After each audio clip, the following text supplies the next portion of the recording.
Call the Board of Equalization back into order. Shannon. Good morning. Okay, so first thing I think we should do is Piper was an appeal from, when did we last meet? Wednesday? Whenever. Trevor has a recommendation on that. Okay, Trevor. Hi, Trevor Abernathy with Equalization Office. This was the one where we had discussed not being able to get into the property and take a look at it. I had discussed with him, and he actually gave me a call back later that afternoon saying that we weren't going to be able to see the interior, and he was just going to let the value stand. So my recommendation on that one, it's tax ID 50296. It was $213,900. It's $59,200 for the land and $154,700 for the improvements. I'll take a motion. So moved. Got a motion by Commissioner LaCroy. Second. And second by Commissioner Lassiter. All those in favor indicate by saying aye. Aye. Opposed? Motion carried. Thank you. Okay, the next thing we got on the schedule is stipulations, no change, and mobile home removal list. And I'll explain what all of those are. Let's start with stipulations. Okay, so that is the largest the spreadsheet, the most pages that you have. And what this is our office has met with all of the property owners on this list and discussed their concerns with their property assessment and gone out and looked at the property, reviewed our data, and we found a reason to lower the value on these properties. But we don't make a change to the assessment, only the board does. So we've told the property owner that we will recommend the board make these changes. Property owner's aware of that and decided not to come in and appear before the board. We put them all on one list so you can act on all of those at once. The other, we call it no change list. That's a 2-page spreadsheet. That is the same thing, except our office has made a recommendation to the board to not change the assessment on these parcels. And we've communicated that with the property owner, and the property owner has decided not to come in. They're aware that we're going to make this change, or we're going to make this recommendation to no change. The mobile home list, that's different. The law requires that when a mobile home moves, it has to pay taxes in advance. These mobile homes have moved, they've paid taxes in advance, so we're asking the board to take them off the tax roll for this year so that they don't get a tax bill next year. They've already prepaid it. This is a convenient way to get that done. There'll be a few more throughout the rest of the year we'll have to deal with abatements, but we asked the board on these, so at least these property owners don't get a tax bill next year.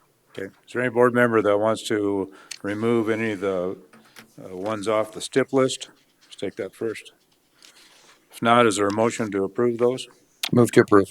We got a motion by Commissioner Lassiter. Is there a second? Second. A second by Commissioner LaCroy. All those in favor indicate by saying aye. Aye. Opposed? Motion carried. Now let's go to the no change list. Same thing. Anybody want anything removed from here? If not, do I have a motion? Move to approve. Got a motion by Commissioner Lassiter, second by Commissioner LaCroy. Any discussion? All those in favor indicate by saying aye. Aye. Opposed? Motion carried. Next item will be the mobile homes for 2021 assessment year that are prepaid. Do I have a motion? Move to Approval. I've got a motion by Commissioner LaCroy, second by Commissioner Lassiter to approve. All those in favor indicate by saying aye. Aye. Opposed? Motion carried. Okay, so we'll try to keep the schedule that we've got printed as much as possible. We're not going to be able to do that perfectly because we've got some property owners that were scheduled in the afternoon that agreed to come in the morning, so that'll mess it up. But let's just work on down through that schedule. And Christina from our office has a recommendation on the Cusser property, and she'll step up and do that. Hi, I'm morning. Christina Willer with the Equalization Office. The tax ID is 18861. The location is 211 West 4th Avenue in Wall, South Dakota. The taxpayer's name is Jackie Kuser. I have a recommendation to restore our original assessed value of 134.6. The owner appealed and the local wall board reduced it to 119,950. After speaking with Ms. Kuser, she agreed to keep our original assessed value. That is a land value of 13,800 and a structure value of 120,800 for a total value of 134.6. So moved. Any questions? Second. I've got a motion by Commissioner Hadcock, second by Commissioner LaCroy. All those in favor indicate by saying aye. Aye. Opposed? Motion carried.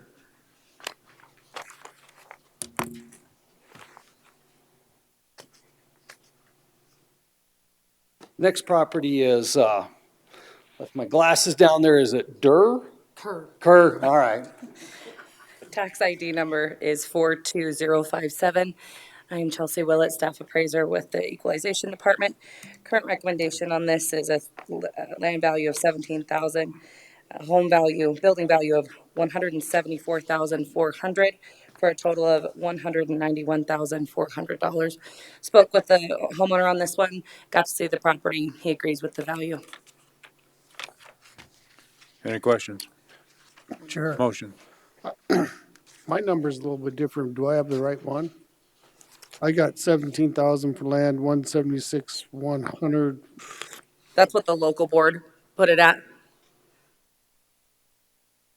My local board says 154,700.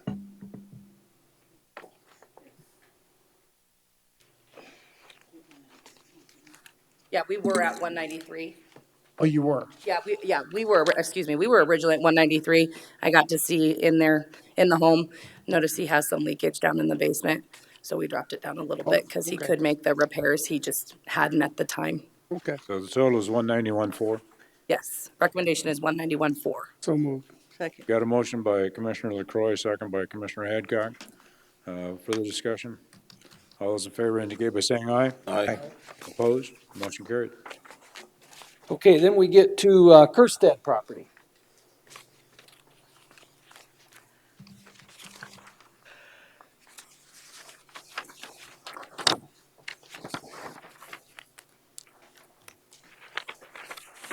Morning, Jess.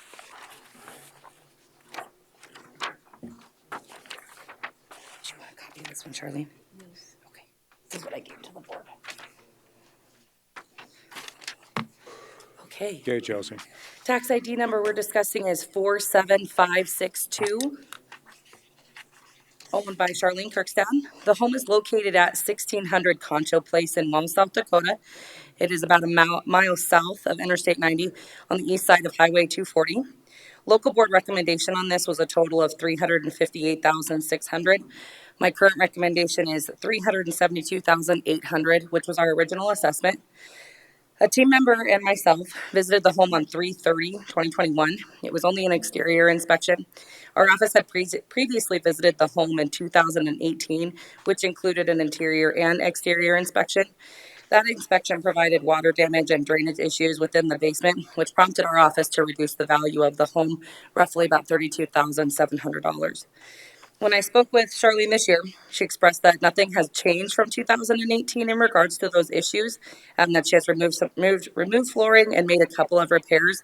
With that information, I didn't make any changes in regards to the home without seeing the interior and without her expressing more damage. Nothing prompted me to try to reschedule with her.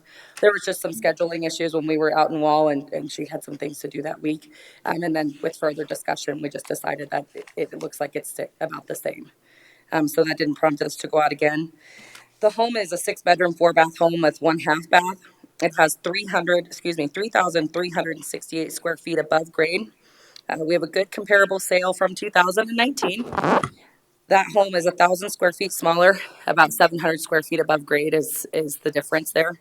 100 in the basement. It's of newer condition and sold for $382,000 in March of 2019. With a couple of those things taking into account, and the fact that we take 20% off for all homes in Wall off of value. That's going to be my current recommendation for this home. Okay. Charlene, would you like to? Well, a few years ago, I started coming to the local in Wall when my assessments went up. My husband told me to go in and tell him, we live with we have poor gravel roads for being in the city limits. We have no sewer system. They don't even do snow removal practically out there. And I haven't done any just this last year when he came out, I had substantial water damage, and I did replace the sheetrock and try to fix that up. But I'm trying to keep mine lower because one year I was on vacation during this and I missed it when it was a substantial raise. So I keep coming back every year trying to keep it down because at that time, I don't remember what it was, but it was like 15 to 20% it went up. So I've been just coming trying to keep it within order from that big raise then. So Charlene, what would you say the value should be? Well, I'm not a house person, I know she's come up with this. I'm just trying to keep it with, my husband said 3 or 4% a year. And so I'm just trying to keep it with that. So I was happy with what the city guys came back to. The 358,600? Yes. Okay. Questions of Charlene? Chairman, Commissioner Echo? so explain the 20% reduction because of wall. Because Wall is not located within any like inner city area, like Rapid has access to an airport and those things, we had to make a reduction for that, for that issue. Do we do that to any other cities in Pennington County? I'm not sure about that. Shannon? And So we value all property at market value. What she's referring to, the 20% discount is, we consider a part of Rapid will be our base or our standard. Wall, a home, the home, let's say Rapid Valley, the exact same home in Wall is going to be worth 20% less. okay. You get out east of Wall, east of Quinn, it's going to be worth even more less. You go West Rapid, it's going to be worth a little bit more than in Rapid Valley. It's location. So what she's referring to is our location adjustment just because it's located in Wall.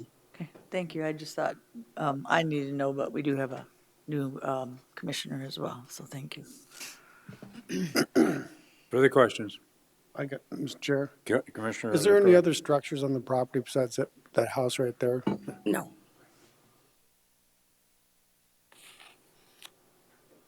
Further questions? Ron is hastily working over here. Commissioner Roskinek? No, Okay.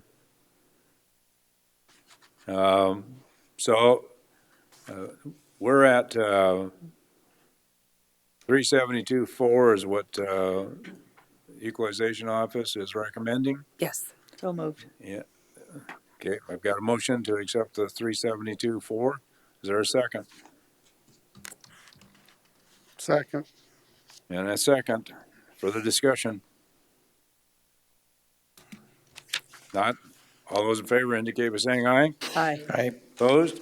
Motion carried. Thank you. Thanks, Charlene.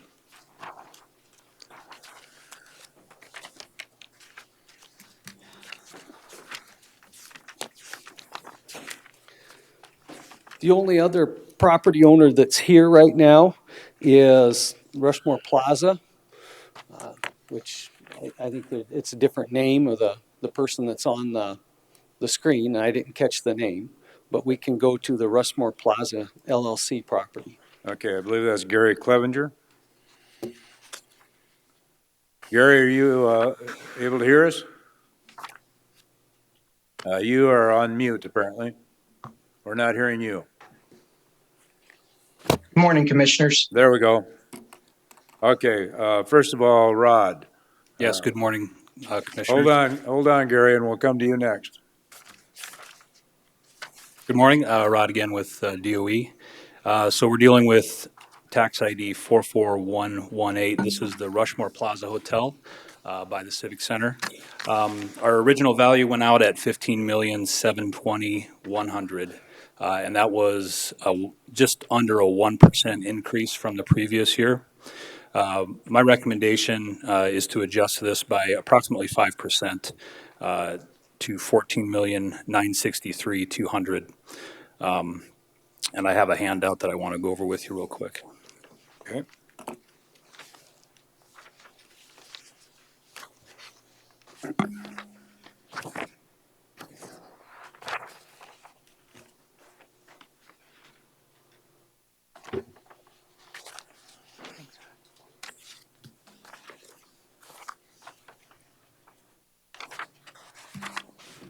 So what you're looking at, this first page, there's a lot of numbers on there, but this was a study that we did on hotels in general. So what we did is we looked at all the sales over the last 3 years, and I grouped these sales. So the mass of the numbers are all the sales for the last 3 years.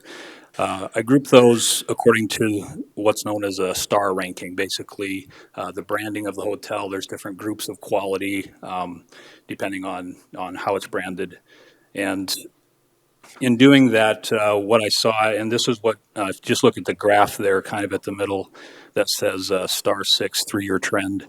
So what that indicated, based on local sales, is that I was seeing about a 5% loss in value over the last 3 years. And we had a good handful of local sales in 2020 to kind of generate this 5% loss in value.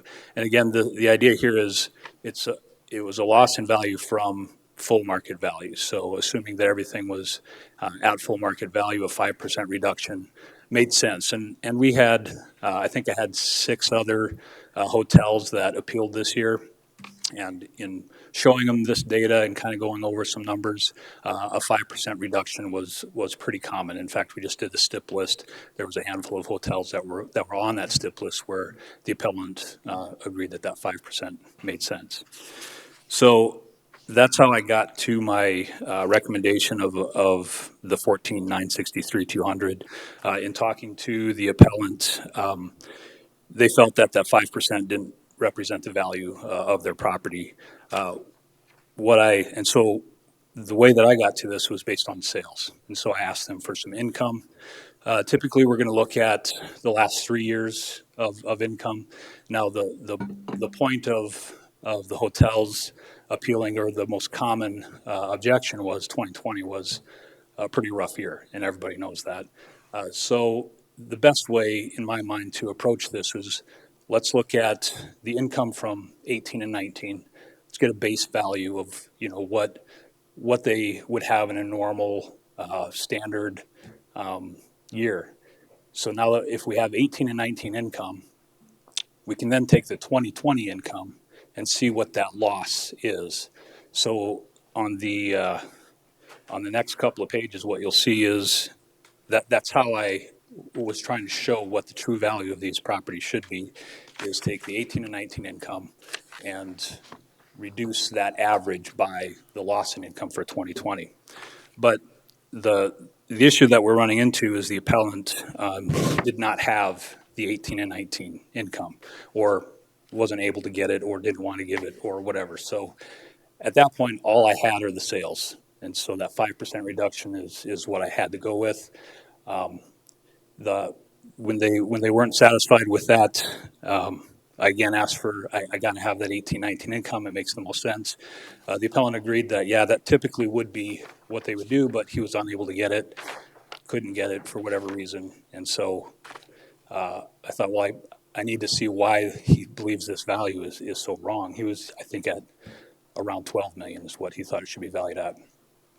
So I contacted the hotel, set up a tour with their chief engineer, walked through the building with them, spent about an hour over there, ended up talking with the manager of the hotel and asked her, would you happen to have the 1819 income?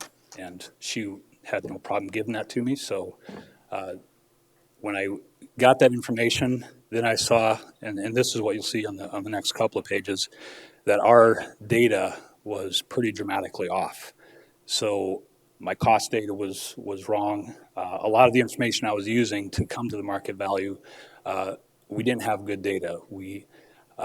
This hotel had a complete renovation about 5-6 years ago.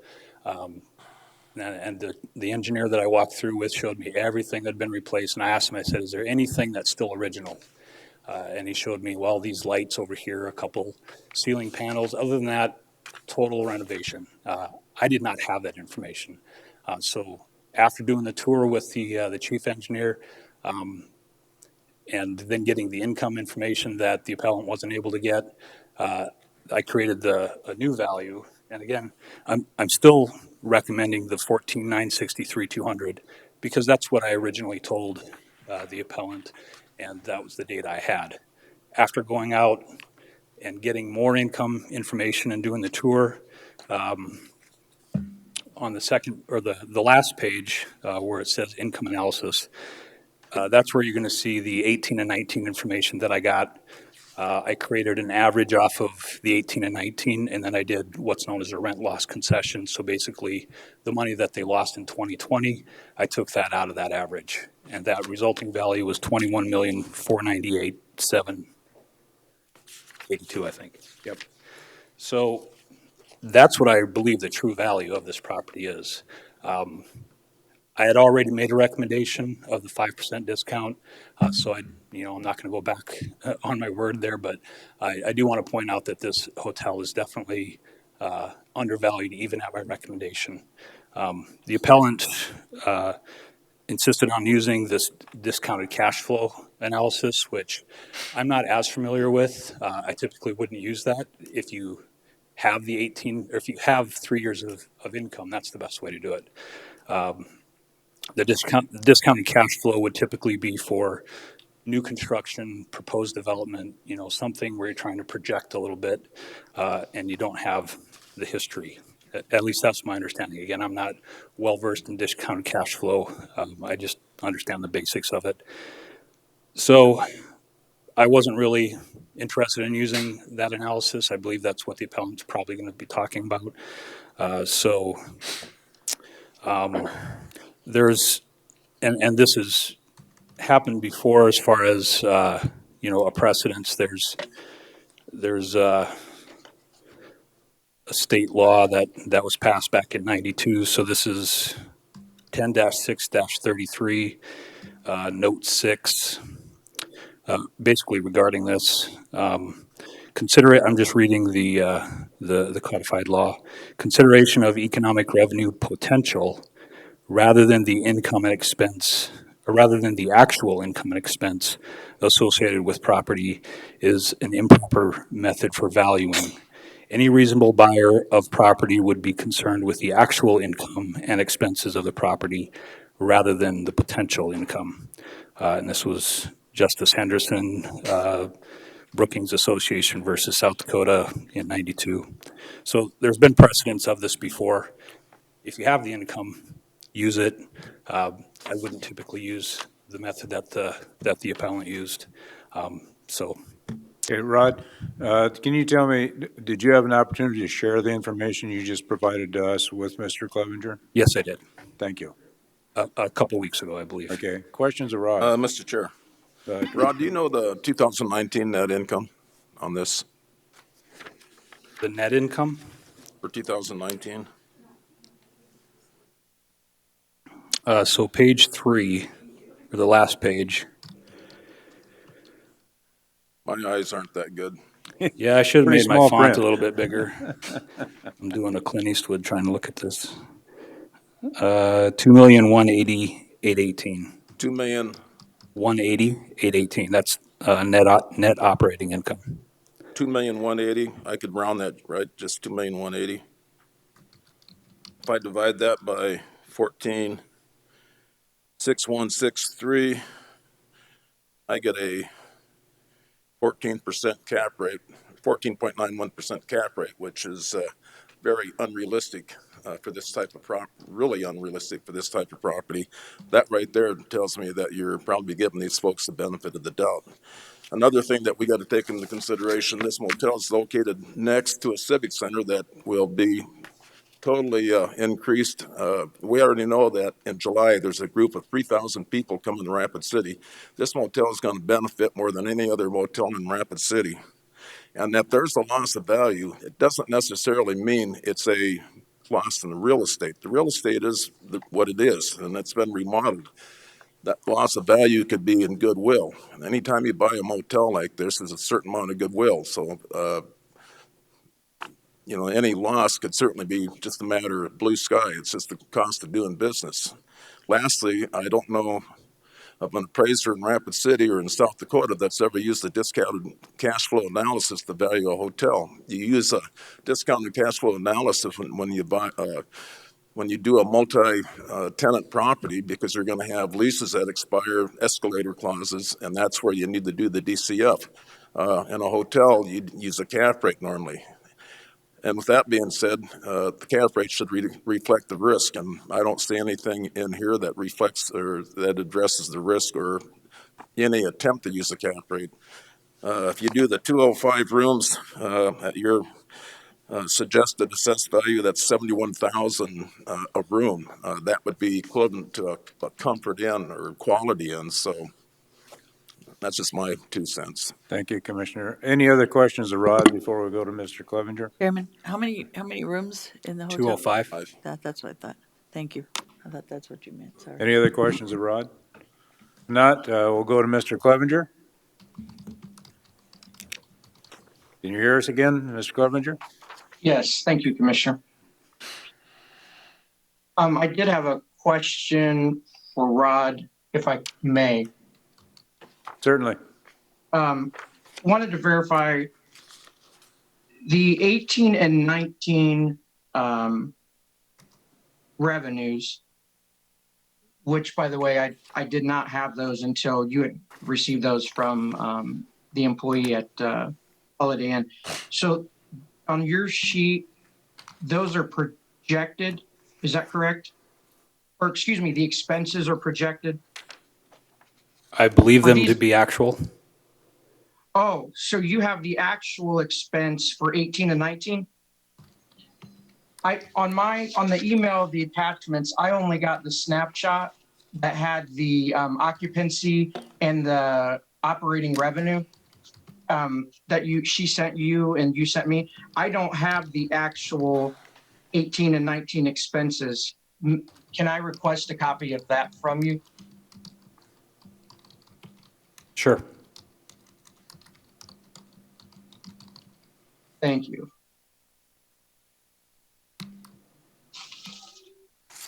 Okay. And so just to clarify, the request was not 12 million, but just under 13 million. It was $12,958,167. That was the value determined based off the discounted cash flow.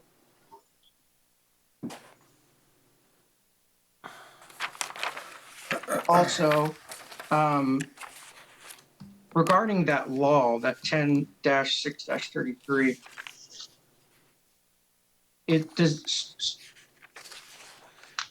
is that then, Rod, do you believe that then the value, you use actual income and not projected? Was that how I understood that reading? That's correct. Okay. I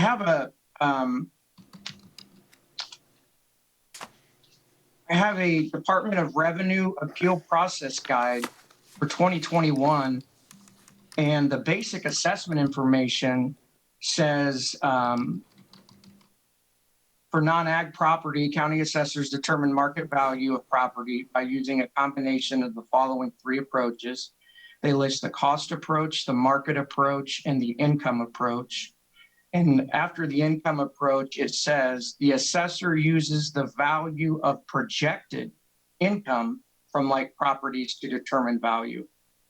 So I thought that was interesting.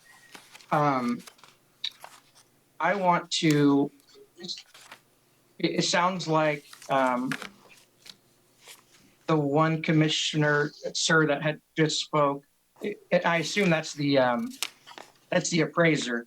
Yes, that's That's on the Commissioner board. Ross Connect. Commissioner, yeah. I assumed that's what that was. Okay, so I am going to not pull you through the first 5 pages, which are the industry experts and their forecast for recovery from the pandemic for hotels. Rod made the comment 2020 was a rough year.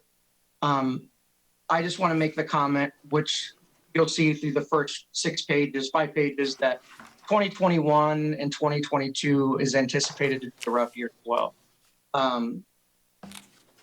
In fact, we're not hitting the benchmarks that we'd hope to.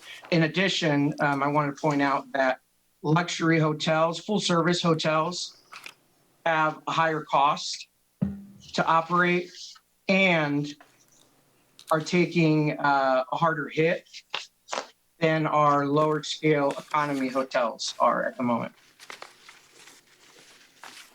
That is the premise of moving to the income approach to value. Being that 21 through 2022 is going to be rough as well, and more than likely 2023. The 18 and 19 values, in my opinion, aren't going to reflect the new assessment value, the current market value. The discounted cash flow is becoming more popular in COVID times. It was first suggested to me through an IAAO course this year. And you'll see on page 7, the instructor's example or model. But I wanted to explain that on my model, which is page 8, that's the basis, that's where the work comes into play. On my model, the 2019 for the discounted cash flow is the end goal. I mean, that's the projection. So we look at 2020, the actual, the current, and we go out to 2024, which, although STR and some of the most of the folks are saying 2024, I went with HVS experts because a little more liberal on their 2023 is the expected recovery. So the goal there is to, or the forecast there is to recover in 2023, hitting those pre-pandemic numbers. And so our pre-pandemic numbers are shown at the bottom of page 7, is the 2019 summary. And so so that is what we expect to hit by 2023. Starting. Are these pages numbered, sir? Correct. Top right-hand corner. Okay. So, just real quickly, I received this report from you. I just saw the email this morning, but I think at like 11 last night you had sent this. So, I have not looked at this yet. I haven't had time to look at it. And I don't know that the commissioners even have a copy of it. So, There was only 3 commissioners that I was able to have an email for. And then there were 2 that I did not have an email for. Did any commissioners receive a copy? I received the email. Okay. So, and I expected that you would need, if I'm under the understanding correct, you have until May 7th before a final decision. Is that correct? Before you make a final decision? No, I think this is our final day of meeting. Okay, so maybe that's just in writing. All right. Well, thank you for clarifying that. I appreciate that. Okay, so the commissioners did not receive a copy, or one person has a copy. So let me see if I can share this. Chairman? Commissioner Adcock. Do we want to continue it to this afternoon or to That's give correct. time or, That might be wise, so we can review. yes? The question is whether we want to continue this until this afternoon. I think that's an excellent idea, given the fact that everyone does not have a copy. And so do I need to send a copy to anybody, or since there's a couple there, can that be distributed? No, I think we have the copy that we can print out and provide to each commissioner. Thank you, sir. So what time frame are you on? What time is it right now where you're at? I'm Eastern, but if you want to do 2 p.m. Rapid City time, that works for me. Shannon? I think we can finish our schedule by noon today. So would 1 o'clock Mountain Time work for you? Yes, sir. Can I suggest to just let them share it live? If it's, I can't imagine it being much more information than we already have. I think just a live review would be adequate. I hear from a commissioner that would like to have the opportunity to at least read through the information that he's had, so I would suggest that unless the commission has an objection, that we schedule Mr. Clevenger back on at 1 p.m. Mountain Time. So moved. Got a Second. motion and a second for the discussion? All in favor? Sorry, Chairman. Rod, just for the fact that we haven't seen it, and not that you didn't explain well, and then you can explain it to us where he's going, it's going to be easier for me to understand the difference between what you were doing and he is, in case we have to have an explanation with him, Rod. Mr. Chair, can I ask a couple questions? Yeah, absolutely. Is it Gary? Gary Yes, sir. Clevenger, yeah. So Gary, can we all agree that a discounted cash flow, unless you got lease agreements in place, could be somewhat subjective? Yes. We're going out in the future, so we're making a lot of assumptions here. We don't have any, our factual data would be 2019, 2018, and 2020. That's factual. And I think we all agree that 2020 was a down year for the lodging industry. But when you go out to 2022, 21, 23, and 24, you got to realize that's subjective. And when I do a discounted cash flow analysis, I'm looking at lease agreements that have solid dates and solid numbers. And that will bring you to a present value if you use the right discount rate. But there's so many variables in that discounted cash flow analysis, especially when you're projecting ADRs and occupancies. So I think we all agree on that, don't we? Yes, sir. All I ask, Commissioner, is that you just look through the data and consider it. Okay. There's a lot of time and research put into it, so I can assure you that. I've got a appreciate motion and a second to put this at 1 o'clock. All in favor indicate by saying aye. Aye. Opposed? Motion carried. We'll see you back at 1 o'clock, Mr. Clevenger. Thank you, Commissioner. Joan, I will put the responsibility on you to get actual copies to the other 4 commissioners. Thank you. We don't have another property owner that's here yet, so how about we skip to the afternoon schedule? We did not do the tweeting. He's not here. He was originally scheduled for between 8 and 10 in the morning, and he informed our appraiser that he would come in later and not at 8. Okay, so we're still anticipating he'll be here. Yes, we're still anticipating he's coming. We've also got Spilker from the afternoon, who plans to be here at 9. We're just, we just don't have them here yet. Okay, So I suggest we go to the afternoon schedule where our appraisers have recommendations, and maybe we walk down through that and at least get rid of some of those. very good. Most of our property owners are gonna come in between 10 and noon. We'll get a couple at 9, and then, so I think we're gonna be busy later in the morning. Okay, So the first one for the afternoon schedule, it's not planning on coming in, is Hindman. That's Mark ID Hindman? 18787. ID? 18787. Okay. Joe, Department of Equalization, and property 18787. Mr. Hinman appealed his value to the local board. Wait, but I gotta find it in here so I can, thank you though, I appreciate that. The local board took his value to $92,990. I visited with Mr. Hinman and did a walkthrough through his home. Additionally, he had provided the local board as well as me with an estimate from a contractor to fix the issues that he has in his basement. And based on that information, I am recommending that we go to $89,200, which is a land value of $14,300 and structure of $74,900.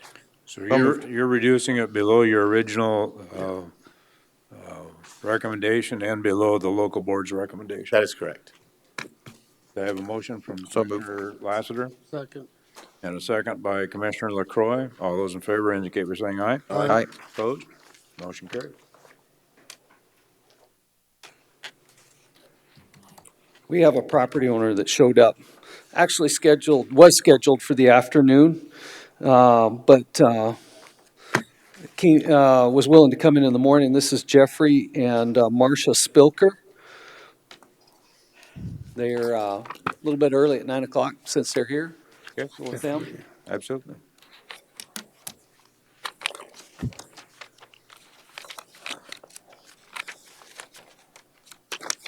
And the smokers.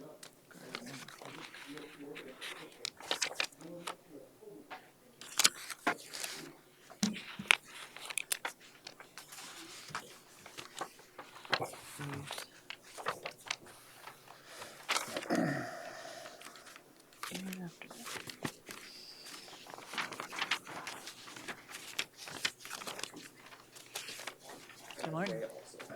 Doing the smokers, right? Yeah. Okay, I got them. Good at where we're at. Thank you. What? I'll figure it out. If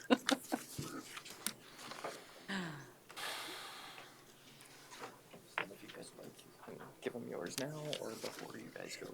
Sure, either one is fine.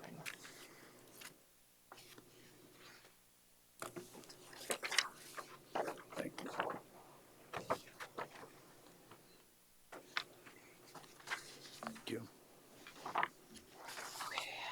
Thank you.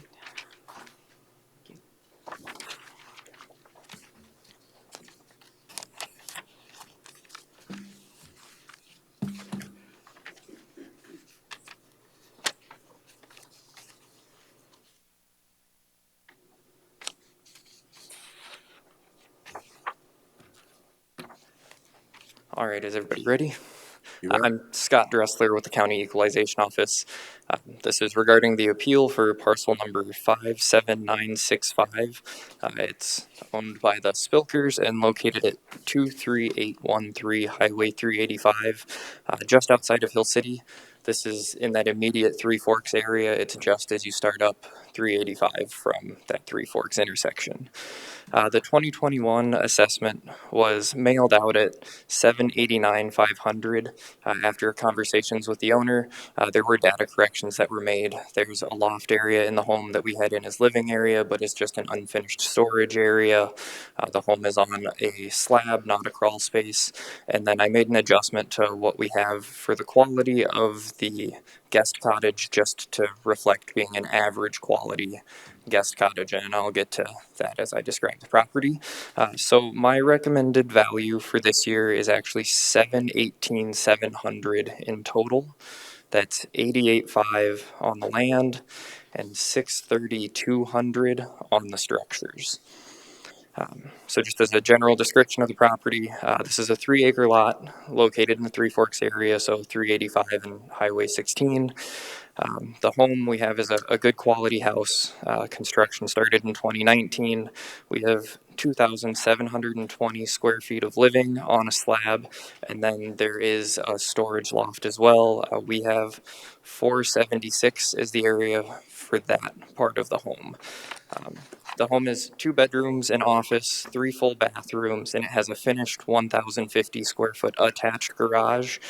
Construction was completed on our end from the permit side and value side in 2020, meaning this is the first year of full value to the property. So prior to that, it was at a percentage of completion. The property also has a separate shop, which is 2,080 square feet, and attached to that shop is guest quarters. We have 480 square feet to the size of that. It's a living room, a bedroom, and a bathroom. So then we get into the comparables and taking a look at other properties that have sold. The first comparable, it's on Iron Horse Court, which accesses off of Old Hill City Road. It's similar in age and quality.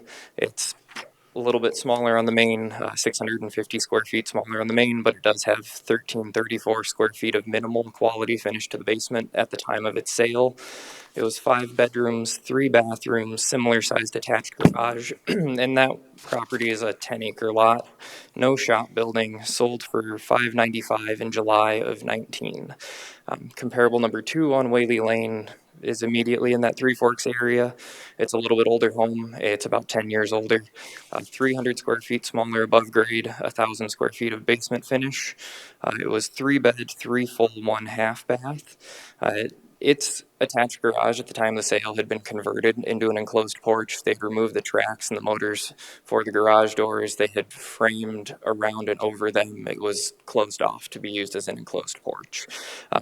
That property has a detached garage that is right around 1,000 square feet. It's also on 3 acres. That one sold for $650 in July of 20. There's another comp up on Placer Place. It's, again, about a 10 years older home, 300 square feet larger above grade with 1,624 square feet of finish in the basement. 5 bed, 3 full, 1 half bath, similar sized garage. They have a small detached garage. They're on 2 acres or 2.17 acres, sold for $700,000 back in April of 20. The fourth comparable is on Palmer Gulch Road, accessed off of Highway 16, so by the sawmill, Palmer Gulch Road on that side. It's a little bit older home, but it's a little higher in quality. It's 800 square feet larger above grade with a little under 2,000 square feet of basement finish. Similar in terms of bathroom count. It's 3 full, 1 half. It is a 4-bedroom home, attached garage, 4.73 acres. It also has a shop building of 280 square feet. It sold for $620 back in 2019. That home sat on the market for quite a while. We had actually had a couple buyers or prospect buyers call in with some concerns about some layout and some issues with that home. And then the fifth comparable is the only one that's not immediately kind of in that Hill City area. This is off of Knotty Pine Lane. It's still a Hills type property. It's similar in year build and quality. It is smaller on the main by about 1,000 square feet. 1,592 square feet of finish in the basement, 5 bed, 3 bath, smaller attached garage. It is on a little over 8.5 acres. It's in the Rockerville area. It had 2 older pole buildings. One was 960 square feet, and the other one was 384 square feet. Sold for $585 essentially in January of 2020. This property actually just relisted yesterday again with the addition of a shop. So they've, since that sale in 2020, added a 1,440 square foot shop, and it just relisted last night at $839.9. And that's a listing, not a sale. It just listed. I saw it this morning when I came into work. So just again, my recommendation for value is going to be that 718,700, which was 88.5 for the land and 632,200 for the buildings. Mr. Chair. Yes. Mr. Rouse Connect. On this page here, Scott, that there's an email dated April 9th. You're showing each comparable sale. Yes, so that one was addressing questions as to how So the dollar per square foot to the above grade for the comparables, and then what their finished basement areas were valued at per square foot as well. So we've got the unit price for the living area, right? Correct. So like, let's just take comparable 2, we're saying $153.48 a square foot for that main level living area. Correct. Why is the basement lower? Let's go to number 2, because number 2 had a finished basement. Yes. And now the unit value for the basement's 8450. So the difference in the basement compared to the main level, do you want to explain that? So in terms of looking at the value of the properties, when it comes to basements, there's value to having the basement. So, that costs in similar to, the concrete cost to excavation cost to that. And then depending on the degree of finish, there's more value added to that. That first comparable, it did have a low grade of finish at the time of sale. The rooms were framed off, and then there was either unfinished sheetrock or OSB screwed to the walls, but they had marketed it as basement finish with those bedrooms and bathrooms. I would say that's a minimal degree of finish. It didn't have flooring down, it didn't have the ceiling down. So there's a pretty low amount added to that. The other ones have more of a full level of finish. They're, sheetrocked walls and ceilings, floored basements. So those do carry a little bit higher per square foot when you look at comparing the basements to the basements. However, less than the main level of the home. Those do cost out higher. So it's safe to assume that a basement has less appeal and utility as opposed to the main level. Correct. Thank you. Any other questions of Scott before we hear from the Spilkers? Chairman, Commissioner Adcock. tell me about the listing. They're selling their house? No, the fifth comparable, Okay, that home, so we have the sale in January of 2020. okay. So that home, it's smaller on the main by, let me get back to my sheet, by 1,000 square feet compared to the comparable, but it also has 1,600 square feet of basement finish. Okay. So when that home sold in January of 2020, it sold for $584,900. It relisted yesterday with a new shop building that they just put up, 1,440 square foot shop building, and its new listing is at $839,900.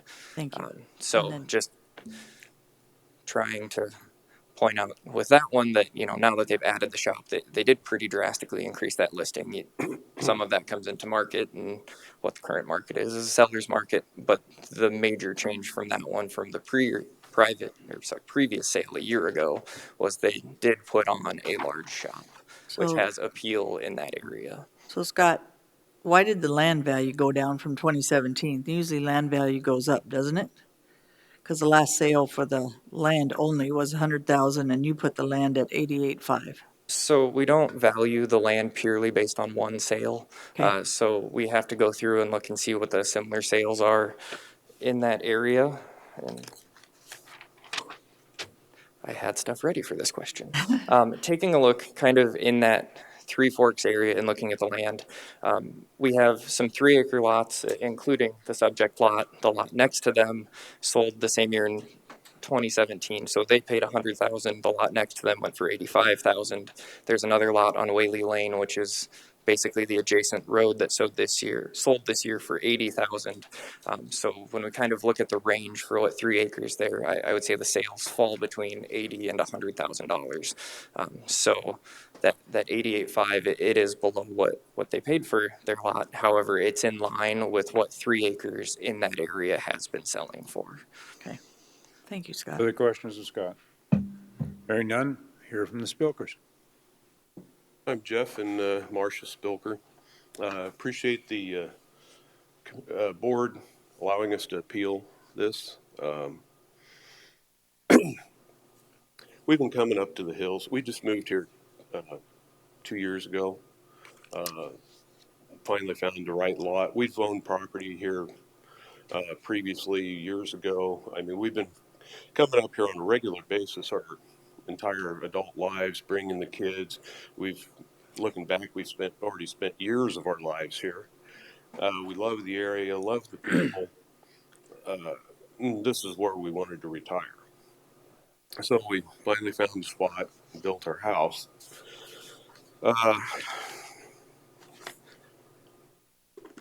When we got our tax statement a year ago, it seemed reasonable. And then when we got the one for a couple months ago, I had chest pains for a couple of days. I was shocked. It was several $100,000 above what we expected and what we have invested. So it, and when I first called Scott about to get into this process, that's when we found out that the previous year it was only a 40% adjustment, or 40% of the value, appraised value. We had no idea that that was only 40%. You'd have seen us last year if we'd known that. So we really want to stay here, but we need to be able to afford it too. You know, we're like a lot of other people. We're retired, and our income's not really going to be going up. So here we are. Getting into what we're dealing with here. If in our handout, the first page, the comparables for the above grade finished square footage, what we were appraised is right in line with that. We really don't have an issue with that. Jeff? Yes. Just one quick question. Are these the same comparables that Scott used? Yes, same Okay. comparables, and I got the numbers from Scott. Okay, thank you. In fact, they're probably in one of the emails he sent.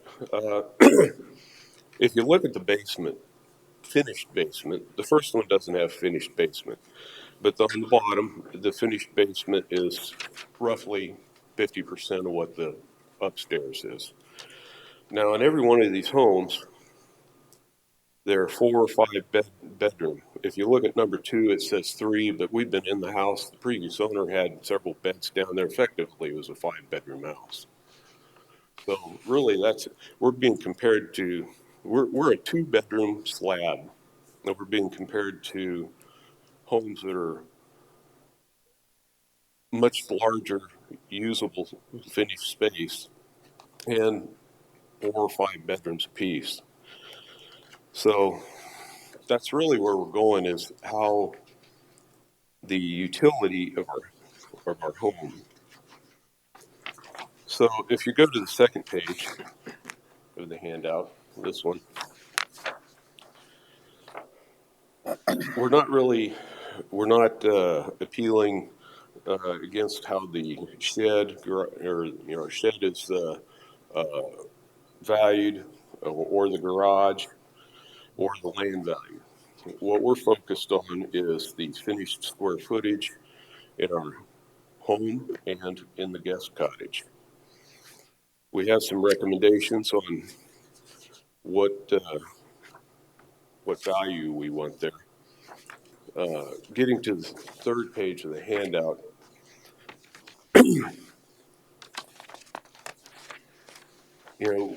what we understand is the appraisal or valuation is supposed to be what you think our house can sell for.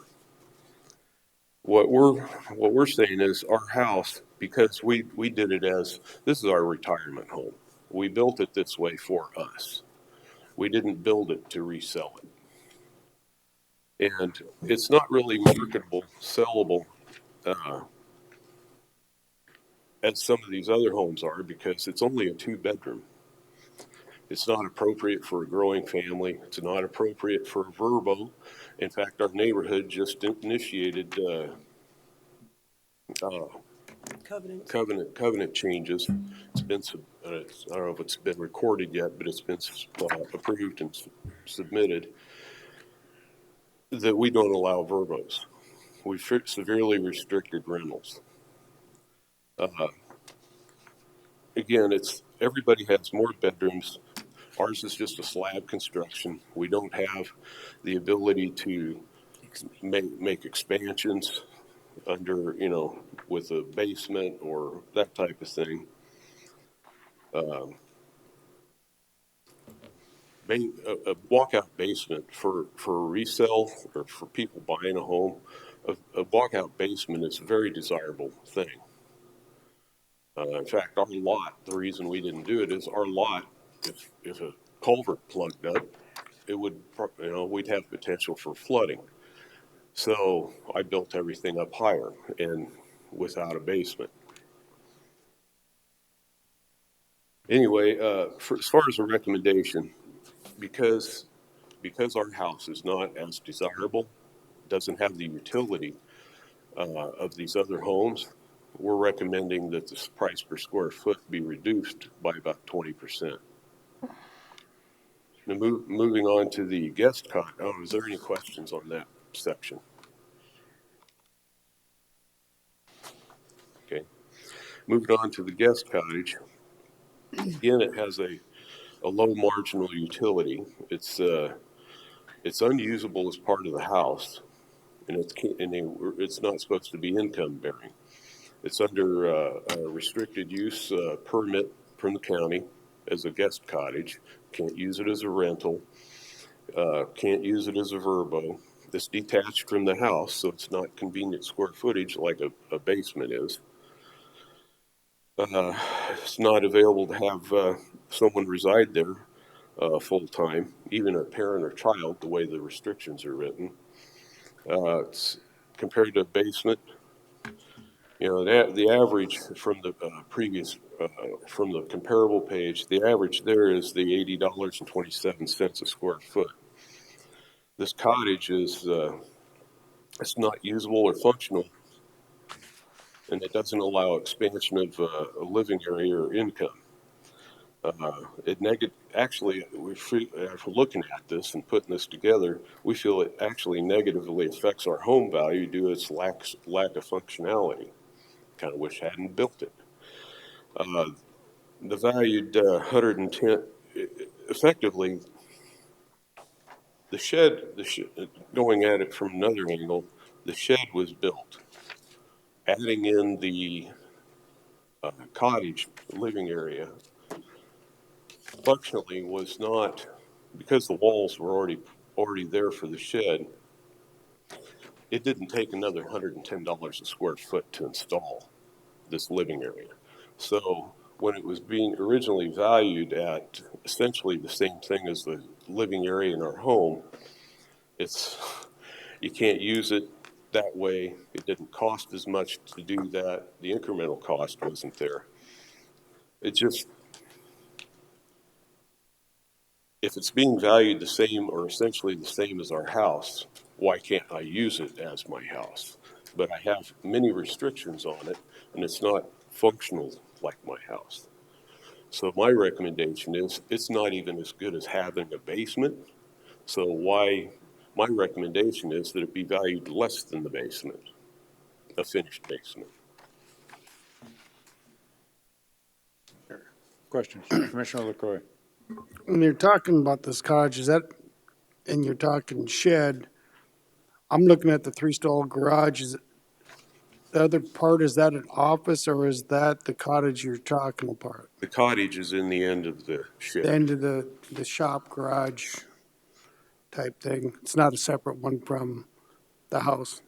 I'm trying to look at the picture because you have an attached garage on the other side of the house. There's an attached garage on the house, Okay, and that's 1,000 square. roughly 1,000 square feet. Okay. Chairman, Commissioner Adcock. so in 2020, you had it at 356.1, Scott. Correct. Then you've raised it considerably. Is it because they added more stuff? What have they added since 2020? So in 2020, that assessment's based off the way the property sat as of November 1, 2019. Okay. And as of November 1, 2019, the home was still under construction. The outer shell of the home was done. There was, at least at the date that I was there for the building permit, the inside hadn't been done yet. So the house itself was only in at 40% of its value for the house. So they hadn't had the garage? No, or the garage was there. The Okay. garage, the guest cottage, those were done first. And then it was, that big change was bringing the house up to being a fully complete structure this year. So that's where the bulk of that changes from. And then on top of that, with it being a complete structure, then we can take a look at the property as it fits in the market. So with the house being done, we can take a look as it fits in the market there. Thank you. Mr. Chairman, I have a question on that. I'll ask you. So you said the guest cottage was finished back in 2019, based off Commissioner Hadcock's question? The guest cottage was completed in October 1st of 19. We moved into that and were living in that while the house was being finished. Okay, so, On November 1st, the house was just a shell. In fact, it's still missing a lot of its windows, nothing was in there as far as electrical, plumbing, anything like that. gotcha. Mr. Chairman, I still have another question on that one. So what was the guest cottage valued at in 2019 then? I don't have the 2019 number for specifically what the guest cottage was with me. One of the things this year with the appeal is taking a look at it. I thought we had the guest cottage in as too high of a quality by its definition for what was there. So I'd actually this year reduced the quality on that guest cottage just down to calling it an average guest cottage. It met the descriptions in terms of Marshall and Swift for what an average guest cottage would be. So the value on that guest cottage this year should actually be lower than what it was at last year, looking purely at that one aspect of the property. I don't know off the top of my head what that 2019 value on that guest cottage was. So, you done? Well, yeah, sure, go ahead. I'm thinking through but go ahead. Chairman, so basically, the house wasn't finished and it wasn't put in this assessment in 2020, and then the house finished, and that's what boosted it up. It wasn't the guest cottage, the Correct. garage, and all of that? It was finishing the house that Okay. caused the significant raise in the value there, was Okay. finishing the main living residence. Mr. Chair, Commissioner Roskinek. so our previous appeal, the Rushmore Plaza, we talked about subjective and factual. So I think we can all agree that highlighted in yellow, the average of the 5 sales, the living area is 156. That's factual. The information actually came from the county. The basement area, excluding sale 1, which was unfinished basement, using the 4 that had finished basements, using county information, we get $80 a square foot. So if you look at that, basically what they're saying is that the basement area is not the desirable as the main level, and it's about worth 50%. So I would assume that a cottage and a shop would have this similar appeal. So the rationale of $70 a square foot certainly seems supported by the 5 sales that we're looking at. And just my experience in real estate, I don't do residential, but it seems like when people are looking for homes, location could be the number 1 factor, and then how many bedrooms and how many bathrooms. And if I may, I just have a couple of things I'd like to address. In terms of the size of the home, one of the things that's not included in its total living area is what at the moment is an unfinished loft within the house. That area could be finished. It cannot be a bedroom. So it's essentially 526-ish square feet. Yeah. As far as the loft goes, there is a signed document at Planning and Zoning that we are not able to finish that. We cannot seal it off, and we cannot use it as a bedroom. And that was signed in front of PJ Conover and Dwayne, his enforcer. They had us come in and said that we would not use it as a bedroom. So I can't do anything with that space. By the county, I'm signed on a document that says I can't do anything with that space. From my conversations with them, it cannot be used as a bedroom. I was told that it could be finished. It could Tell be me, when essentially you a say, bonus with your room. conversation with, Planning and zoning. okay, Because I asked, just because I wanted to find out all the facts on the home. I was told it could be finished. It cannot be a bedroom. So an open finished bonus area to the square footage. So we're still is my comparing, understanding of a possibility for that area, which would add another 500 square feet of usable living area. but we're still comparing 2 bedrooms to 5 and 4. Chairman, Commissioner Adcock. when you look at this, if they already built it before, it was about 268 with the land. Remember, 268,000 with the land, plus the 88. That's where basically they're assessed, they're around 356. And then their house came about, and when their house came about, it added about 430,000. So finished house. So the house wasn't included in on the 268 and the 88 before, and then they did finish the house. That's why their value went up so much, is because it was basically new construction. But the shell was considered. The shell of the house was considered, Okay. so that was in there in last year's assessed value was the shell of the home being What'd you done. base the shell on, Scott, on that 356? So with being the shell of the home, it was essentially valued at 40% of what the full value of the structure would be. Okay. So If you look I at can't your math that assessment, backward in my assessment card, what do you got the, I know that's broken down somewhere. What per square, how much per square foot is that guest cottage being assessed at?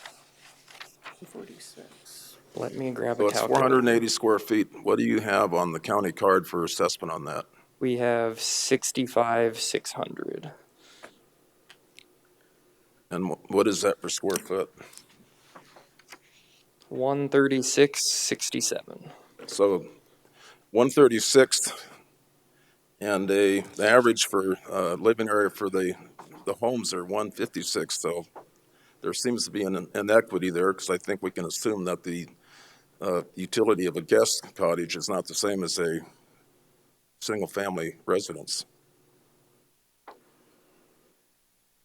In this instance, with some of the restrictions, I would say potentially. I think that if it was, if it had some of the full rights that you guys had, that it doesn't have, then it would contribute more. So I do think that, I'm not saying I disagree with the train of thought. Like I think I mentioned earlier, if the guest cottage is going to be assessed or valued the same as my home, then my desire would be that it be considered part of my home and not a separate entity, and with all the restrictions that come with that. Chairman, Commissioner Adcock. so tell me how much you guys believe that the full value of your property should be, because it looks like around 570, if I'm correct, Commissioner, from this paper. That's more in line with what we were expecting. I'm going to make a motion that we reduce the equalization recommendation of the 718,700 by 148,426 and assess that property at $570,274, which is in line with what the Spilkers are requesting. I think you need to round that 274, Gary, the 300. 300, 570, 300. That's my motion. The land the Is there a same? second? You're keeping the land the same, the land value, just moving the structure value? I'll second that motion. Yep. Got a motion and a second. Further discussion. I just want to state, Mr. Chairman, my big struggle was with that guest cottage. So I'm probably going to support that because I don't know how all the numbers work out exactly. But yeah, I kind of am in the agreements of with that guest cottage coming down in value not being equal to this or pretty close to equal to the home. I think the other numbers are pretty close, or at least within that area. So Further Chairman, discussion. Chair. Commissioner go ahead. Adcock. Oh, I just wanted to bring up, we just at our last meeting, are considering the reordinance of guest houses on properties or secondary homes. We had that discussion, so things are changing to where that guest Potential. cottage could be Potentially. potentially. So it hasn't passed yet, first readings. So there are some changes coming. Was that the ADU, or what were you? I missed part of your discussion there. We do have, we're redoing some more ordinances, and one of the ones that we had our first reading on was, how do I want to word that? Is it we didn't consider them guest houses, Accessory structures. accessory structures. Yeah, Oh, so. Chairman, Commissioner Hadcock. so Jeff and Marcia, you would sell your house for 570,000 right now, if someone asked to buy it? Well, I'm not No, interested in, I mean, I know, but understand your question. if someone was to come buy it, it would be worth to you 570,000 based on these numbers that you guys brought to us. Yes. Okay. I don't mind dropping some of it because I understand some of the new construction in some of the areas, but 200,000 for me off of this property, based on what's on that property, what I've seen other properties have, that's a considerable amount. So I probably won't be agreeing with the decision today, not because it's not the, it's just 200 is a lot to drop off this property for me once I've seen what you have on that property, so. Yeah. Any further discussion? Have a motion and a second. All those in favor indicate by saying aye. Aye. Aye. Or- Opposed? No, No. I'm gonna have to do a roll call. Babcock? no, Ross Connect? Aye. Aye. LaCroy? No, No. And Lassiter, no? Okay, motion failed. Vote of 2 to 3. Further discussion? Mr. Chair, Commissioner LaCroy. the reason I didn't agree with it is exactly what Ms. Hadcock brought up. I think dropping it $200,000, That wasn't with my recommendation. The motion was to drop it 500. $148,426. The term I heard was 500 and 70. 7,000. 573. Yeah. $570,300. Okay. And if I may, the chair's math is pretty correct. I had a recommendation of 718,700. So if you're looking at what the assessment mailed out at, which was the 789, that's where you would get a $200,000 change. Was Yeah. I had given a recommendation of a value reduction to 718,700. So that was. So Chairman, Commissioner Hadcock. based on what they have said today, Scott, based on the cottage, they're not the extra bedroom, was new construction, 121.71%. I understand new construction, that's still pretty high for me. I'm not agreeing with the 718 or whatever, 789, the 700, whatever. But in my mind, I can't come to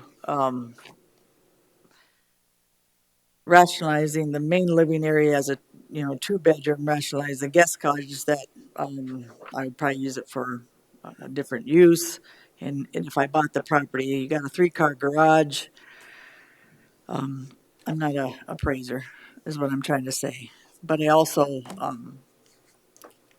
again, the 121.71% is where I'm trying to get around. So I need some help a little bit on this. I don't believe the 7 to 18, I think that's pretty high, but I think the 570 is too low. So if someone else has a suggestion to make it more equitable, not Scott that you did a bad job, but Well, Mr. Chairman. Mr. Chair, I'll make the motion of 600,000 even. Got a motion of 600,000. Is there a second? Chairman, could I hear what Commissioner Laster says? I'll second that first. Okay. Commissioner Laster. I sit here and I'm kind of factoring some numbers in, and if I take the guest cottage from, let's say that it's, let's half it in half, they're roughly about $40,000, because I don't know what it is assessed in 2019. I'm going to assume that it's roughly the same that you're trying to assess it now, and I think that's my biggest hangup. I'd really like to see, I mean, is there a way we can get that information to see what it was assessed per square footage back then? Because here's where I'm hanging up on it. If they agreed with the property value of that guest cottage and the 2019 value at 120 or whatever it was a square foot, then I might be leaning more into saying that it should still stay at that because you didn't argue it at that point in time. However, if it was valued at the moment that they moved into it at, I'll just give a conservative say it was $30 a square foot, then maybe we reduce it that much. That's where my hang up is on this, because that could be a $40,000 to an $80,000 wag in amount for me.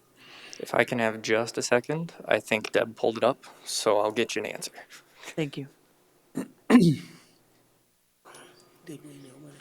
I don't, I'm not trying to speak for the Spilkers, but what I understood them to say is that when they received the overall for 2020, they didn't realize it was only, the house was only at 40%.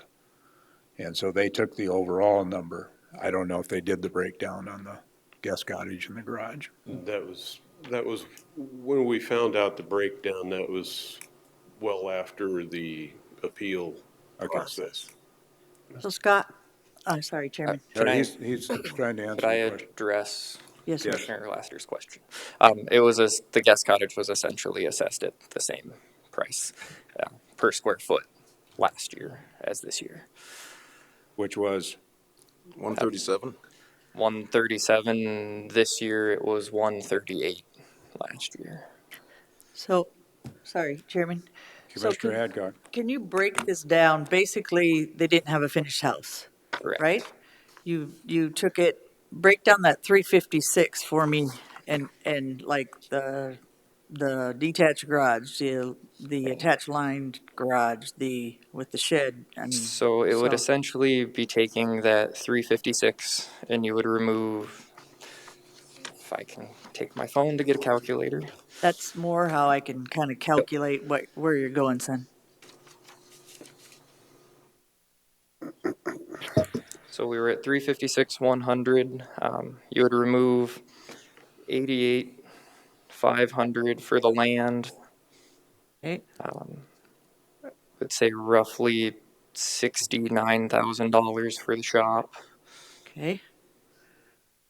That's the garage or the detached shed with the garage? Large detached building. Okay, that's That's 69. not including the guest cottage. And then it would be another roughly $66,000 removed for the guest cottage. 66 or you're not leaving the guest cottage at 33, you moved it up to 66. The guest cottage was not valued at 33. So I'm just looking at the total values that we would have had on the things last year, which would have been about $66,000 on the guest cottage, $69,000 on the remaining 2,080 square feet of shop, and then removing the land, which was the 88.5.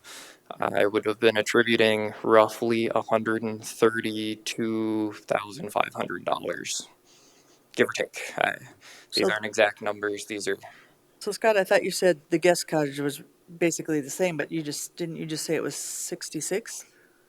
The this last year. time you, So this year we have the guest cottage at 65,600, and last year it was at about 66,000. So it's dollars per square foot was Commissioner Laster's question, and the Okay, dollar sorry. per square foot really didn't change from last year to this year. okay, so you went from 69 on the detached, what'd you put the garage at? What would you put the garage at? So the attached garage would have been valued as partially complete with the house. So I would have to look at everything that was attached to the house as one unit. So essentially, I would have been attributing, sorry, let me get back to my calculator, $132,500, give or take some rounding, to the home structure. So the house plus the attached garage plus attached patios, things like that, So is what the partially complete home would have been valued at on the 2020 assessment. So with the garage and the main living, but the main living not only 40% done, you had it at 132. Correct. Okay, so if you added the 40%, that's where you came to the structure being with the garage, how much?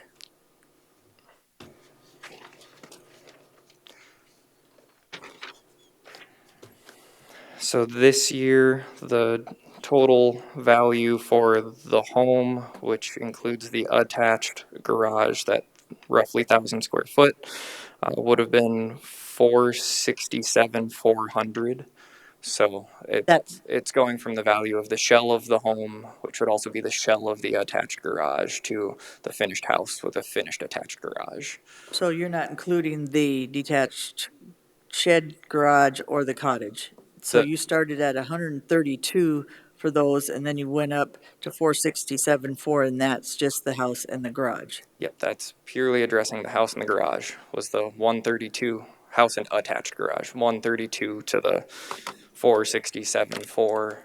Then there's 88.5 in the land, and then the remaining value is attributed to the out structures, essentially.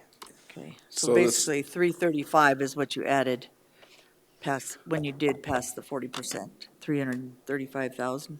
Because you went from 132 Mr. Chair. to 335, once you had finished garage and house.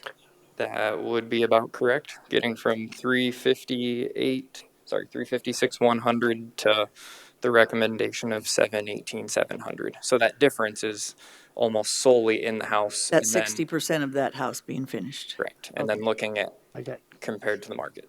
Commissioner Roskinek.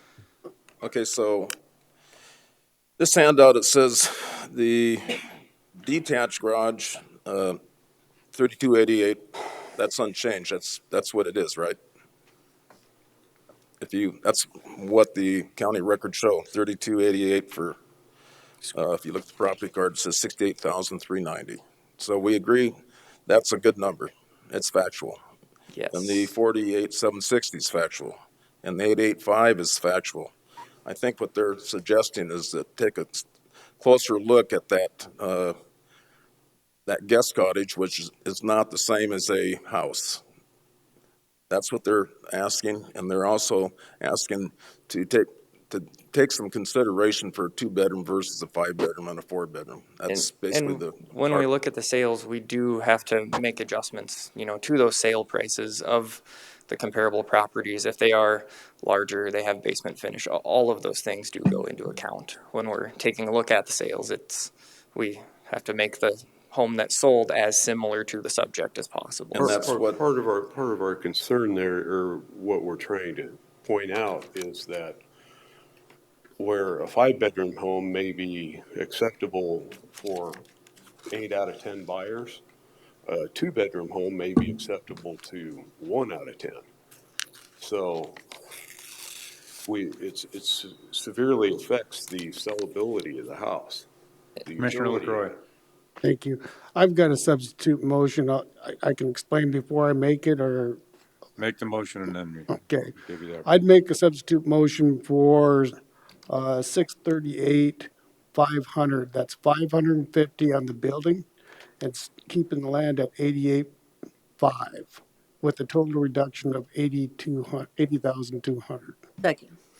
The reason, thank you, I come up with this that's still got the reduction, but this is what I think you're going to see in this area is the 88.5 is pretty low. I think Roskinen would probably agree. Property values are just bare land's going up in that area. But I think this is a little more fair. I think, I don't know the quality of, they keep saying cottage / to me, it's still a living quarters in a garage. It could be converted back quickly into an office or something along those lines. But I think this is probably our most fairest approach right today. I've got a motion and a second for the discussion. Okay, can you read that one more time? It would be 550,000 for the structures, 88.5 for land, with a total of 638,500. From their recommendations, that would be an $80,200 reduction. Further discussion? All those in favor of the motion of 638,500 total, indicate by saying aye. Aye. Opposed? Motion carried.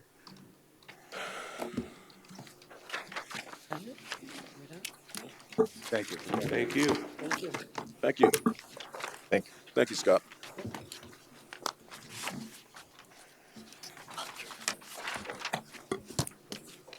Need some water. You can have this. So are we back to Eisenbraun?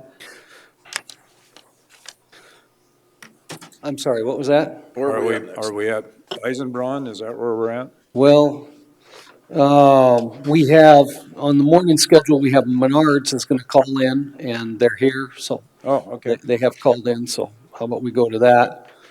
And then,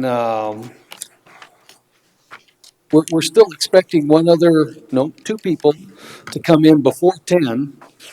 And then we have four that are gonna come in between 10 and noon. I do an R3. So after Menards, we got six left, I think, if I'm counting right. 5, 6, yeah. But Menards is on the phone or on video. Yes. Okay. R3, how long you been with us? Well, I've been in the appraisal business for 42 years. Wow, that's pretty awesome.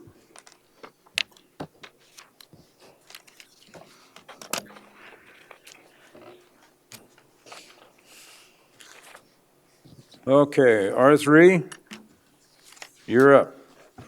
Yes, sir. This is the Menards property here in Rapid City. It is 710 North Creek Drive, and it was built in 1997. The tax ID number is 68572. The assessed 21 value is 14,016,500. The breakdown is 3,122,400 for land, 10,894,100 for improvements, and for that total of 14,016,500. Commissioner Drews, should we maybe recognize Menards to make sure he's listening and we can hear him? Okay, is Lane Thor on the phone? Do we have Lane Thor from representing Menards on audio? He might have fallen asleep in the last 40 minutes. Apparently not. Joan, do you know if, do you show that he's on? Yeah. Mr. Thor, are you muted? We cannot hear you.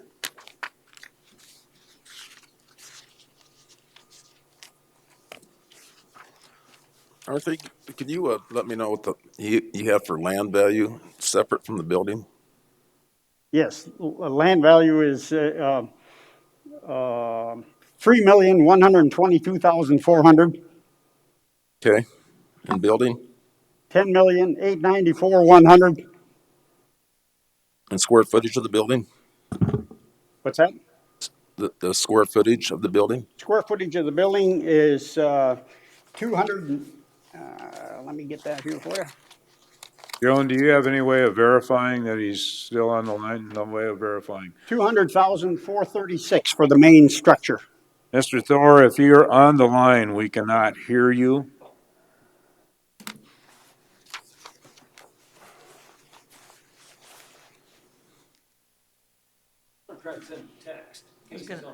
That's what I was gonna say, Shannon, call him on a cell phone. Or a text is even better, like you said. They're going to try to send you a text. Can you guys hear me now? There we go. Okay. Okay, I dialed in on my computer, so I heard everything. I don't know what was going on with my phone. Okay. We will let our assessor go forward, and then we'll hear from you, Mr. Thor. Sounds good, thank you. Good morning, Mr. Thor. This is Richard Rick with the County Assessor's Office. Visited with you through emails a couple of times there. And on my side, you heard the previous information that I just had. There are actually two sections to the main building. That total square footage of 200,000, 436 is what I had. Yeah. The main structure on the sales area and so forth is 100 and, let me get it here. $162,960, and then we have a materials storage building that's attached to that main structure of $37,436 for that total of $200,436 total.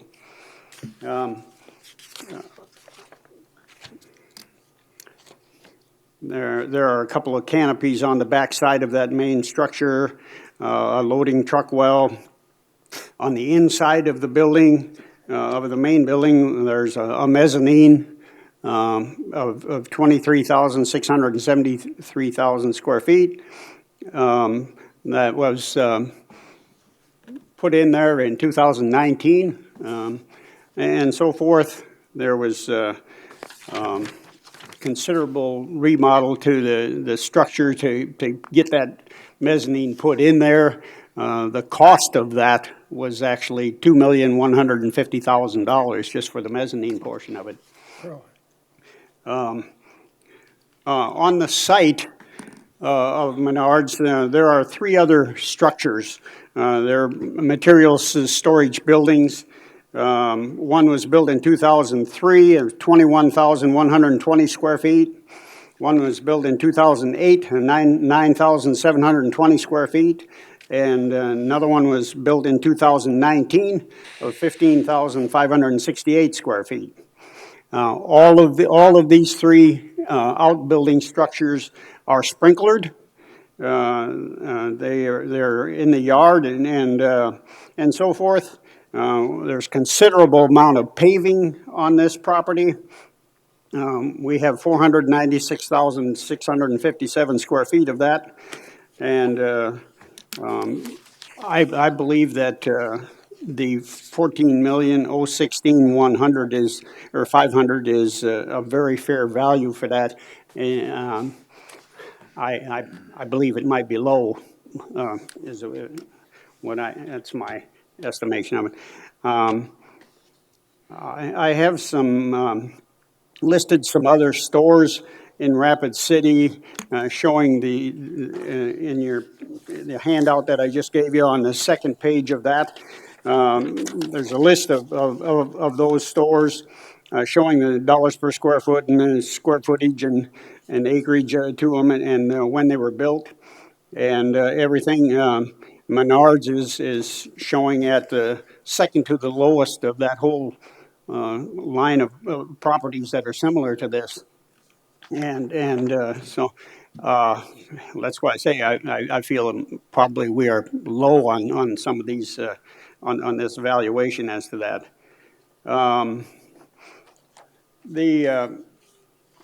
There are a couple of sales and so forth of these types of properties, similar but not exact. There aren't very many in Rapid City that have sold like this. We have some other structures like it. One sale would be the old Kmart property on East North Street, sold in June of 18 for $4,350,000, but that was built in 1967 and everything, and just really run down since then, and it's not a real good comparable for Menards. The Cabela's property sold in 2017 for $17,174,516, which is finished off better and so forth. So that came up quite a bit higher than the subject property. Bacon Park, whole area there sold in 2019 for $14 million. And now it's being remodeled and so forth, and so that value will change too. But that was the sale price in 2019. And Shopco building out by Interstate I-90 sold in 2015 for $8.2 million, a little bit over that. And now it's relisted. It's been sitting empty for quite a while, and it's listed for $7,650,000, but it doesn't have the footage and so forth of Menards or anything of that nature. To get a pretty good example of what our valuation is, which is at I believe $54 a square foot, 317 Yeah. for the land. Right, I got 5678, but, that's pretty close. Can I ask you a question? Yes, Okay, so you mentioned Shopko, you mentioned Kmart. What's the sidewalls on the Menards building? it's 22 27 feet, What's that? 27 feet. 27, okay. And this is what makes the difference between the Menards and Shopko. I know people that would have bought Shopko in a heartbeat if they had 27-foot sidewalls. Absolutely. That's where the difference is here. And $54 a square foot, if you had to replace that today, I don't think you could do it less than 150. Now, let me give you an example. Farm and Fleet. It's got 188,360 square feet. The cost was 20,880,129. 20,800,000, round numbers. And that's 110.85 a square foot. I'm What, always talking about utilities, so I just want to make sure, we mentioned a lot of sales, but them sales have 16, 18-foot walls, and that's where Menards is a little bit unique. much Because, older too. that building could serve so many alternative uses with with the sidewalls being 27 feet. Yeah, Mr. Chairman, it's got a mezzanine also. Commissioner Lester. I have a couple of questions if you don't mind, so I can make sure Go ahead. make sure I'm mathing over here appropriately.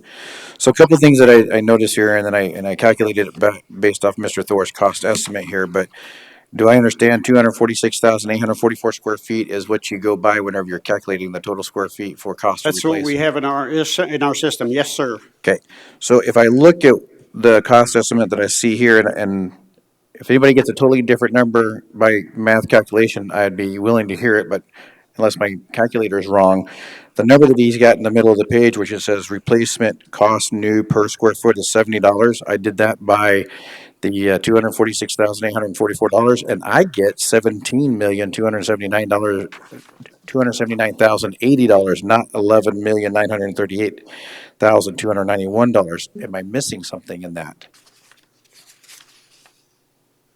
And Am I missing something, or is there a repeat that, if you would, okay? please.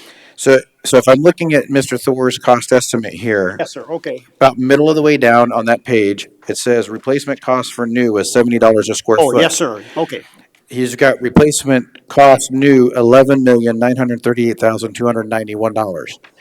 My question is that based on $70 a square foot? Because if it is, that's a calculation error, because I calculated the 246,844 square feet by $70, and I get $17,279,080. Okay, if you go up to the top of that page on Mr. Thor's cost estimate. You right? He's got 169,806 square feet, not 200,000. Okay, so I don't know where that number came from, but there's the difference. R3, I just want to point out the land is assessed roughly at $3.17 a square foot.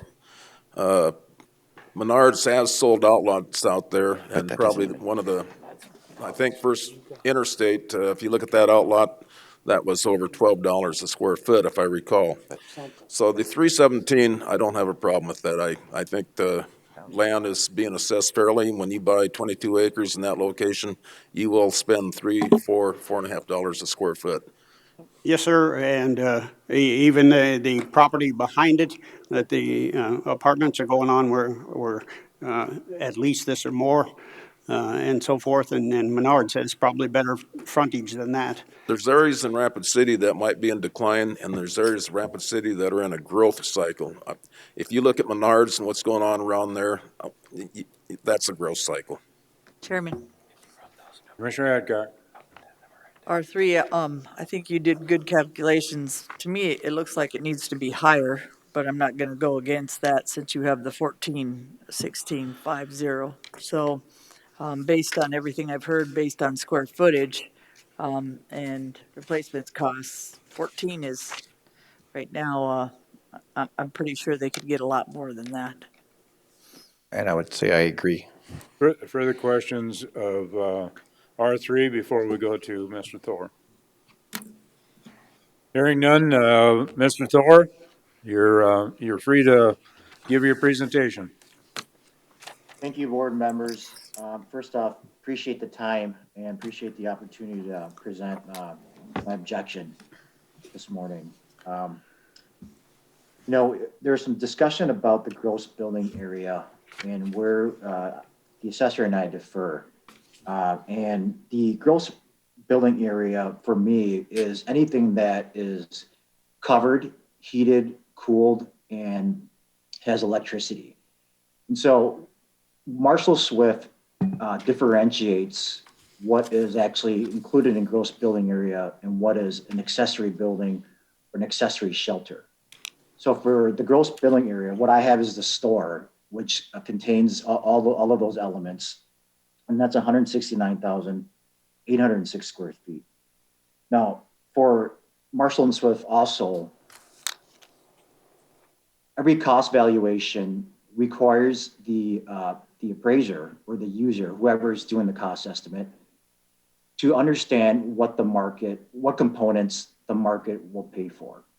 So in other words, although a particular building may have a feature, the appraiser or the person who's doing the valuation should not include that particular component if the market will not pay for that feature.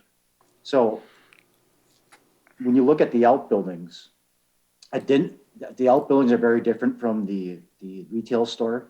The outbuildings consist of open air lumber sheds. They do have sprinkler. But if you look at how Menards stores its lumber compared to Fleet Farm, compared to Home Depot, compared to any other big box retailer or home goods store, they store their lumber in a very, very unique way. And this particular setup is only valuable to Menards because of their business processes. Same thing goes for the mezzanine that's inside of the store. If you walk into any other home goods retailer, you won't see this mezzanine space because Menards uses this mezzanine space to store excess goods. And so in some stores, they've converted it to extra retail space. So when I calculate gross building area, I look at what's enclosed, what's the selling floor, and if there's a shipping dock or shipping area that's also enclosed and heated, I would also count that as well, even though it doesn't have the same finishes as what the retail store would have. So that's where I have 169,806 square feet. I have the mezzanine at 22,348 square feet, and I separate those two because, as someone pointed out already, my estimated replacement cost for the building, the retail store, is $70 a square foot. You have to separate that from the mezzanine because the mezzanine doesn't cost $70 a square foot to build. So it's important to differentiate between the two. And that's where I've separated. If you look down a little bit further where it says add for mezzanine, I've added the mezzanine at $15 a square foot. So just walking through this cost estimate, I think the assessor and I agree that, this is a 1997 building. We're agreement on the size of the land. I don't know how the assessor is calculating depreciation, but what I have for a total replacement cost new, when I considered the paving, the mezzanine, and entrepreneurial profit, I have a total replacement cost new of $13.4 million, and that's $79 a square feet. Now, to put that into perspective, Menards, since 1998, they've spent $15.7 million on this site.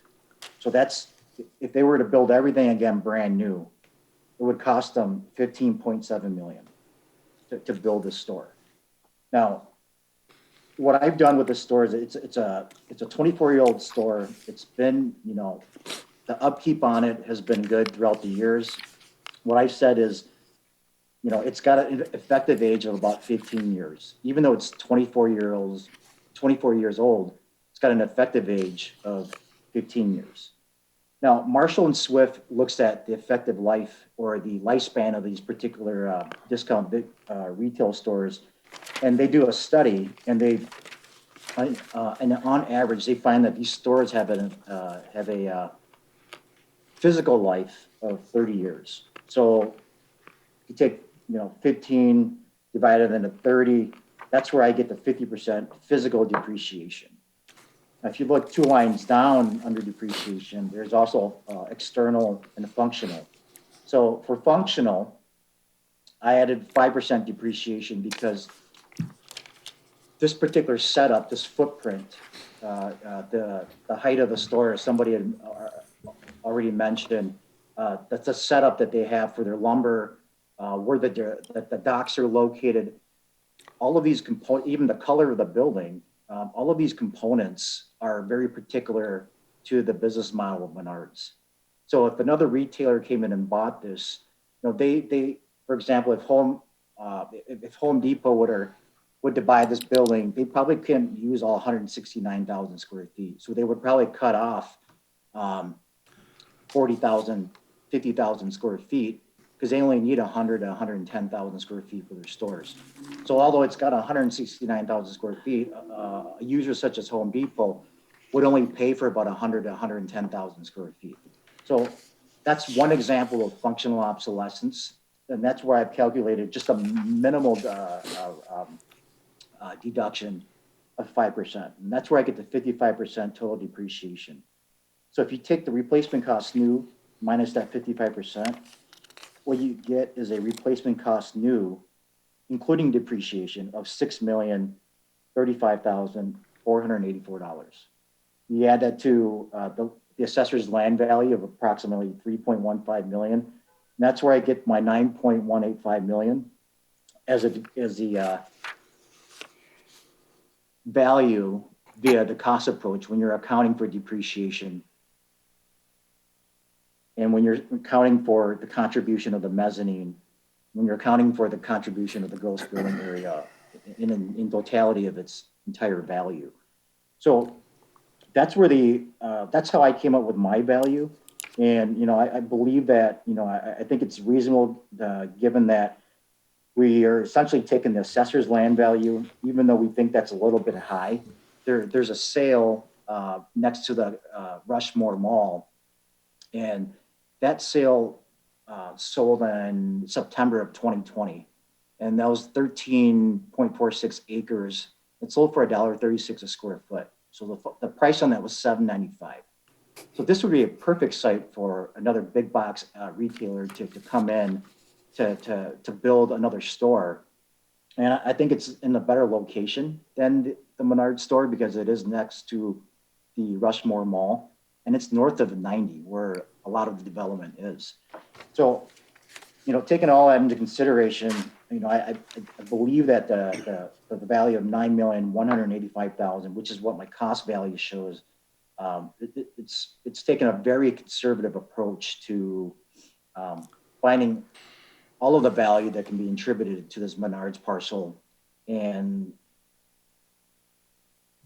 putting that all together for a final value of approximately, $9.2 million. Mr. Chair. Commissioner Roskinek. Sir, would it be safe to assume that the cost approach, it's very subjective? We're looking at your estimate of fiscal depreciation, 53.33. I could swallow that if you could show me some market evidence, because normally you pull these rates out of the market. Do you got some market evidence to support your conclusions and your cost approach? Well, the market evidence is that Marshall Swift pulls these numbers from contractor numbers. And so these numbers come directly from an aggregation of contract numbers that have been put together throughout the U.S. And then if you look at my multiplier section, there's a current cost and a local cost multiplier. And then what Marshall Swift does is they go to the local markets and they determine, okay, is Rapid City an area that has greater demand than the rest of the country? And if that's the case, then the local cost is going to be, the multiplier is going to be over 1.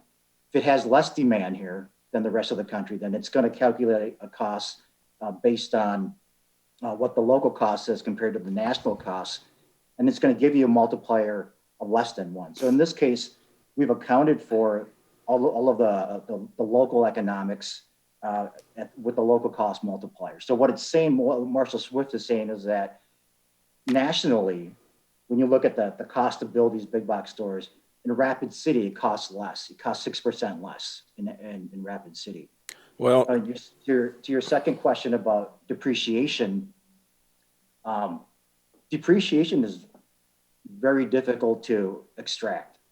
But when you look at these stores over time, there's mention about the Kmart, the Shopko, all of those stores. If you look at those stores that have sold, and let's just say that those stores, I think all of us would agree that when those stores were built, they were built for a lot more than what they sold for today, because the big box market is somewhat unique in that every box is custom built. It's not like a single family home where a builder will pay, say, $200,000 to build it. They sell it at $250,000. They make a profit on it.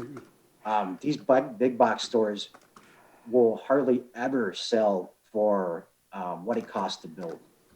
And so just looking at the sales that you've mentioned, if we take the replacement cost new and apply it to the square footage of those sales, you'll see that the sale price is a lot lower than what it would cost to build new.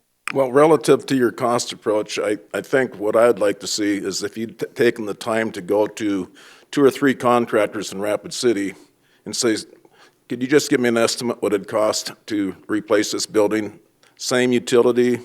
That would give me a lot more comfort level in the cost approach. And I think Mr. Reich has some more information for us. R3?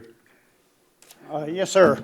In response to his information that he just gave us and so forth, the depreciation of 58.33%, I feel, is real excessive, especially with 5% functional obsolescence on it. SDCL 5-33, note 13, it says depreciation and obsolescence. It says functional obsolescence for purposes of assessing the market value of taxpayers' real property is the loss of utility and failure to function because of inadequacies and deficiencies in the property. I don't see that in Menards at all. I've been out there, I don't know how many times, 100 or more, and everything at that very property. And I don't see anything. They put the mezzanine in there, and it cost them a lot. It's certainly worth something to them. Otherwise, they wouldn't even do that. And it's area up there that's not even included in the footage of the building. It's a component to us that we put in there. And there's some value to it, but it doesn't even add up to what they paid for that being put in there by a long shot. There are also here ahead on the land, that lot that he mentioned behind Rushmore Mall. That isn't the same type of location that Menards has whatsoever. That's behind Menards and behind the mall. It's not even visible from the interstate or anything else. Nobody would put this kind of a property back there on that very lot. I'm very familiar with that lot and what it sold for and so forth. But there's a reason that it did sell for much less than the location isn't there and anything to it compared to Menards. So, Mr. Thor, a quick question for you. Did I not understand you to say that the property has been maintained and the functionality of it, of the buildings, are as if they're only 15 years old? That's my estimate. It's hard to put an exact number on it, because something that I want everybody to understand, and I want to make sure that I say this, is that the way that Menards maintains its building is suitable for Menards.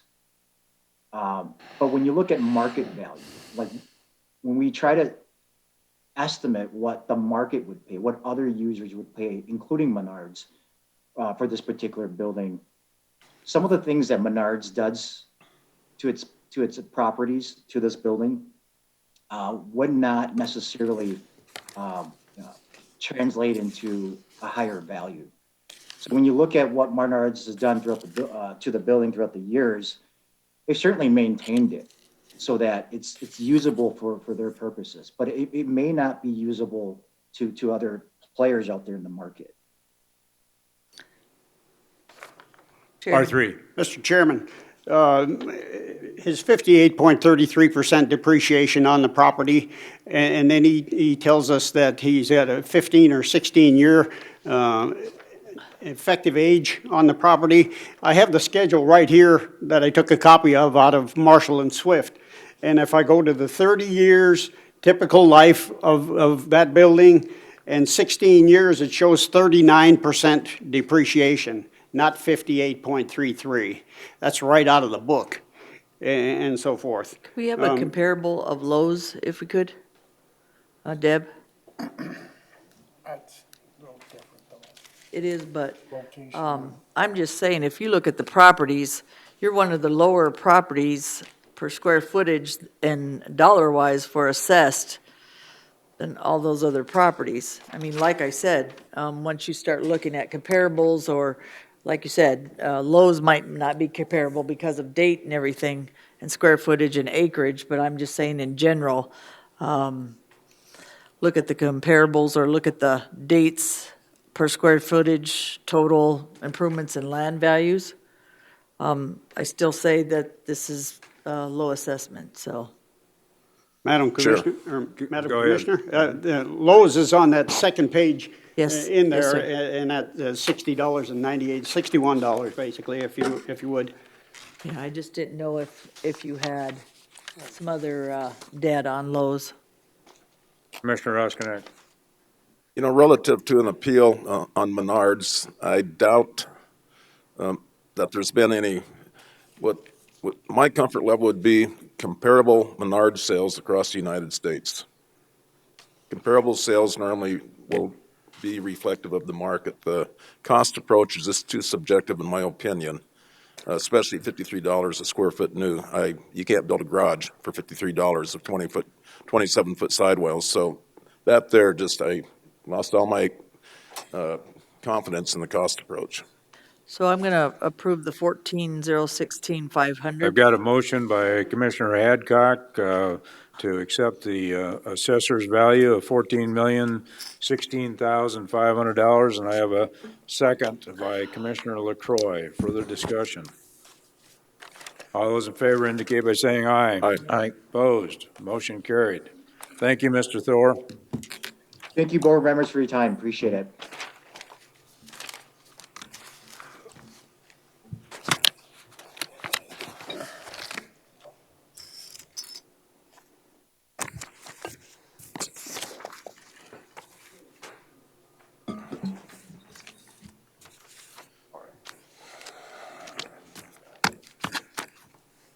We don't have another property owner here, but we have one that Joan is going to try to call. So how about we continue on down the schedule, and we're morning where we left off before we went to Menards. Okay. Morning at 10:10.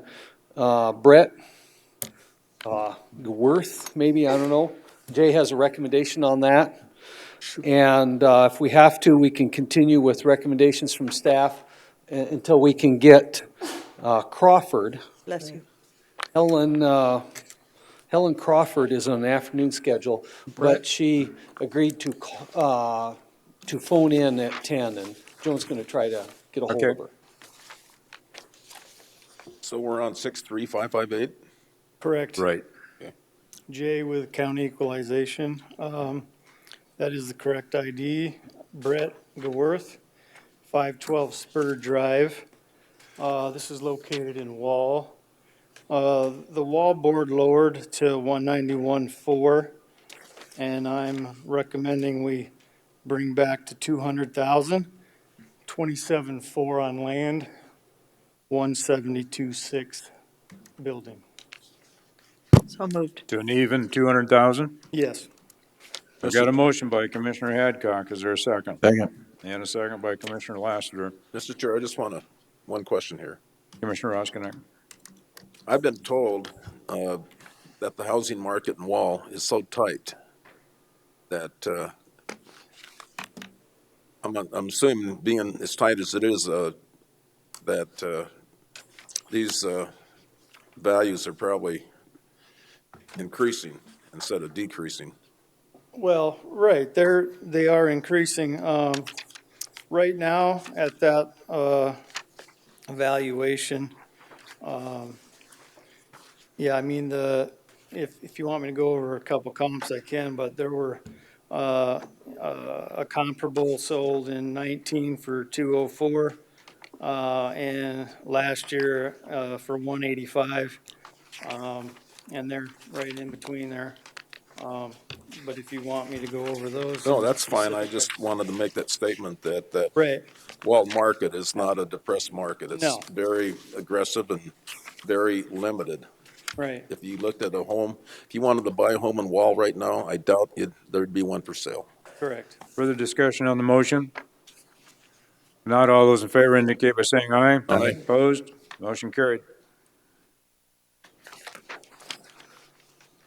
So on the afternoon schedule, down, third from the bottom, towards the bottom is Helen Crawford.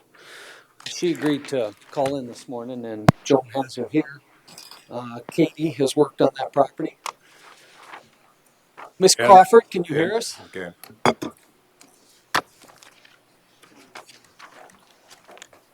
Miss Crawford, can you hear us? Yes. That was sort of soft. Remember to speak up so that the room can hear you, and if you have a problem hearing us say something, I can barely hear you. we're going to have to try to remember to speak into the microphone every time. I apologize for that. So Mrs. Crawford, Okay. we're going to ask Katie from the assessor's office to go forward, present her information, and then we'll call on you. Okay.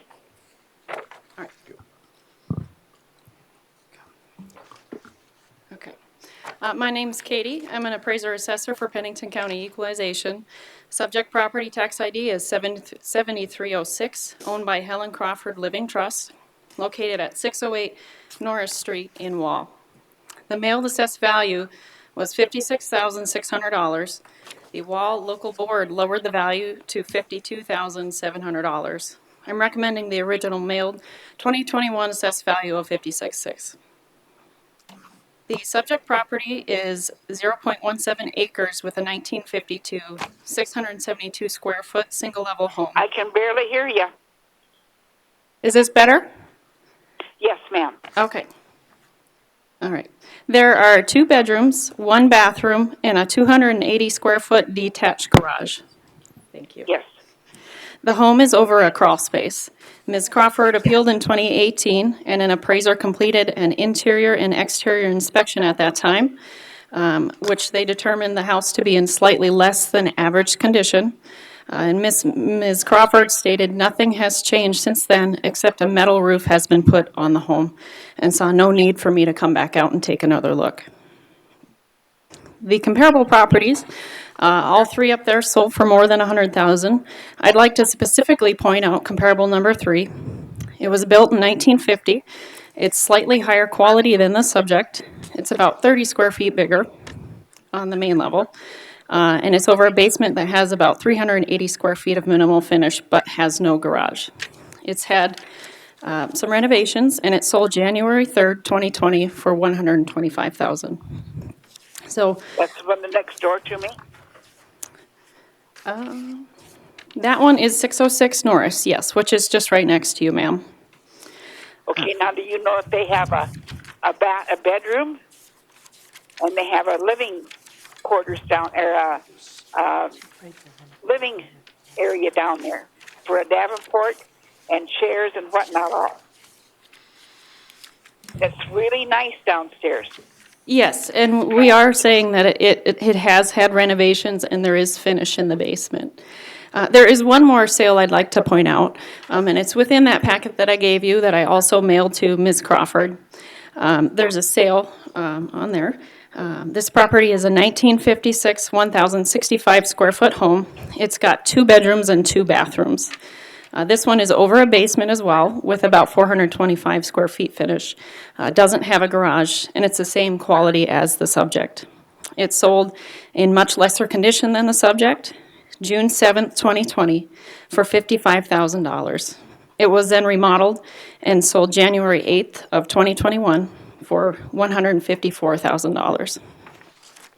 So after reviewing the subject property and the comparable sales, I'm recommending the original mailed assessed value of $56,600 with $13,900 on the land and $42,700 on the improvements. Any questions of Katie before we go to Ms. Crawford? Hearing none, Ms. Crawford, go ahead and make your presentation. What was my value, or what was my percentage last year that I paid for taxes? Do you have any idea? I don't have it in front of me because I couldn't find it this morning. Appears to be 48,800. Ms. Crawford, $48,800. How much? $48,800 was the assessed value. Okay. Well, I think the 15% is too high. I would go 8%.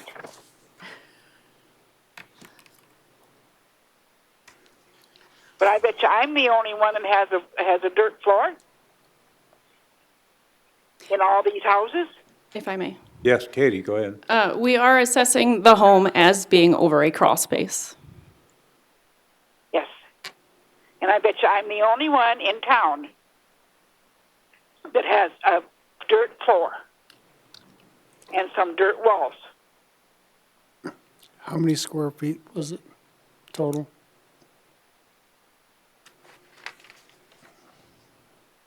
$672 square feet. Mr. Chairman. Commissioner Lassiter. Question for Mrs. Crawford. Can you explain what do you mean by a dirt floor and dirt walls? There's some cement on 2 walls, 3 walls, and the rest is dirt, and there's dirt floor. So you're saying there's no foundation on one wall? Oh, yeah, the foundation is around everything, yes. But on the crawl space, there's nothing there. I mean, it's just a dirt floor. There's just nothing there except my furnace and my hot water heater. Yeah. Okay. Okay, I think I'm understanding dirt floor in the crawl space. Okay. And so your furnace and your hot water heater are in the crawl space underneath. So yes. How could you give me an estimate of what the height is down there? Can you walk down there, or do you have to? Yes, I have stairs to walk down there. Yes. Okay. Further questions of Ms. Crawford? I think I just want to let Ms. Crawford know that overall the market, based on Shannon's study, was an increase of 10% in the region in Pennington County, and realtors actually are saying closer to 13 and 14%. So whether it's a dirt floor, crawl space, everything has increased in value. And if I use, if you take that times 10%, I get roughly 54,000. So I think it's fair. That's what the market's telling us. Yeah, Mr. Chair. Commissioner LaCroix.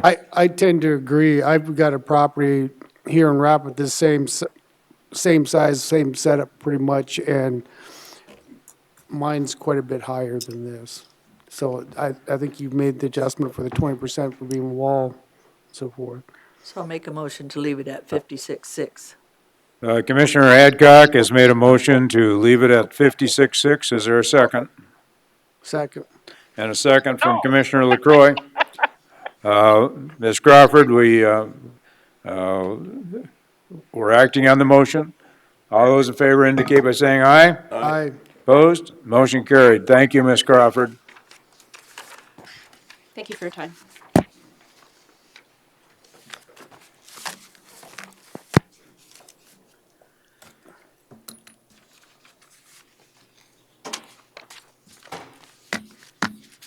Do we need to get you glasses, Shannon? I see you squinting. I can see the clock. It's this paper in front of me I can't see.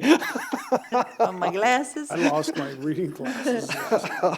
I'm just looking at the time and the schedule. So we have, we're still waiting for Tweeton, and I don't know when. They were supposed to have been in earlier, so maybe they still show up.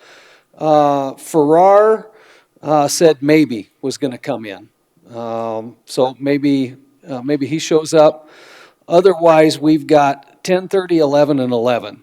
So here soon, we'll get busy. I suppose we just worked down, we did Gaworth. How about we go to Clark and we work down our staff's recommendations there. Hold on, where are you at? Okay, Morning that's on the schedule. AM session. Morn? 10 to 11. Yeah. And Hayden and Kelsey Clark. Okay? Was that scheduled for the morning or? Yes, that was scheduled for 10:10. Mark. So we got Menards out of the way. You don't look like Derek, Joe. I don't. I'm Joe with the DOE, and Derek had initially been assigned this property, but due to schedules, I was able to meet with Hayden and go through the home, and so I'm making the recommendation as well. Okay? And following, walking through the home, there are some adjustments that needed to be made. The local board had set this value at $137,268. After walking through the home, I'm recommending $135,400. So moved. I've got a motion and a second for $135,400. Motion is by Commissioner Hadcock, second by Commissioner LaCroy. Laster. Commissioner Lassiter. All those in favor indicate by saying aye. Aye. Opposed? Motion carried. Thank you. Didn't you get, Monday you were reading the breakdown. Do you have to do that, or you guys got all that? Pardon? She has the papers now. Monday you were separating it. Remember? Oh.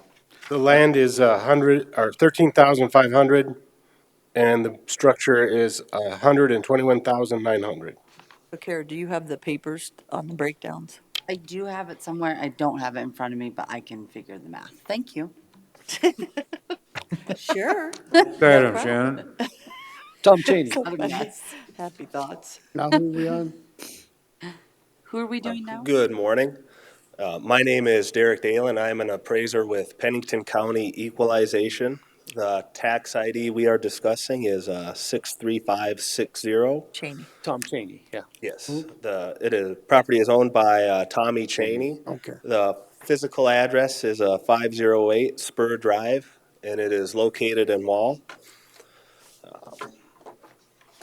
Our initial assessed value was $315,600. The Wall local board lowered that value to $304,885. After the Wall local board took their action, interior and exterior review of the property was completed, and I am recommending a new value after that inspection of $299,800. Can you break that down by lot and Yes. structure? The land value is $52,100, and the structure value is $247,700. So moved. Got a Second. motion by Commissioner LaCroy, second by Commissioner Lassiter. All those in favor indicate by saying aye. Aye. Aye. Opposed? Motion carried. Thank you. Next on that list is Verl Schroeder.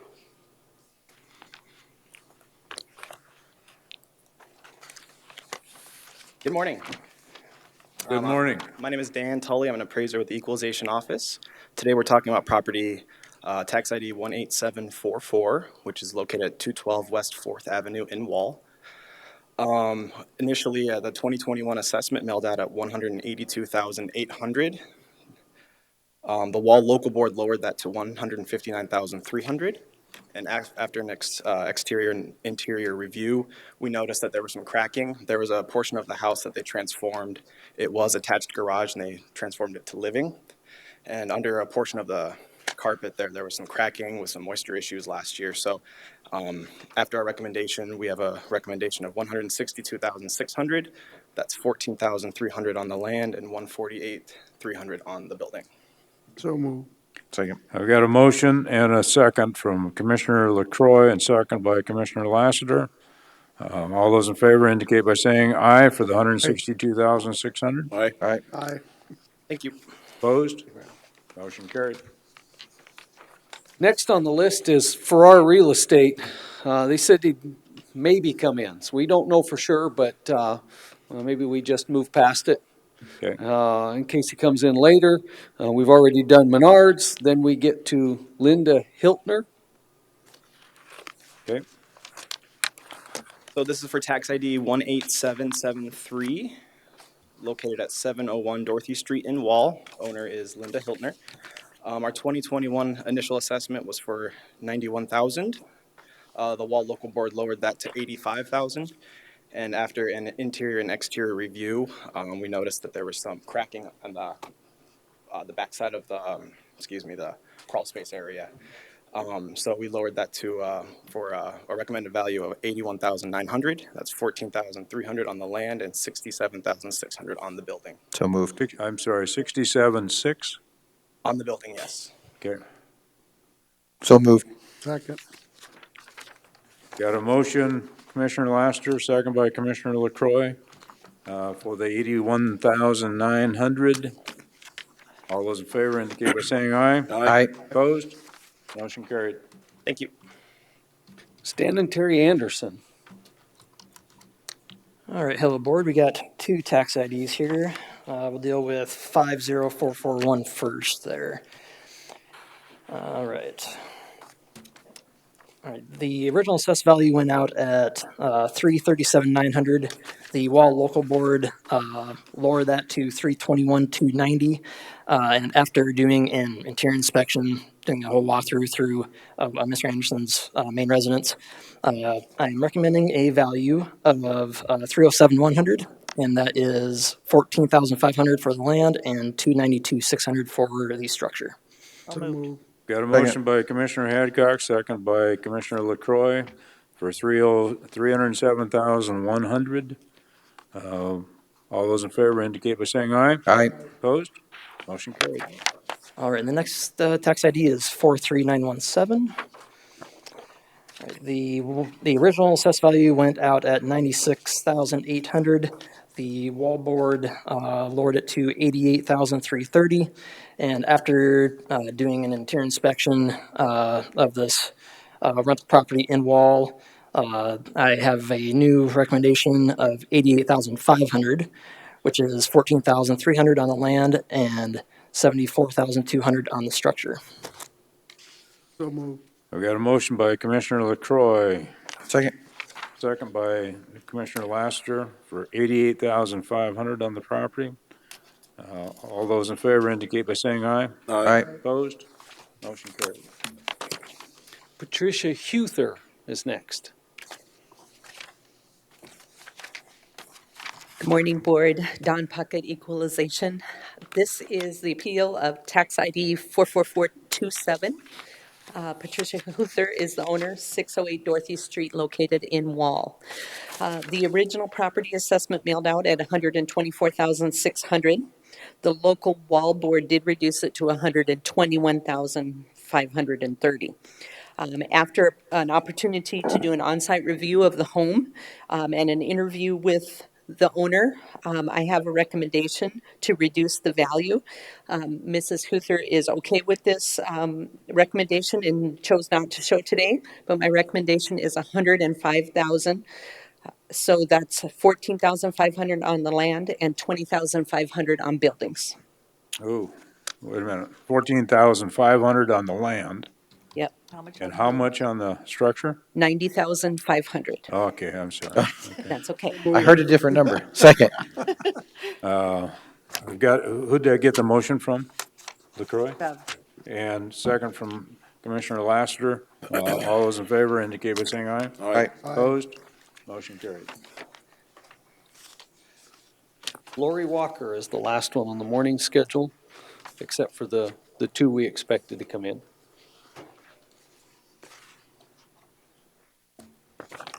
I don't see any information on the, Last page. Morning.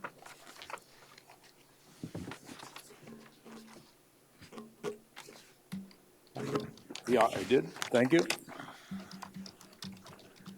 Joe, DOE. I had an opportunity to meet with Ms. Walker and walk through her home with her and look at it. There have been no significant updates since 2014, which was the last time that I had looked at the house. The things that she pointed out were the same things she had pointed out at that time. And so, based on that observation, I think that they're not an issue. And so, because of them, we shouldn't lower the assessment. That was one of her comments at the local board, because the local board took her value from 179,900 to 161,970. I spoke with Mrs. Walker about Wall and about the different areas of Wall and the sales in Wall, and that our assessed value is here for the most part, and our sales are way up here. And so I'm mentioned to her on the phone that I'm recommending that we go back to the original assessed value of 179,900, and she wasn't overly happy with it, but she understands and chose not to appear today. So the recommendation I'm making is 179,900 with land at 13,800, and I believe the structure at 166,100. Do I have a motion? So moved. Got a motion. Is there a Second. second? And a second. Motion by Commissioner Hadcock, second by Commissioner Ross Connect for the 179,900. All those in favor indicate by saying aye. Aye. Opposed? Motion carried.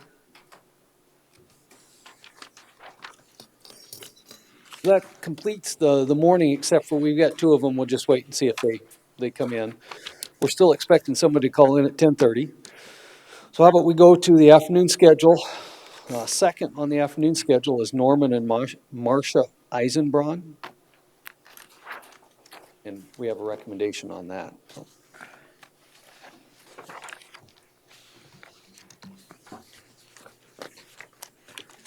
Scott Dressler.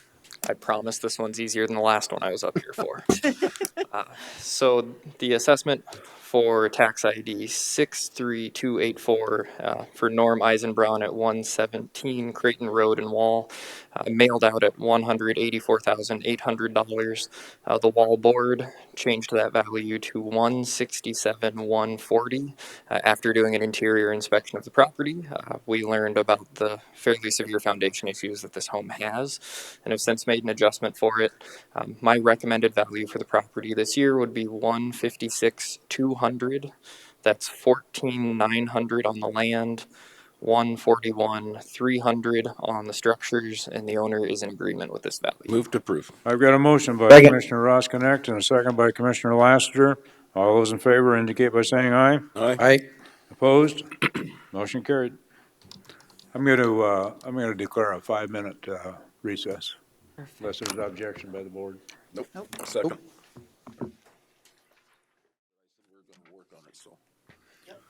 Okay, we're back in session.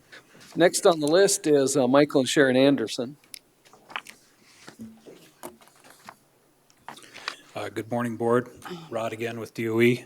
I did meet with, or I did talk on the phone with the Andersons, and they have two appeals. One is for their commercial property, one is for the residents. I went over the values with both of them, and they agreed with the recommendation that I'm about to make. We can start with tax ID 18910. This is the Dairy Queen. This is their commercial property. Our initial evaluation went out at 151,800. The board lowered it to 141,850. My recommendation is to reinstate our original value of 151,800. So that's 22,500 on the land, 129,300 on the building. I've got a motion by Commissioner Hadcock. Is there a second? Second. And a second by Commissioner Lassiter, to leave it at the, recommendation of $151,800. All those in favor indicate by saying aye. Aye. Opposed? Motion carried. The second property is tax ID 67977. This is their residence. Same situation. Our original valuation was 282.3. The board lowered it to 272. And I'm recommending to reinstate our value of 282,300, and that's 25,800 on land, 256,500 on the building. So I have a moved. motion. So moved. Got a motion by Commissioner Lassiter. Is there a second? Second. Second by Commissioner Hadcock. All those in favor indicate by saying aye. Aye. Opposed? Motion carried. And I also have the next three appeals. This is James Kitterman, and there was a mobile home, a commercial property, and then his residence. Same situation. I actually went to his home, visited with him, went over our valuation, and he understood that our original values represented market value, and he's good with the values. So This is 18961. yeah, we'll start with that 18961. So Okay. this was the commercial property. Original valuation was 25,600. The board changed it to 24,800. Recommending to reinstate our value of 14,300 on the land, 11,300 on the building, for a total valuation of 25,600. Is there a motion? So moved. Second. Motion by Commissioner LaCroy, second by Commissioner Lassiter. All those in favor indicate by saying aye. Aye. Opposed? Motion carried. Chairman, I have just one brief thing to say. If you noticed, when they go in, meaning our equalization officers, a lot of times when they go in the properties and people do have some issues, it does make a huge difference for them to be able to see inside the property. So we're finding that a lot of times they're dropping it based on what the people are showing them.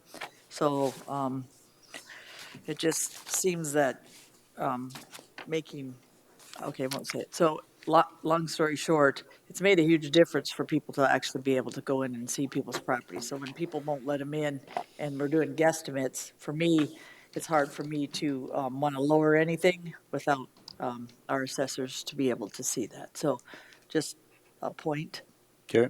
that makes a huge difference. 48298. I'll just jump, same story, recommending to reinstate our value of 121,300. So that's 14,400 on land, 106,900 on building. Is there a motion? So moved. Second. Got a motion by Commissioner LaCroy, second by Commissioner Lassiter. All those in favor indicate by saying aye. Aye. Opposed? Motion carried. And the final one is the mobile home, tax ID 8007910, reinstating the value of 12,600. And again, this is just for the mobile home. Is there a motion? So moved. Second. Got a motion and by Commissioner Hadcock, second by Commissioner Lassiter. All in favor indicate by saying aye. Aye. Opposed? Motion carried. Next on the list is John Jordan, but you're not ready yet? I thought our slot was 11 to 12. Yeah, well, yeah, so you're not ready. You still waiting? Yeah. Okay, so let's skip over Jordan and we go to Dustin Reeves. Joe, Department of Equalization. This parcel is 13772. And then if you could go to the map, that little globe thing. Just the globe thing on there. There you go. This is agricultural land out east of Wall and south of Wall. And Everybody got that? Yeah. I think this is it here. Right after Jordan's. Dustin Reeves. Draft And then I got it, sorry. Yes, sir.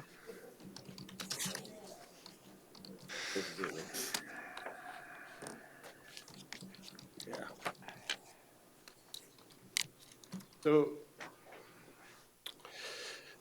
the breakdown of soils on this parcel are 56 acres approximately of pasture-rated soil, and then 102 acres of crop-rated soil. And that's because of the soil survey and how that map shows the soils to be. But you can see on the bottom third of this parcel, that's where they're actually kind of cropping it, which is actually about 56 acres. So when they received their assessment notice and looked at it, they were like, this isn't right because the 56 acres should be cropped. But that's not how we do it. We do it per the legislature and the law, what the soil types say they are. So I did go out and I looked at the property, and on the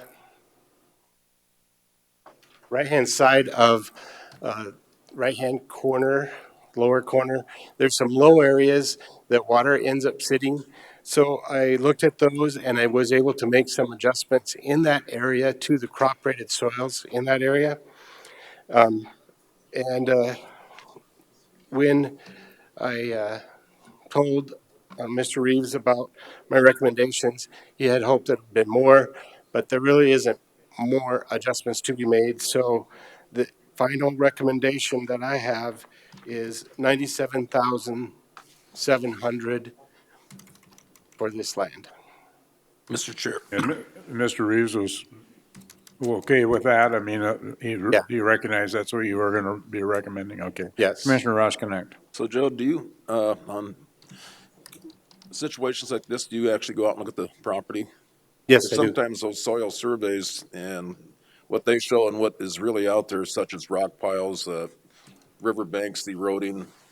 Yeah, I definitely go out there and look to see if our soil survey and the descriptions that we have match what their soils really are. All you can do. Thank you. Move for approval. I've got a motion by Commissioner LaCroy and a second by Commissioner Lassiter for the 97,700. Any further discussion? All those in favor indicate by saying aye. Aye. Opposed? Motion carried. At the very bottom of the afternoon schedule, yeah, or at the where are we at? The afternoon, the very bottom, the last one is Robert Gabert, and he's here. Okay. He had agreed to come in at 11. He's a little bit early.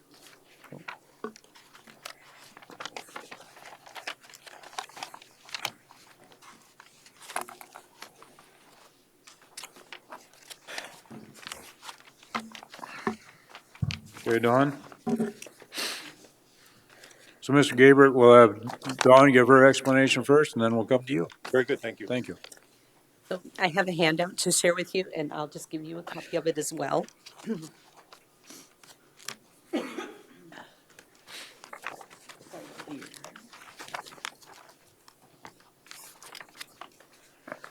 you.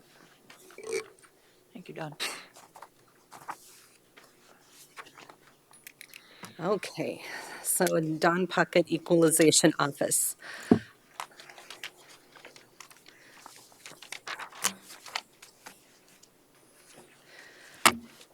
So this is appeal of tax ID 66971, owners Robert and Cheryl, is it Gabbert? Gabert, okay, Gabert. The 2021 assessed value of the property was $444,200. The property is located at 8411 Highland Loop in the Nemo Road area.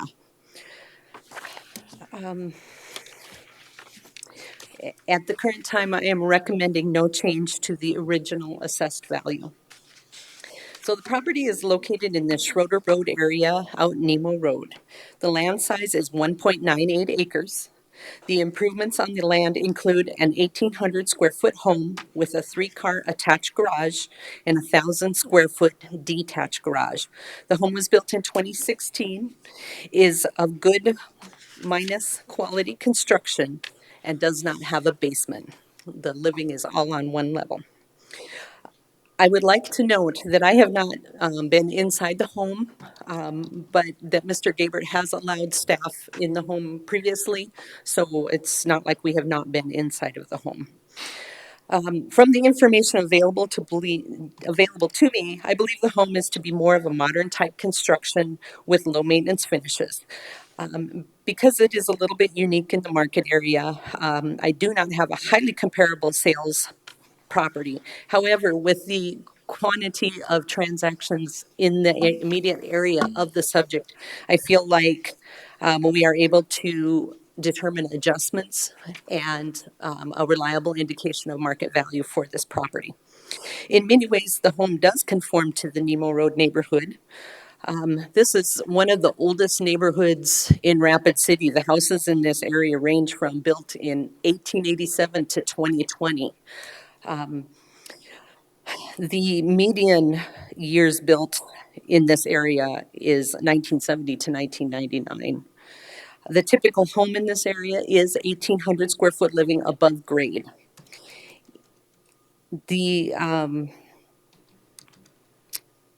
typical qualities out here are average to good, and most of the properties have at least one garage, if not two. The typical land size in this area is also 2 acres. Approximately 20% of the homes in this area do not have basements, similar to the subject. So I've shared some handouts with you. Page 2 is a map of the subject and the comparables, just so you can kind of get an idea of where the subject is located. And the comparables are all within a couple miles of that. Page 3 of my report is the comparable sales report. And I have shared this with Mr. Gabert in the past, and so I just wanted to discuss it a little bit with you. Our comparable sales report produces 3 different values. And in reconciliation of these 3 value indicators, one of the first things I noticed is that the 3 values it produced are very, very close together. So I'm looking at the 417,800, the 444,200, and the 443,300. Those 3 values, I marked them on your sheet. These values, being so close together, produce a tight value range indicating a fair market value for the property. The sales report also displays, I lost my spot, sorry, 5 comparable properties. And once we make adjustments to the sale price of these properties, indicate a value of the property between $428,000 to $479,000. So I feel the adjusted sale prices further support that the 444,200 of the assessment is a reliable market indication for the property. Of the 5 comparables, I would give the most weight to comparable 1. The home is older, it's inferior in quality to the construction of the subject, but it has had extensive rehabilitation work in the last couple of years. The lot size is only 1 acre, where the subject is on 2 acres. It does not have the second garage that the subject has. The living area is comparable to that of the subject property, 1,700 square feet. It's all above grade. There is no basement under the home, similar to the subject. The adjusted value of this sale price comes in at $467,800. And another thing I did with this was I looked at what was currently listed in the market out the Nemo Road area. And while we do not consider listings when we are determining values, I did want to just take a look at what the market was doing out there. And I found only 4 improved sales and 1 bare land sale out in this Nemo Highway corridor when I checked yesterday. This is indicating to me that there is a low supply in the market. But I did find 1 listing that I felt could have some bearing on the subject. and that is on page 5 of my handout. The home was built in 2002, and the lot size on this is 4 acres, so twice as big as the subject. The home is 15,040 square foot living above grade with 316 square foot finished in the basement. So this home does have a basement, just a small portion of it Don, has you mean finished. 1,500? Well, 1540 above grade and then 316 below grade. Okay. And so that, the living area, the total living area does make it very close to the subject. There is a detached garage on this property, but no attached garage. The listing price on this home was $472,500, and the sale showed under contingency within 12 days. Excuse me, Don, can you tell me what that assessed for then? What's the taxes 21 tax assessment then? I can. Can we look it up, Deb? I've got it. Here, let me take my clip off. 22552 Potter Road.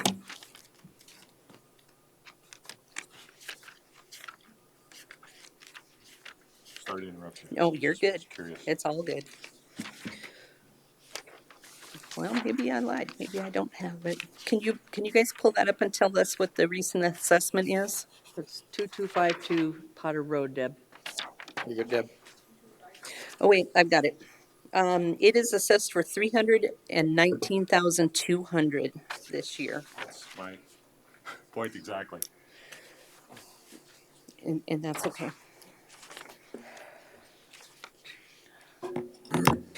You know, and I guess I would say to that I don't even think that our assessments this year are quite up to what the market is. So, just a couple more things, and then we'll let Mr. Gabbert talk.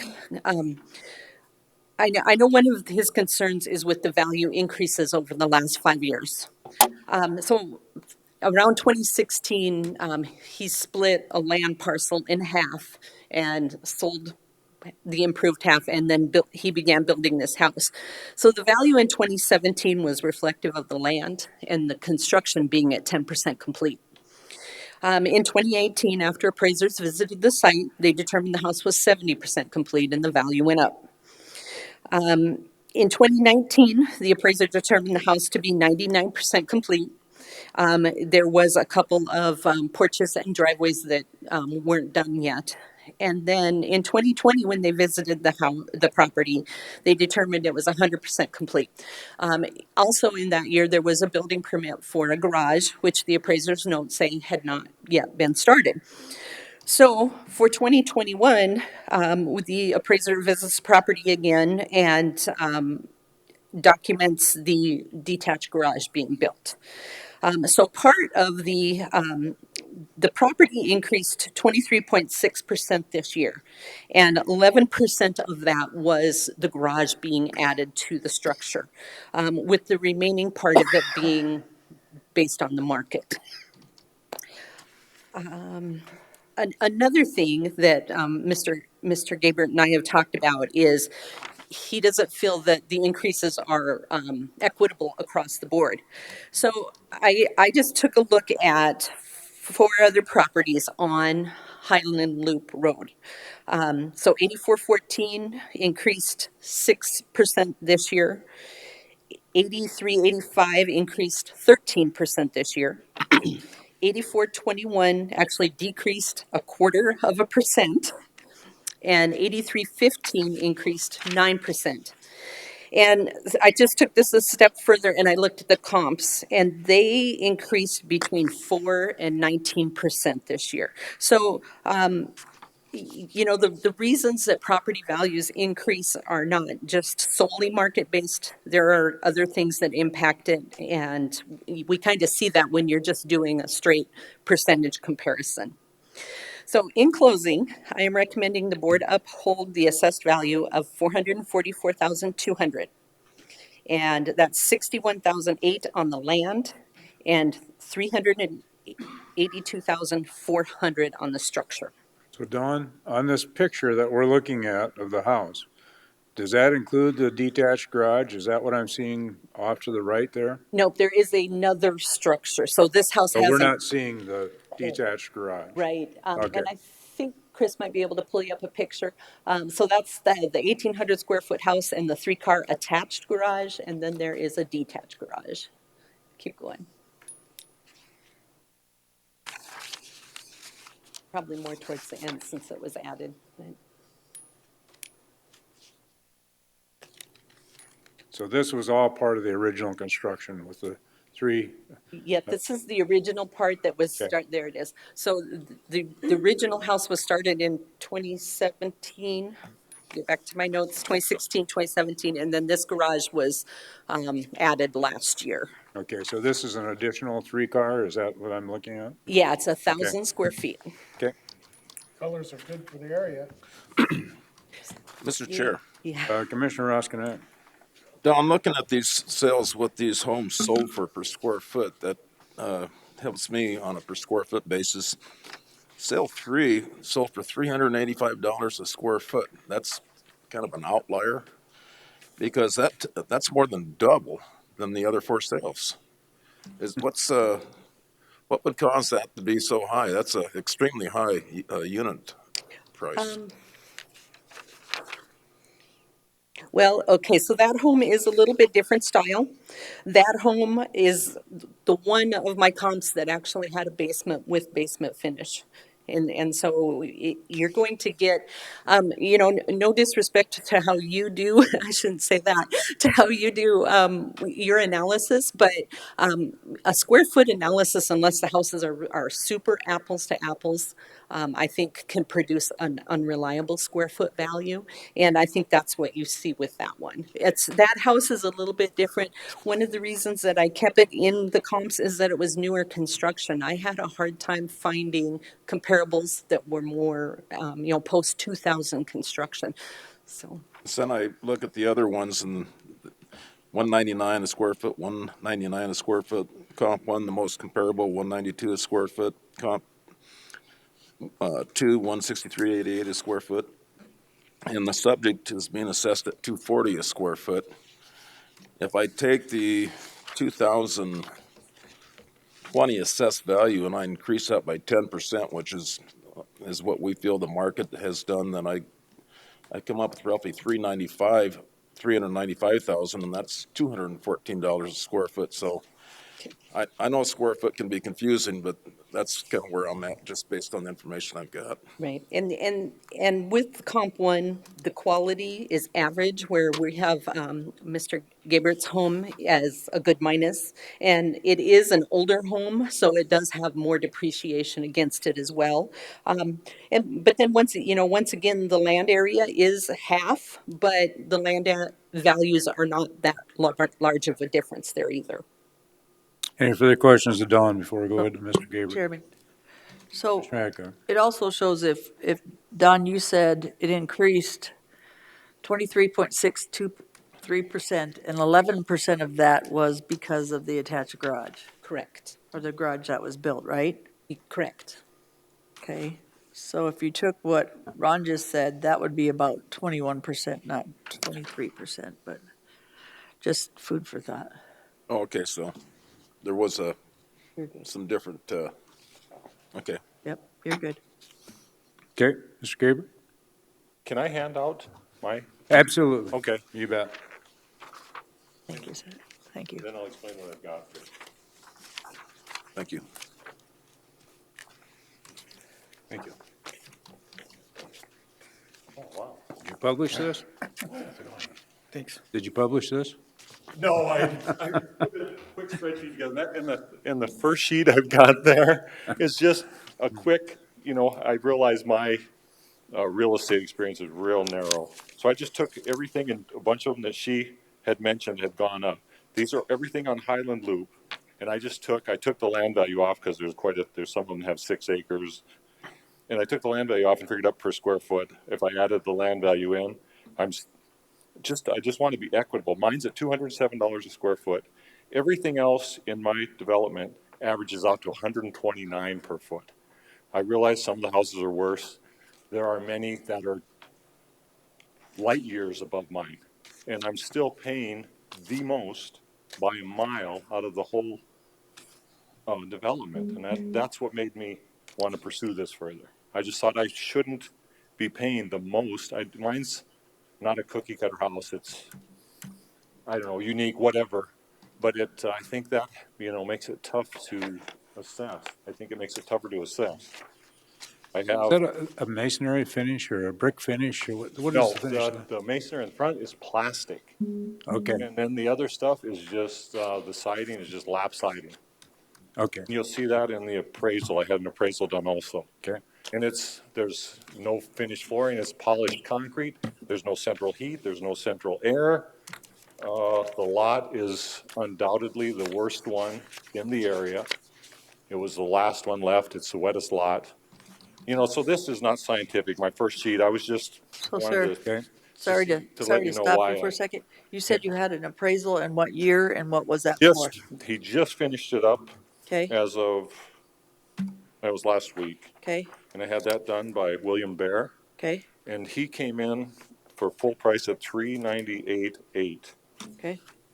And he has a comp that just sold around the corner. If you go to page 3, comp number 2 is in my development. It sold. That is assessed at $369,000. It is a house that is better than my house in every respect. And that's assessed at $369,000. Mine's assessed at $444,000. So I just you, want some equity. so you are agreeable at 398.8? And and I would still be higher than everybody else in the development with my assessment per foot. And I guess, because that would be full sale price. That's what it would sell for today. Right. And Don? yes, I still wouldn't be equal with everyone else's assessments because their assessments don't match what it would sell for. This one here sold for way more than the 369, but I can only go with what the assessments are. I don't, that to me is what equity is for me to be equal with everybody else on the assessments.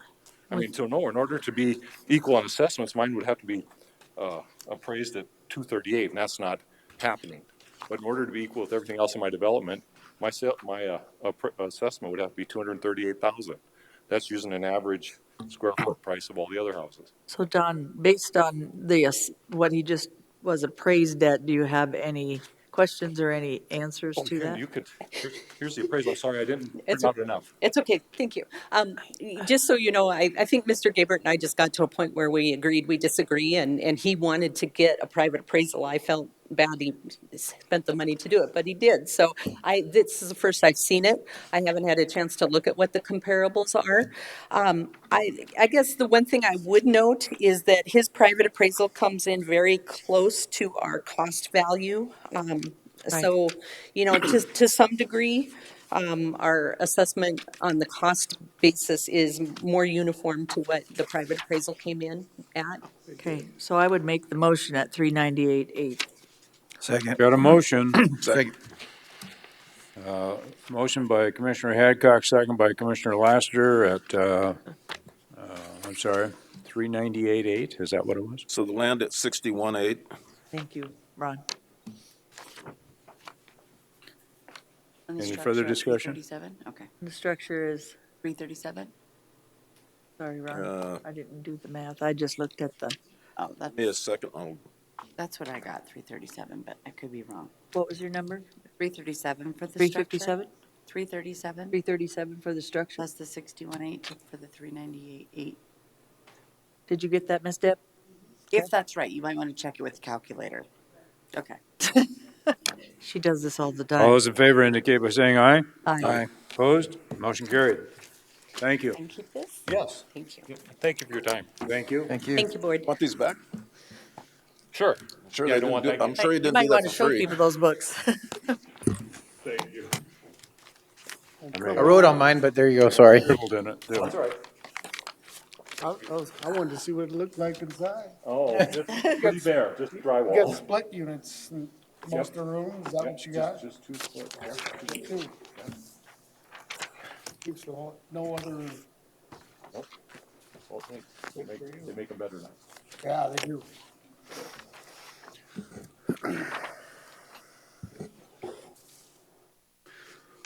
Working down from where we left off, we're at Richard and Patricia Husted. Go has a recommendation on that. Houston. Houston.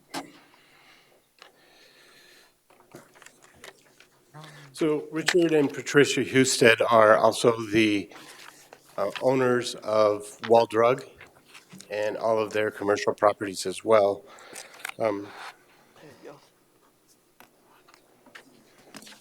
But this is on their It's on his house. home?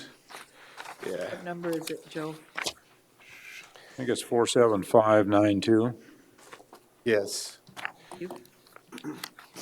Our original assessment was 206,400, and the local board brought that in at 185,200.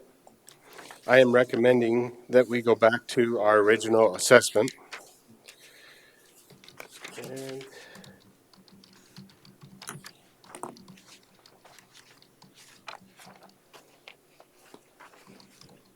He knows that? yeah, I went out and I visited with him and his secretary, and we talked about, again, the assessed values in Wall and how our assessed values are way lower than what properties are selling for, and it somewhat surprised him. He is also a member of the city council, and when I told him about that, he was okay with all of his appeals that he took to the local board going back to their assessed value that we originally sent out, except one, which I was able to get into with him, and I am making a recommendation on that one. But this one, again, I'm making the recommendation that we return to 206,400 with the land at 14,700 and the structure at 191,700. So moved. Second. Got a motion by Commissioner Hadcock, second by Commissioner Lassiter.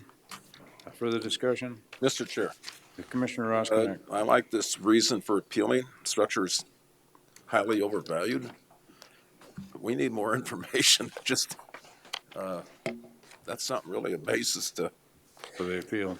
I'm hoping that next year, before boards, I can talk with Mr. Husted just about the sales and how things are going out there in Wall. Where there's definitely 3 neighborhoods, surprisingly, in Wall, and each one of them sells just a little bit different. So, Okay. so the next one, Nope, just a minute. All those in favor of the motion indicate by saying aye. Aye. Opposed? Motion carried. the next parcel is Husted Revocable Trust. This is where his mom lives, and it's 59122.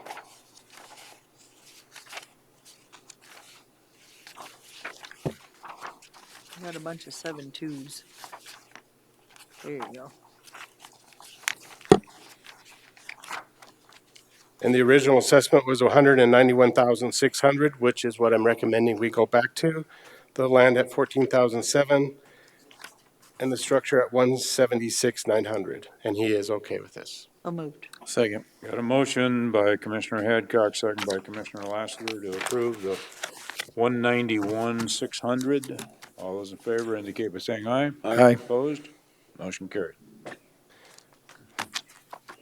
The next one that I have is tax ID 8012034.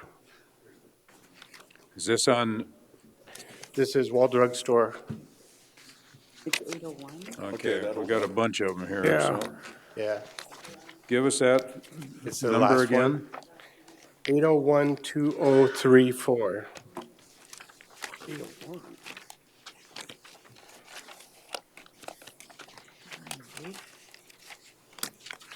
It's a mobile home.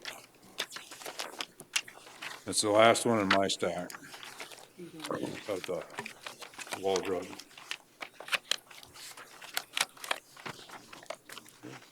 Oh, okay. There you go.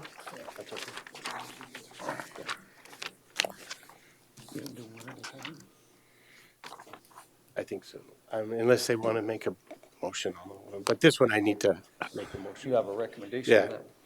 Yeah, so on this one, 8012034, the assessment came out at 68,600. I walked through this with them, and based on that, I was able to make some data changes, which brings my recommendation in at 61,400. So moved. Second. Got a And there's no motion land. by Commissioner Hadcock, a second by Commissioner LaCroy, was it? Lassiter. Commissioner Lassiter. Okay, I was just saying. Further discussion? All those in favor indicate by saying aye. Aye. Opposed? Motion approved. The remaining parcels for Wall Drug, you recommend, Returning to the original assessed value. So are all of these lowered by the local board? Yes. so Kara has the notes on it.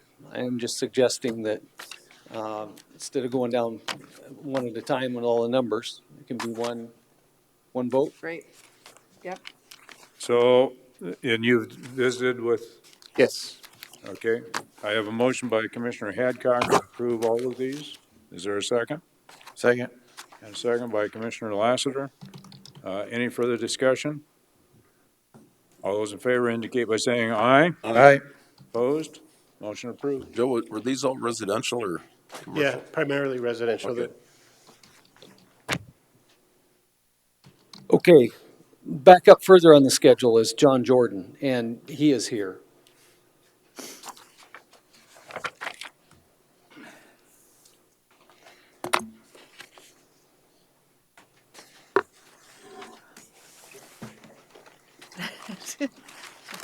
I'll steal yours. Yours are seasoned.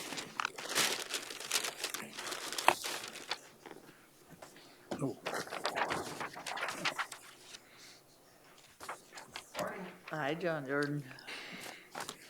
Morning. Morning, John. The packets got a little bit bigger because, well, so. Good morning. Morning. Morning. Morning. John, we'll let Joe make his presentation, and then we'll come to you. Great, thank you. So Chris is working on bringing these up. I gave her.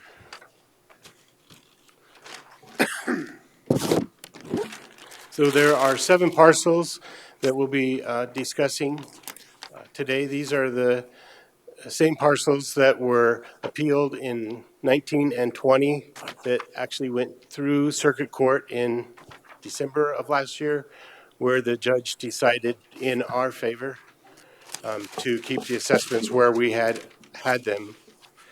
Following this year, we received the appeal from Mr. Jordan, and I was able to go out with him and spend some time with him this year. And based on that, I will have some recommendations. He has asked that he gives some information about his, and then we can come back to my recommendations. Very good. Okay. You're up, John. Thank you. Great. Is it all right if I move my mask? Absolutely. Okay. So with your permission, I'd like to, I've got 3 items, give you a little bit of an overview, and then go through each item individually and allow you to ask questions. As you may or may not be aware, my appeal is based upon, in part, information that comes out of PEER. And that information is drawn from SDSU, and it's also drawn from NAS. And it's, there's a lot of acronyms involved here. There's a lot of moving parts. And so with your permission, that's how I'd like to address it. Absolutely. Okay. So, good morning. My name is John Jordan, and we are appealing our assessments of ag classified land located east of Wasta. Our appeal is based upon concerns in 3 areas. Our soils are misidentified and misclassified. This has been identified and documented by numerous soil scientists. A study and conclusions by Department of Revenue consultant. Correction left up to the counties. Our crop income has been estimated for 2 crop years. The methodology and supporting income numbers have never been disclosed. This occurred during years that were declared drought disaster. Pennington County used Farm Service Agency's certified production to justify drought. The state used a volunteer survey to establish production income numbers which no one can verify where the names of survey participants were derived from or the accuracy of the production declared. I have reported to this board before about this data quality and accuracy. Just think if we held an election where voters were not certified and we did not know who the ballots were sent to, this could lead to a mess. Item 3, during a recent hearing, it became apparent the process of calculating average yield, currently understood to be production divided by acres planted, as stated on the production documents for the county, may not be in fact accurate. It appears that the crops that are harvested by the method of baling the crop, the data for the acres planted was never collected. It appears it may have never been contracted for by SDSU from NASS. This would be a question which Department of Revenue should answer. In the case where the county declared that only 5% of the average hay crop remained in 2017, 95% of the normal planted hay crop lost to drought was not considered an average yield. So now I'll start with item 1. Okay. So what I've done or attempted to do is to number the pages by circling a number in the upper right-hand corner. So when we get done with item 1, if you've got an individual question, we can reference those individual pages. Because again, there's a lot of data here. I've been at this a long time, and it's a little hard to catch up. So item 1, my first exhibit is taken from the NRCS Web Soil Survey. Pennington County shares 2 soil surveys with Custer County.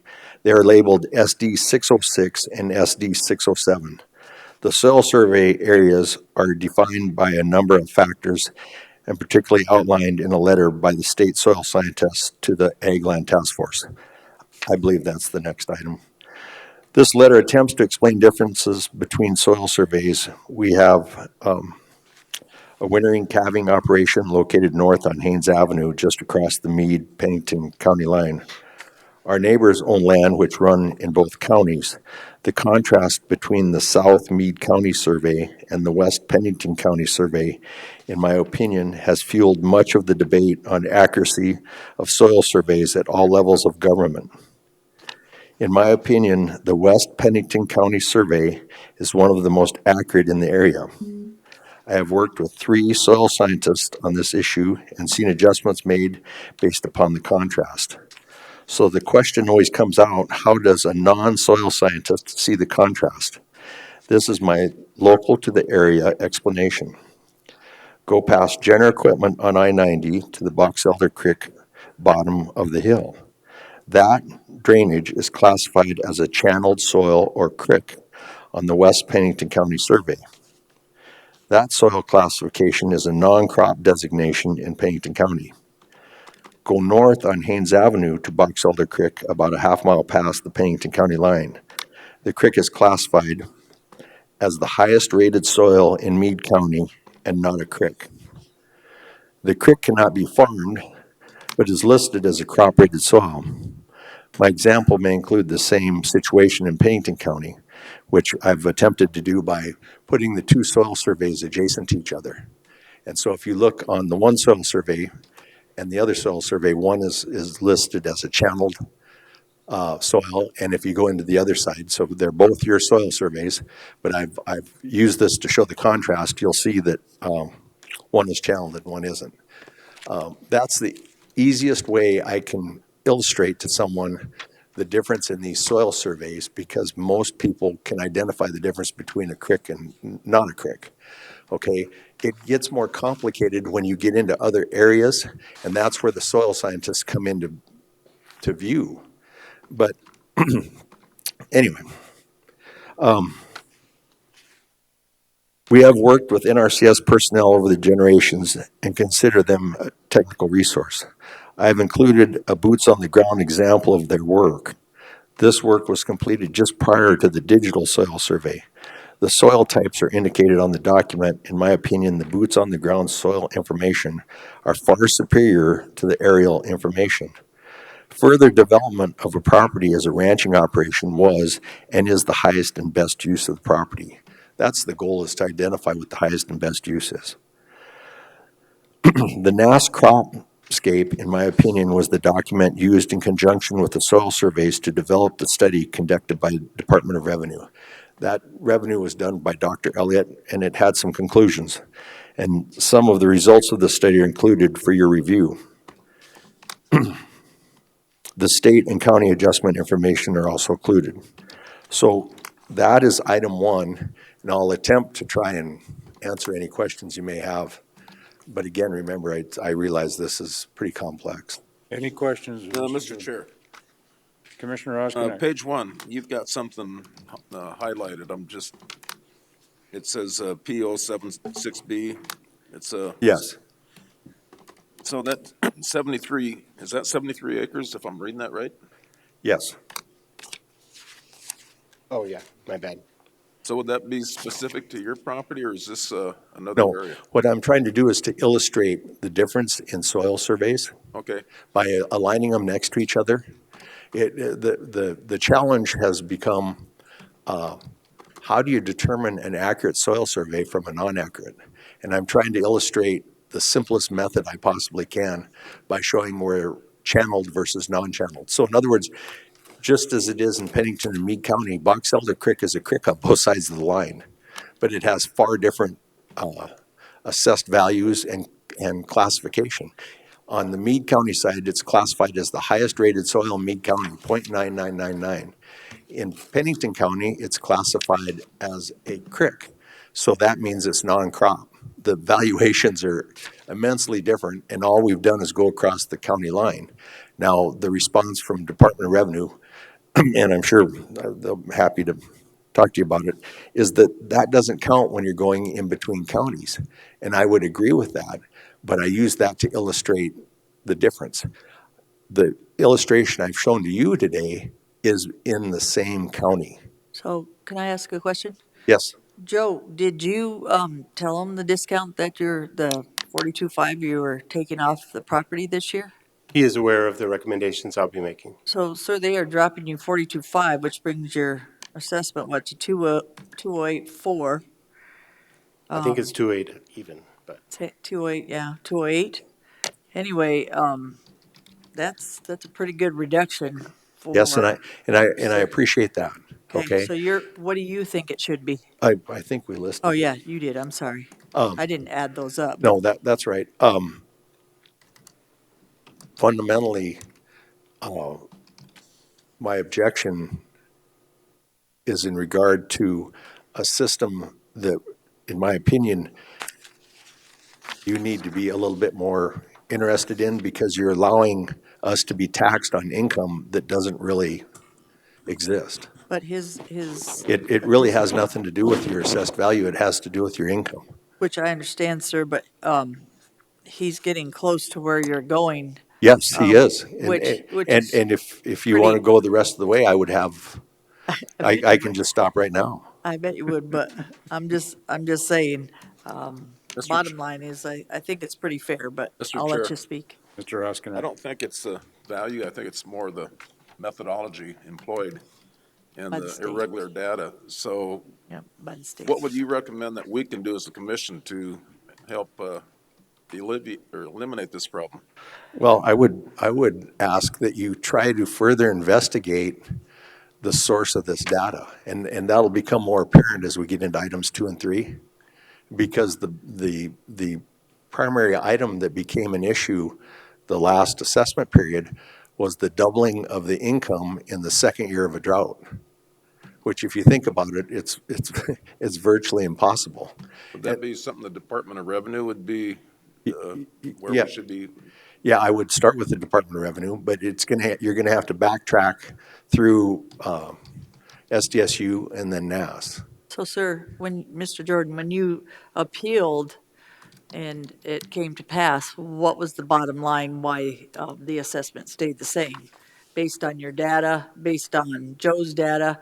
I mean, why in the end was the result, because I've seen you here a few years. Yes. And I appreciate that. I appreciate anybody who wants to come and, tell us more information. But based on when you appealed, what was the bottom line why that appeal was not upheld? I mean, was it based because your data You're was? asking for the judge's decision? I guess I'm not Yes. following. I guess that's the bottom line. You, What was you the would have judge's to, decision? Because, you'd have to read it. right. Is it because your data and your information is scientific, but based on state law, this is the formula and stuff that we use? Am I correct? Shannon, do you Well, have? I bet, I guess the reason your packet's so great is because I failed to prove my case, correct? My bottom line is, and I've heard your case before, sir, without, and I like hearing what you have to say, but based on state law, we do this equalized across the board. So we do this for everybody in the state, not just yours, based on state law. Am I correct, Shannon? Yes, Okay. that's right. What you're saying is right. The points that he's made so far were argued in court Okay. Extensively, and the court ruled that the data that was used was appropriate, sufficient, and abided by the state law. Okay, and Joe, so I have to ask you the question. So you made the assessment this year, less than last year. What changed your mind? The opportunity to visit with Mr. Jordan on his property, that wasn't, I wasn't able to do that in the past. Last year, I did meet with his son Austin, and we noticed the area down where that O3 is, that the river had washed out, and because of that, I made an adjustment in that area. Then this year, Mr. Jordan and I met, and we spent 2 hours out there looking at his property. I had thought that where the 34 is, that's his parcel right there is kind of a upside down pan looking thing, that he could access that top up there on the northeast corner of it, but you really can't. I got most of the way up there, but I wouldn't drive the rest way, and he can't get equipment up there. And there is a section line right there, right? Yes, that's But it's chained off gates. Yeah, but it's been locked, and so he doesn't have access to that. So because of that, I'm willing to make an adjustment for access to that area. Mr. Jordan, Could I answer again, your previous question, though? I always appreciate your visit here every year. I really do, and I do appreciate everything that our farmers and ranchers and our ag people do for us. But I also understand Joe's trying to work with people and do the right thing by you. I don't think he's he's basing I'm not trying to throw Joe under the bus here. No, you're Okay. not. You're not. But he's basing it again on state law, and he only can do what he can do. So, you know what I'm saying? Based on what the law is telling him, and visiting your land, and I think he's done his due diligence with you too. But I'm just telling you this. Everybody else can have a different opinion, sir. Well, thank you. Back to your, I think, second point. There would be no way for me to object last year because no one to this point has explained how the crop production data was established. Okay. We've gone through a court proceeding and still do not know to this day how it was established. And so I'm attempting today to illustrate to you what you may want to look at, because my recourse is through you. Right. And I have, under the new, I guess we'll call it guidelines, they've asked us to work directly with the Department of Revenue. I think when we get somewhere in the future, you'll see that I was shut down by the Department of Revenue. But we just look at what Joe looks at. No, I understand that, but as a board, and then we it's your assess according responsibility, to though, that. also to look at the production, in my opinion. Yes, sir. Can I continue? Yes, you. If Okay. that's okay with our chairman. I'm sorry, excuse me. You're good. Yes, go ahead, John. So, any other questions on item one?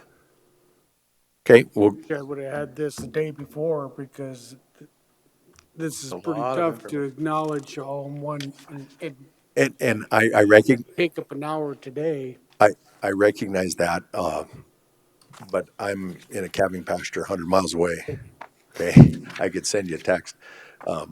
It, it, it's a tough time of the year for us, and I also understand your concern. So I'll continue on if that's all right, Please, Chairman. please do. So for everyone's information, I'll attempt now to go to item 2. This deals with the infamous electronic calculation of crop rated production. No production information on crop production was produced for 2016 or 17 drought years. The second year of drought resulted in a doubling the crop production in Pennington County. I think the taxpayers who you claim to have made this big income deserve an explanation how this occurred. We have heard talk of a region-wide calculation to justify the increase. I have included the information for the other counties in our region.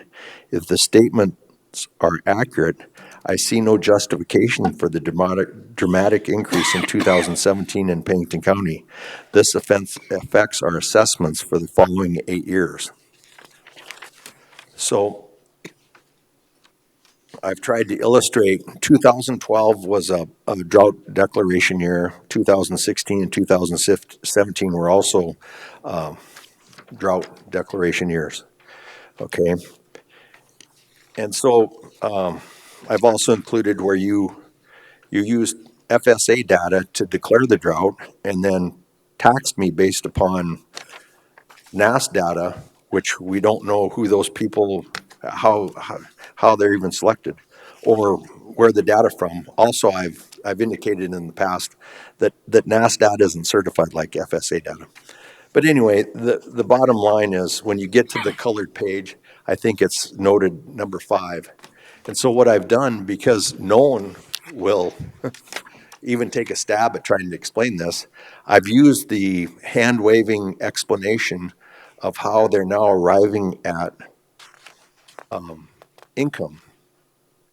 And if you follow, and so I've tried to align 2016 for all the adjacent counties in your district, you will see in every case the counties are close to or under or slightly above in the second year of drought to the first year.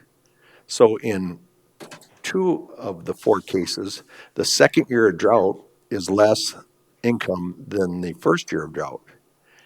In the other 2 cases, one is slightly above and the other one appears to be equal.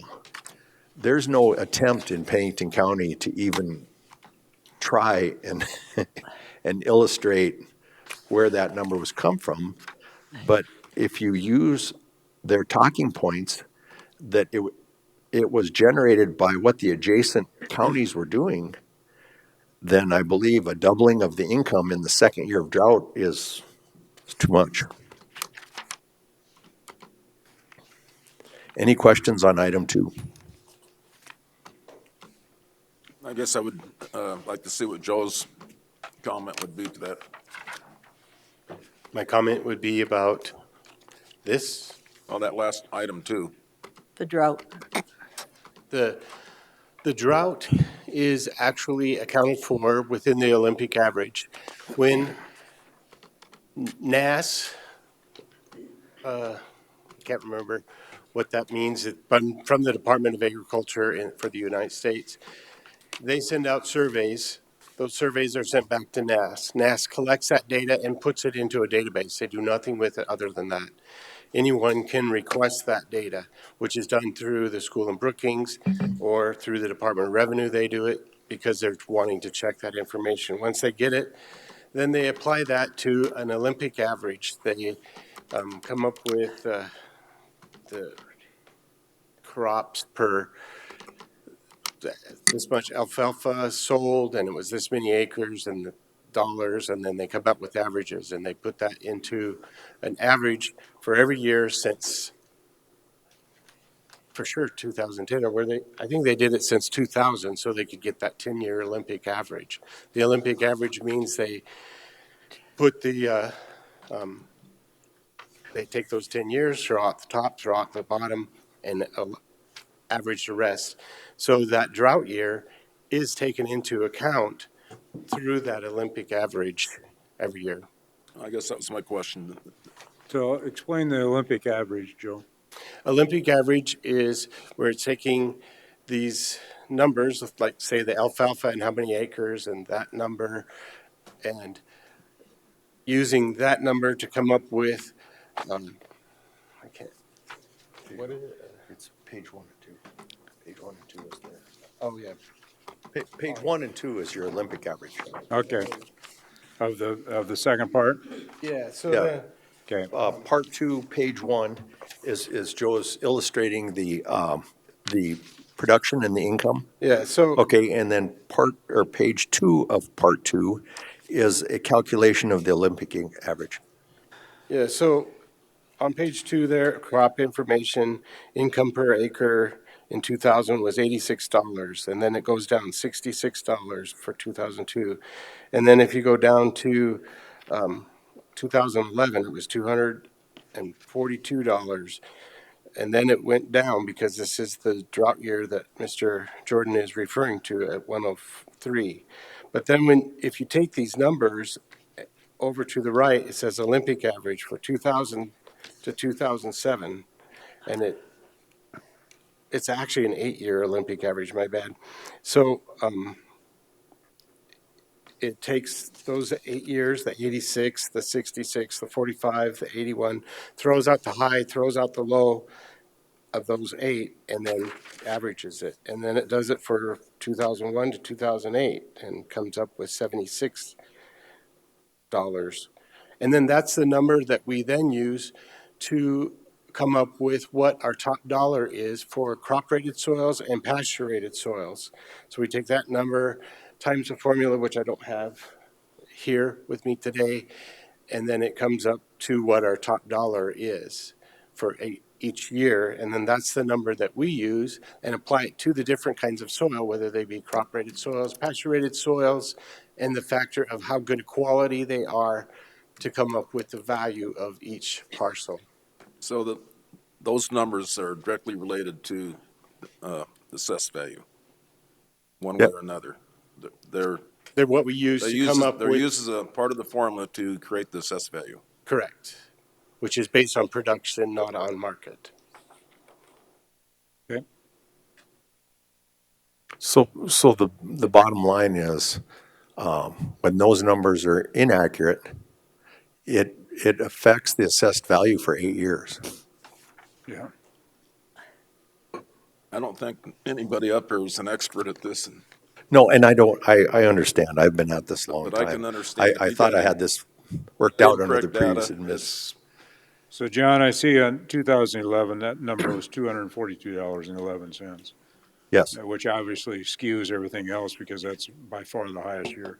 So when I go to the next number, the 2012, what does the D-4 stand for?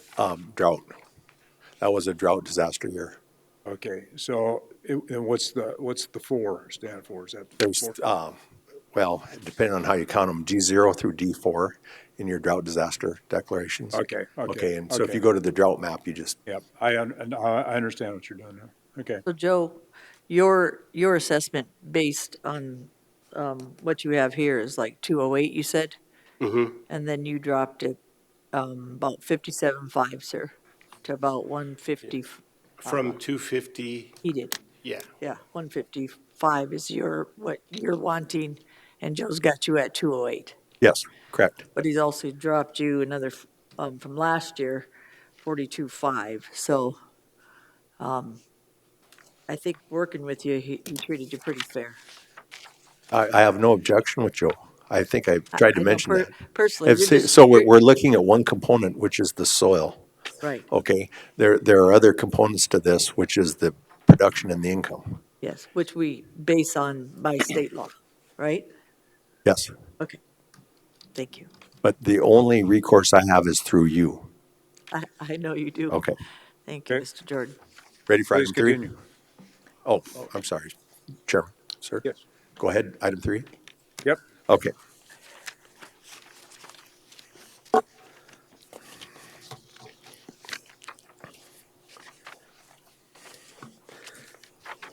Average production, it has widely been accepted and defined in law, in my opinion, that the average production is crop production divided by acres planted.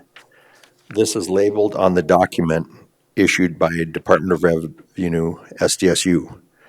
Upon reviewing recent testimony, we decided to review the information provided to SDSU by NAS. So in other words, there's a lot of players in this. You have a survey, it's not certified, it's provided to SDSU, they manipulate it, they send it to the Department of Revenue, they manipulate it, and it comes to your office. It appears to me that the acres planted was never provided to any of the group for crops that are harvested by the baling method. This severely skews the production information. We're being taxed based upon a small number of harvested acres in drought years. This misguided flaw in the system starts to explain the reason why counties with a very small amount of baled crop income fall in line with the normal NAS rental rates, and counties with a large portion of their crop income from baled crops have a disproportionate crop income and effective rent under this model. The NAS production reported would disqualify the counties from qualifying for drought disaster status, in my opinion. You have declared drought based upon actual production and taxed based upon a few acres harvested during the drought, which may include irrigated acres. So if you go to the number one in item 3, if you look at planted all purposes, that is the number. So since this has started, it has been everyone's understanding that the production is divided by the planted acres. And that is how the net revenue occurs. When you have a high level of harvested acres by combine, which they have East River, the number comes out pretty good. And I've illustrated to you in the past, and I think it's actually also illustrated in item number 6, on item number 6, where I attempt to illustrate in Moody County how much it differs from Pennington County. In other words, the rent and the crop income don't even run parallel to each other. If you talk to anyone East River, they're very happy with this system, and now I'm starting to see why, because unfortunately I think I've been misled for a long time. So again, if number 2 is the NAS data that's sent to SDSU. If you look on number 2 for Pennington County, you see the corn planted acres of 17,600 and the harvested acres of 10,000. Okay, when you go down to the hay, there is no planted acres. There's only harvested acres. Well, this greatly skews the income. And when I look at this now, 0.8, the T yield in Pennington County is roughly from 1 ton an acre to 1.2 tons an acre. T yield is your average yield. That's how the insurance is established. So in other words, to declare someplace a drought, you have to be below half of the T yield. In my opinion, you're above based upon this. But corn, 21 bushel an acre, I don't even think you could start your planting machine for 21 bushels an acre. So that one's clearly low, but the hay is high. If you go to number 3, when you start to look at Minnehaha, Moody, and Pennington, this starts to illustrate the number of acres that are harvested versus planted. And then you get down, let's say, for instance, in Minnehaha, you have planted acres, harvested acres, but when you get down to hay, there's no planted acres. Well, when they have such a high number of harvested acres by combine, the effect of crop harvested by baler has a smaller effect. So in other words, 23 million versus hay was 117,000. When you go down to Pennington County and you see the winter wheat, 62,000 planted, 55,000 harvested, okay, but you get down to hay, it's pretty clear that there's no planted acres. This data, we were never made aware of. Item 4 is, it shows the flow chart, and this was, I think, actually done by you guys for Department of Revenue. Or, excuse me, Department of Revenue. Mr. Chairman, I have a question. Go ahead, Yes. Commissioner John, if you Weston. don't mind. No, How does that skew the number? How does that skew the value when you're talking about those bushels of planted versus harvested on the eastern side of the state versus the hay here? How does that skew? because you're dividing by the acres planted. Do you see what I'm saying? And you're not dividing by the acres planted for the hay. But Because there's a no higher acres planted. Pardon? Because Okay. there's no acres planted. There's no acres planted, but the proportion of the revenue from a crop, the crops that have the acres planted is much higher than the proportion of revenue that comes from the hay ground. I don't know if I've answered your question or not.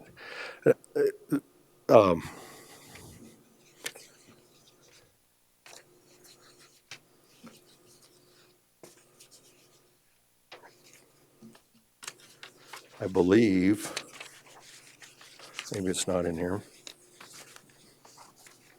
Well, if you go to number 6, what we're trying to illustrate there is how so NAS also estimates the crop rental rates. And in theory, the crop rental rates should track the projected. What you're doing with this system is you're working backwards. You've decided on the non-crop they use actually the NAS rental rates, but on the crop side they don't use the NAS rental rates. They've decided to calculate them. So Okay, Joe, this is a So whole Joe, nother issue. I have a question. Based on what Mr. Jordan is saying, tell me why they aren't doing it that way. What is the difference of what Mr. Jordan's talking about? Maybe Shannon knows better than Joe, but I'm listening to all this and I'm understanding, but not understanding based on how we do our assessments and if he needs to change it, we have to change state law. I understand that, but Shannon, can you make sense of some of this for me? So again, we argued this in court not long ago.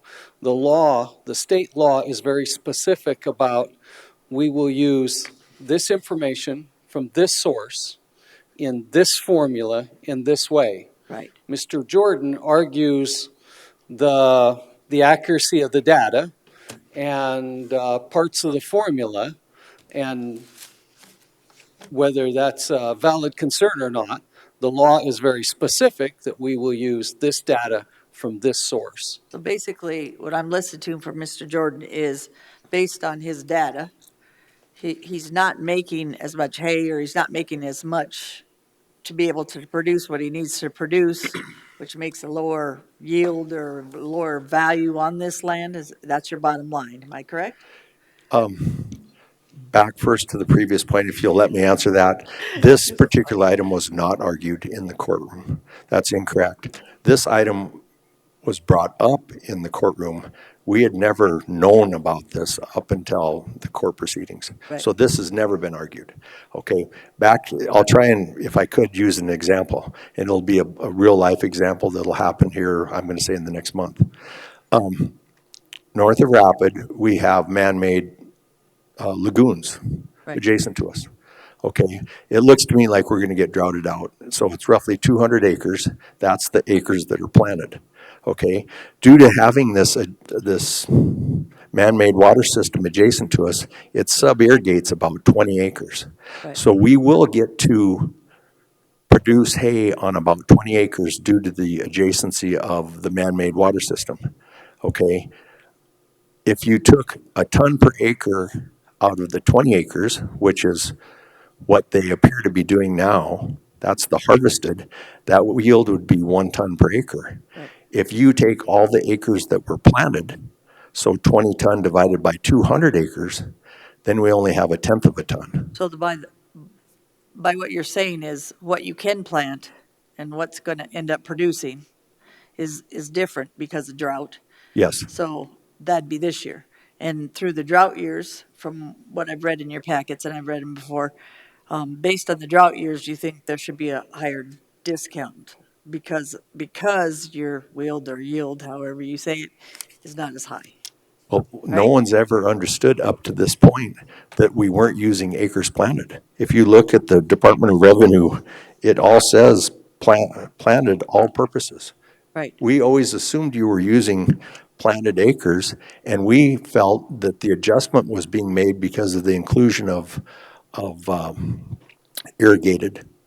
And so that was what was skewing the produced tonnage, was the So- irrigated. So, Mr. Jordan, how many acres are all these properties? For us, Yes. we'd run somewhere between, I think, 1,650 and 1,800. Okay.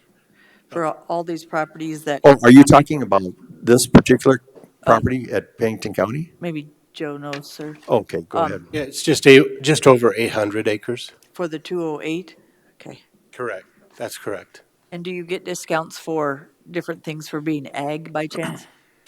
On acreage or property, or is it just, it's from your house and your barn and stuff like that, you get that discount of 10,000, right? You don't get discounts on acreage. Right. It's always based on soils. The 10,000 you're talking about is an exemption that is available to owner-occupied properties that have a house Right. and agricultural buildings on it. But if which you have, there isn't like a drought thing that you lower it or any, you see what I'm saying? Because Yeah. of the yield or the wield, however they're saying it, is not as high. Is there anything that they're protected by when things like that happen? Do they get paid by government? Do they get, They may get subsidies. I don't know what the government's plans are for droughts or anything like that. But for our office and for our values, that is taken into account for in the Olympic average. okay, that's what Ron was talking about. Okay. But if I could answer, I believe your first question, yes, there is insurance available, but it's only available to certified acres, okay? This whole concept that the flyover crop rated acres are not insurable. They have to be certified. And you're not dealing with certified acres. You're dealing with theoretical flyover acres. And I can't insure those. Thank you. Okay. You got more, That's the end of John? my presentation. Thank you. Okay. Joe, ask for further comments from you. I have no comments about what was just presented, but I do have recommendations for these parcels. Okay. Mr. Chair, your recommendation is 250,900. Pardon me, I didn't hear you. 2084. 208. 284. Yeah, That would 208. be my motion. Second. You have a breakdown of all those? I do. Here you go. Sorry. I've got a motion for 208,400. Do I have a, from Commissioner Moskinek? Do I have a second? It would come up to 208,000 even. That would be my second. Commissioner Roskinek, 208,000 even? 208,000. And a second from Commissioner Hadcock. Further discussion? Mr. Chairman, Mr. Jordan, is this good contact information for you here? I'd like to reach out to you after this is all done. Yeah, I'm not always available. We're calving, but I'd be more than willing to meet with you. Okay. I do believe that Western South Dakota is being treated unfairly in all of this. And the only way I think that can be adjusted and corrected is by the legislature taking a look at how they do the ag throughout the state and more equally take care of eastern South Dakota is mostly cropland. Western South Dakota has some cropland. Obviously have some soil ratings for cropland that it doesn't pay to crop that land because it's small amounts of acreages within grassland. And so I think there's a lot of things that need to be taken into consideration when they do the taxation on agricultural land in western South Dakota. Totally agree. Any further discussion? I have a motion and a second. All those in favor indicate by saying aye. Aye. Opposed? Motion carried. Thank you. Thank you, Chairman. Thank you, Mr. Jordan. Breakdown of those by ID number? So I can read one. We have property owner who's on the phone. This is Andrea Tong. This is on the original schedule, middle of the last part of the afternoon. Thank you, Don. Miss Tong, can you hear us? I can, thank you. Okay. I can move that. Good morning, Board. Don Puckett, Equalization Office. This is appeal of tax ID 34480, located at 327 East Van Buren Street in Rapid City. The owners are Chi and Andrea Tong. I am requesting that the board uphold the 2021 assessment of $123,200. The property last sold in June of 2018 for $124,900. The change in value from 2020 to 2021 was 6%. The subject is located on a .13 acre lot. The home was built in 1955. It's of fair quality construction and has had a significant amount of remodel work prior to 2018. The total living area of the home is 780 square feet. The home does not have a basement or a garage. In the handouts I've shared with you, the second page is a map of the comparables and the subject. And discussing page 3, the grid with the current comparable sales. The current assessed value is well supported by sales in the immediate area of the subject. The sales range in price from $124,000 to $159,400. And one of the sales is of the subject itself. In reconciling the sales report, the value indicated by the three methodologies developed are very similar. The value determined by the analysis of the 5 comparable sales indicates a little bit higher market value. It indicates $140,700 for the subject property. The market that we are looking at right now, and I don't need to tell you this, but if you look at comp 4, this sold in June of 2018 for $128,000. It was relisted again in November of 2020 and sold within a couple of days, higher than it was listed for. So it sold for $164,900. And there was no changes to the property between the two sales prices. So Give me that sales price again, 164? $164,900 is what it resold for. Thank you. Excuse me, I don't have a list of those comps that you're referring to. Is it possible for you to put that up on the screen so that I can see that? I did email all of these to you, so I bet they're in your spam folder again. When did you have a chance, Ms. Puckett, to email those? I emailed them yesterday. It was an attachment, so I apologize for that, but it should be in your information there. They are up on the screen, and I don't know if you can see that. I certainly cannot. I also took a look at the current market here. As of yesterday, there were 4 similar homes to the subject property on the market. They were listed in a price range of $142,900 to $165,000, and all of these homes were listed as pending. So once again, great demand in this market. The main concern from the Tongs doesn't necessarily seem to be the market value of the property. The contention is more based on the increase in the amount of taxes, and they feel they have not been treated equitably through this assessment process. Looking at the 3-year assessment history of the subject property shows an increase in value from 2018 to 2019 of 56%. And 2019 to 2020 was 9%. This year was 6%. But to specifically address the changes that caused the 56% increase was due to a building permit being taken out late in 2017. So this building permit was taken out before the Tongs purchased the property, but after the November 1st assessment. So therefore, in 2018, our office visited the property to document the changes from the building permit. And while I was on site, noticed that the property had undergone extensive renovations, which would impact the market value of the property. And the assessment data was updated accordingly. That's where the big increase came from. Also, in the normal course of the assessment cycle, the sale came up for review by our office.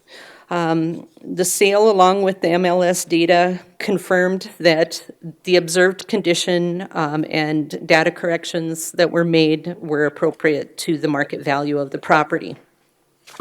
I did include in your packet on page 5 a picture of the house as we were viewing it prior to the building permit being taken out, and to the home as it sits today. I believe this was a very nice rehabilitation of this home. You can see where they even extended out the eaves over the edges of the house. Miss Dawn, you do have, it does say year sold 6/10/2018 for 124.9. How come you only have it at 116.2? With the sale price being at 124.9 in 2018. The assessment this year is 123,200. Yes, but it sold, year sold was 6/10/2018. This house was sold for 124.9 in 18. Right. Why did you make it lower, I guess? I didn't lower the 2020 assessment was 116.2. Right, which I Okay. understand. I was just wondering why, if you guys don't go by sale price, you go by market value through the neighborhood?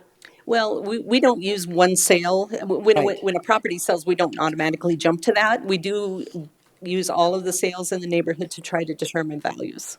Okay. May I step in for just one moment? I do have just a couple more points, and then Let's let Dawn finish, and then I'm we'll done, come to so- you. So not every parcel is visited every year by our office, you guys know that. And every time a property changes, people don't pull building permits. So as we are working our reappraisal, our building permits, things like that, the values of the property are impacted at different rates. I just quickly, the last handout I have is a map of the property with the percentage change of all the parcels in the block that the house is located in. And the increase in assessments range from 4% to 20% in this block, with 6% being the median increase. I do have 2 properties marked with a red asterisk there. Those increased 61% this year and 77%. Those houses had building permits and had significant change to their data. That's the reason for the big increase. Basically, they're going through the same change that this property went through in 2018. Okay, any questions of Dawn before we go to Mrs. Tong? Mrs. Tong, you may proceed. Thank you. I appreciate your time, and I understand I missed the mountain time, so thank you for fitting me in. I appreciate that. I think what is important to understand here is that I have been working with Ms. Puckett for over 2 months on this.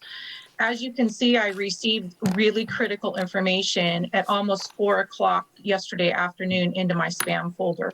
Did not have time to review those comps that I had asked for quite a while. And yes, I can do those on my own, and I did do that on my own.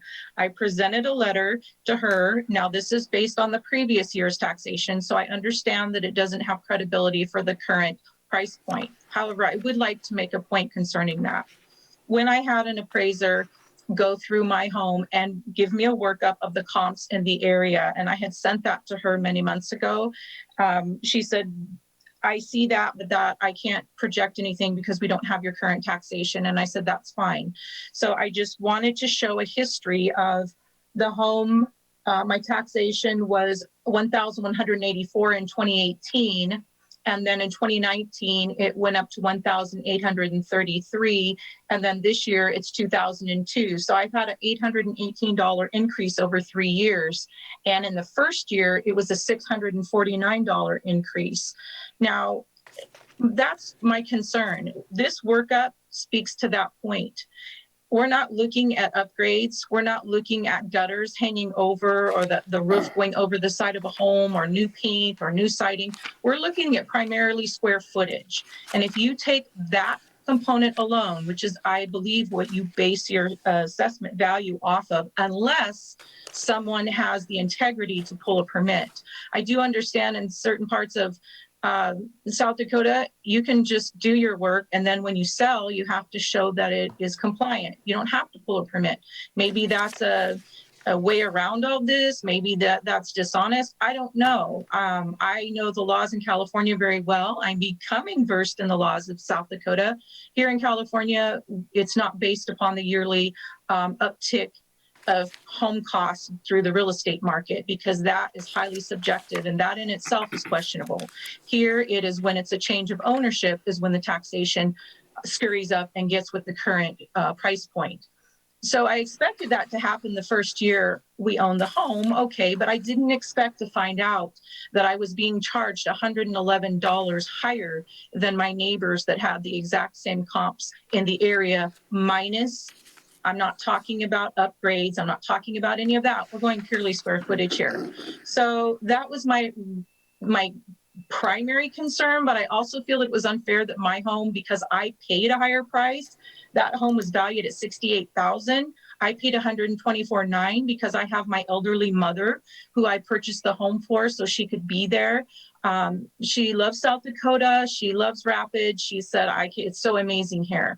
What's happening to me, honestly, is I'm going to be priced out of this home because my taxes are going to end up becoming higher than my mortgage pretty soon. And for that, I am very upset in the respect that I don't know what my mom would do.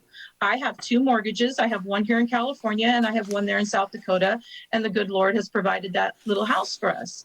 So my question today is, the value is, it was sold at $124,900. And thank you, that I think Deb was the one who brought that up. I appreciate you highlighting that because it was purchased at a higher price because we felt like that's what my mom deserved. But then I felt like that the north part of the county took advantage of me and used me as kind of a gauge. I mean, I was the target. So when I discovered after I had done my homework and had an individual make this workup for me, that I really was being treated unfairly during those first 2 years in the neighborhood. And now I understand that real estate at this moment is sky high. Here in California, you can't touch anything. And in South Dakota, much the same. Everything is going up. And for that, I'm greatly happy for the state. I think it's great. But I don't feel that I should be the one to have had to bear that discrepancy in those earlier years. So now I have a $2,002 tax bill.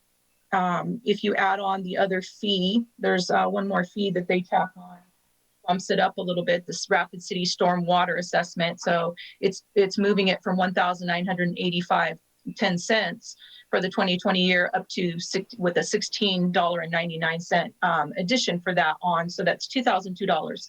So my bottom line here is that I believe in the prior years that this home was unfairly taxed due to the surrounding areas based upon square foot only. And the fact that the previous owner had integrity, pulled permits, I am grateful to him for that because it is a well remodeled home and we're happy with it. But honestly, it's becoming a very sad point. And the last point I want to make, because my mom may have to, I don't know what we're going to do if we have to end up selling this because I'm priced out just due to taxes. Also, I found out that my homeowner's insurance is using your information as a guide, and my homeowner's insurance has gone up $400 over the last 3 years. I was shocked that that doesn't happen here, but supposedly that's something that happens in South Dakota. So they're watching what you're doing and they're just piggybacking and riding along because I suppose they're saying that they're going to insure the home at a higher rate. So they're just adjusting and matriculating that right into the cost of my policy, but without telling me, hey, by the way, this is what we're looking at. So I have two things going on here. It's the homeowner's insurance and this large leap. So I've had an $818 increase since I purchased the home in 2018. And in the first year, it was $649 increase from where the taxes were. And then it's gone up since then. I suppose I just want it to be equitable and fair. And I feel like those first few years it wasn't. And pulling up comps now that I'm getting it, in the 11th hour, I'm trying to read that are very grainy on my phone, I think really doesn't speak to professionalism. And I've spoken to Ms. Puckett several times about, I've put my husband's email on there and, there hasn't been that extended grace and service to say, hey, you know what? This is what really needs to happen. And the last time I talked to her, I said, hey, I just need some comps. I just need to see. And I can't do that. And I said, well, I need to see what my current payment is. We'll go on the treasurer site and do it. I did. And I finally found that. But it was kind of like, you go do this, you go do this. And I felt like I've done the work that possibly she could have helped me with. And I don't know what her job looks like. I'm not trying to do it. But I do feel that there wasn't that level of professionalism. And I feel for that here I am taking a day off of work, sitting here at a time to discuss this with you. So I suppose I just want a fair and equitable look at this. Mr. Chair. Commissioner Roskinek. Ma'am, I think what's causing our problem, it isn't us sitting here today, it's the market. Other than your home that sold for $124,900, this used to be my neighborhood. I grew up in North Rapids, so I'm familiar with all these streets. We have a sale for $132,000. We have one for $156,000. We have one for $128,000, and we have one for $159,400. That's the market telling us that that's where we're going in the future. I don't think anybody likes the fact that we're going to pay more taxes, but don't feel like you're alone because we're all in the same boat. So those sales are the market, and the market is what Don is using to arrive at the 123.2, which actually seems to me pretty fair. Further comments? Mr. Chair. Go ahead. My only other comment, ma'am, is that communication over phones and emails is tough. And so a lot of things get read into that type of communication because we've had great praise of how our appraisers associate with the public and working together. So, I mean, I feel for the hard work it is to do it over the phone and emails because that is difficult to do. Thank you, and I have a comment to that. I'm sorry you don't approve of your assessment of 6% raise, Ms. Tong, but I'm going to speak to Don's professionalism. I've worked with her for a long time. I've also seen on your paper, there's like 14 pages of emails since January to April. I think that's pretty professional. I don't understand why you didn't get the comps. That's one thing. But I'll tell you, Don's been with us a while. And just the way if you read these emails, just her politeness and the way she talks and working with her before, she's been an excellent equalization officer. So I'm going to, I don't know what the board's gonna do here today, but, bottom line is, I have to disagree with you on Dawn Puckett. She has been amazing to our, county appraising and equalization office. Do I have a motion? Yeah, may I speak? Sure. I am not at all saying anything against Dawn Puckett and her character at all. Please, I think that's being misconstrued in this conversation. What I am pointing out, Dawn has been very kind. She is a very kind person in her emails. What I'm pointing out is the direction that I was asking, the things I was asking for, the comps. I didn't get that until last night. I wouldn't be checking my email. So some critical pieces of information that I would have liked to have had would have really helped. So please hear me carefully. I've never met Dawn. I've spoken to her on the phone. I've had emails with her. Her character seems wonderful, and she does seem like a very valuable employee to you and a very honest, wonderful person. So Dawn, for that, if it sounded like I was attacking your character, absolutely not. What I think what's being missed here in all of this, because I think it went down a sidetrack of character, is I don't hear anybody speaking to the first year of and I understand you're only dealing with this year, but I do have a large concern of that first year from 2018 to 2019 of the $649 jump in taxes when the market wasn't going high like that. And the house was valued before that at 68,000. And then I did have the comps pulled for square footage alone. And I haven't heard anybody talk about square footage, which is that accurate that it would be assessed only on the square footage? Am I speaking accurately? Ms. Tong, just one more thing. On why I said the last sale price at 124.9 in 2018, the point was, your assessment didn't go up. The assessment in 2020 was 116.2, so they didn't base it on the sale price. They actually kept you lower. So I think when you said, they base it on sale price, or they might base it on the sale of the house, Dawn had explained that, and maybe she needs to explain that again, based on square footage, based on, what was your bottom line at the 123.2, Miss Puckett? We do not set values by a square foot amount. Okay. It is in the grid, and to be honest, I very rarely consider it, because if there are differences in the properties, it could be location, it could be size, that would impact that square foot value. Did you understand that, Ms. Tong? It wasn't by square footage, that's not how they do it. Did you understand, Ms. Tong, the variables in which Dawn had assessed this property? So let me say back to you how I hear that. And it sounds like the way the valuation is met is based off of improvements that have been done to the home. Is that accurate? Part of the valuation would be consideration for depreciation against the home. So yes, based on the condition of the home, how much improvements it's had or lack of improvements, if that was the case.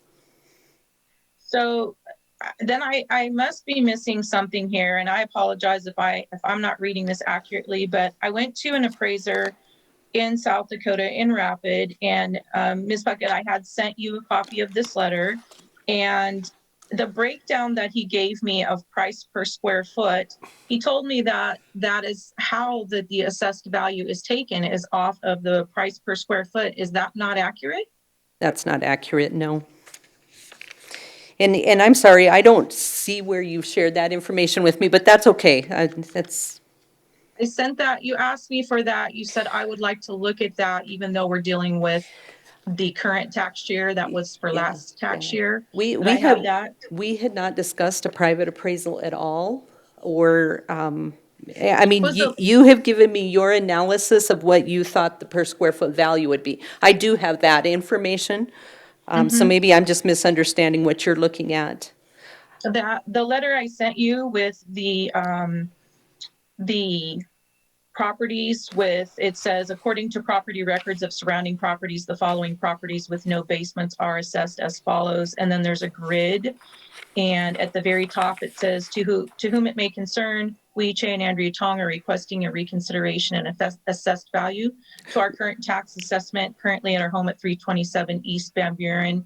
I sent that letter to you, and it was showing land at 27,300, the building at 88,900, and then it does a comparison. The total assessed value is 116.2, which is 148.97 cents square foot. The property is currently rated by Pennington County as Fair Plus. 2019 to 2020 assessed value increased 9,800 for a 9.2% increase. 2018 to 2019, the assessed value increased 38,200 for a 56% increase, which is assumed to be for the purchased in 2018. And I do have that information. I guess you're confusing me a little bit because you're talking about an appraiser who came into your house and gave you a per square foot value. That's the information I'm referring to that I don't have or is new to me today. But once again, that's not necessarily how we set assessed values. Mr. Chair, Commissioner Ross Connect. based on the market evidence, I'm going to uphold your recommendation at 123.2, 27.3 for the land, 95.9 for the structure. I have a motion. Do I have a second? I have a second from Commissioner LaCroix. Further discussion? All those in favor indicate by saying aye. Aye. Opposed? Motion carried. Thank you, Mrs. Strong, for being on the phone. I can break the land and building down for you. 27,300 land, 95,900 building.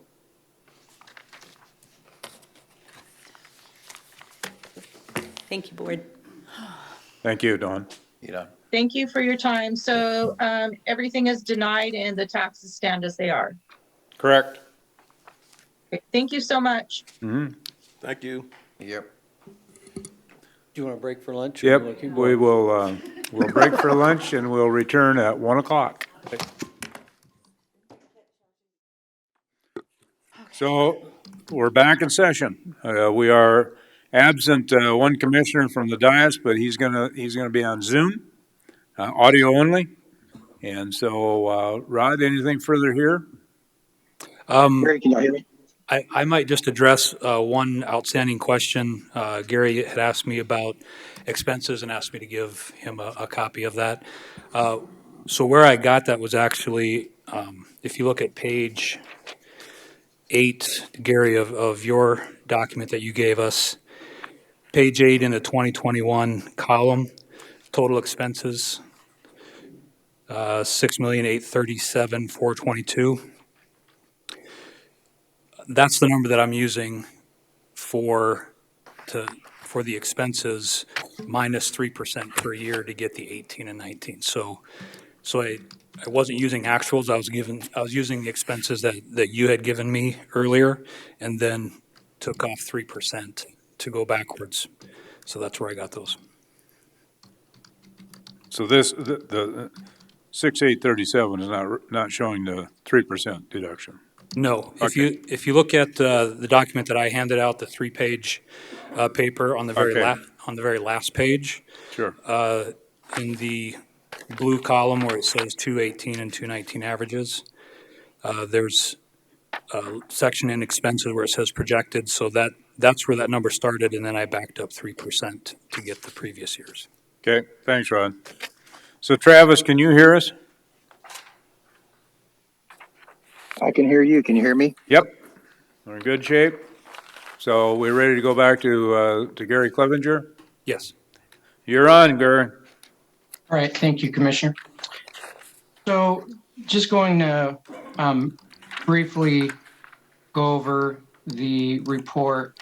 In the first few pages, I believe most of you may be familiar with some of these groups, the STR, Smith Travel Report, CBRE Group, which is Caldwell Banker, Richard Ellis, Lodging Analytics Research and Consulting. They assist companies in business decisions through advanced analytics. And then HVS is a global consulting firm, highly credible hotel valuation and appraisals. They all have something in common in that they're all leading experts in hotel performance and analytics.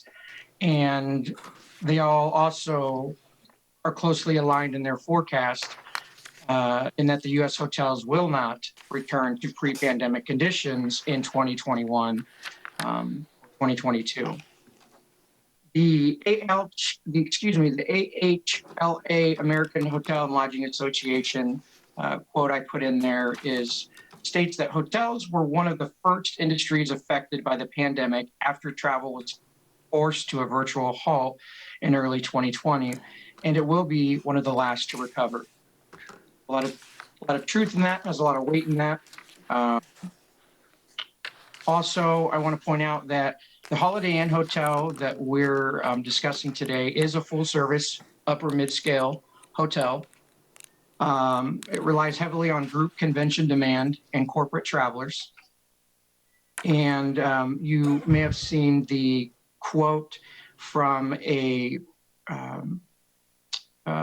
business site, this Sioux Falls business site, posted an article in January of this year stating that Rapid City and Sioux Falls Airport arrivals had a 48% decrease in 2020.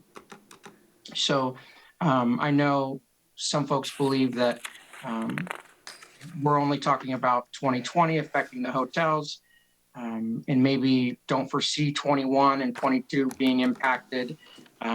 Therefore, we need to only look at previous years when things were going better.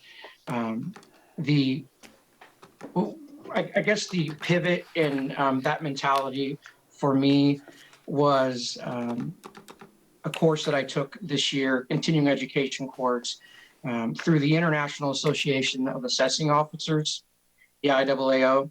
It's a nonprofit organization, works with local government across the U.S., gives guidance, education, and certification training for assessing officials, including the South Dakota Association of Assessing Officers.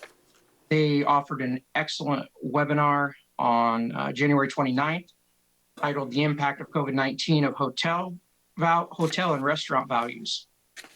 The course offered more than continuing education for me credit. It was good that they acknowledged the impact COVID-19 had on hotels, but also helped to validate the industry experts' forecast. And most importantly to me was that they offered the best income approach analysis for value weighting hotels, given not only the 2020 impact, but the slow recovery for 21, 22. And that approach was the DCF model that we've discussed and that you will find on your page 8. Not to leave anyone in the dark with the spreadsheet. So the page 8 DCF, just so you know, I started out in the 2020 year with the actual. This is actual data from start to finish off the income and expense statement. I do want to note the miscellaneous income and revenues, the $881,000, $500,000 of that was a grant from the state for the COVID impact on hotels. So I just wanted to make note of that. The model does assume recovery in 2023. In fact, we start to surpass some of our 2019 levels.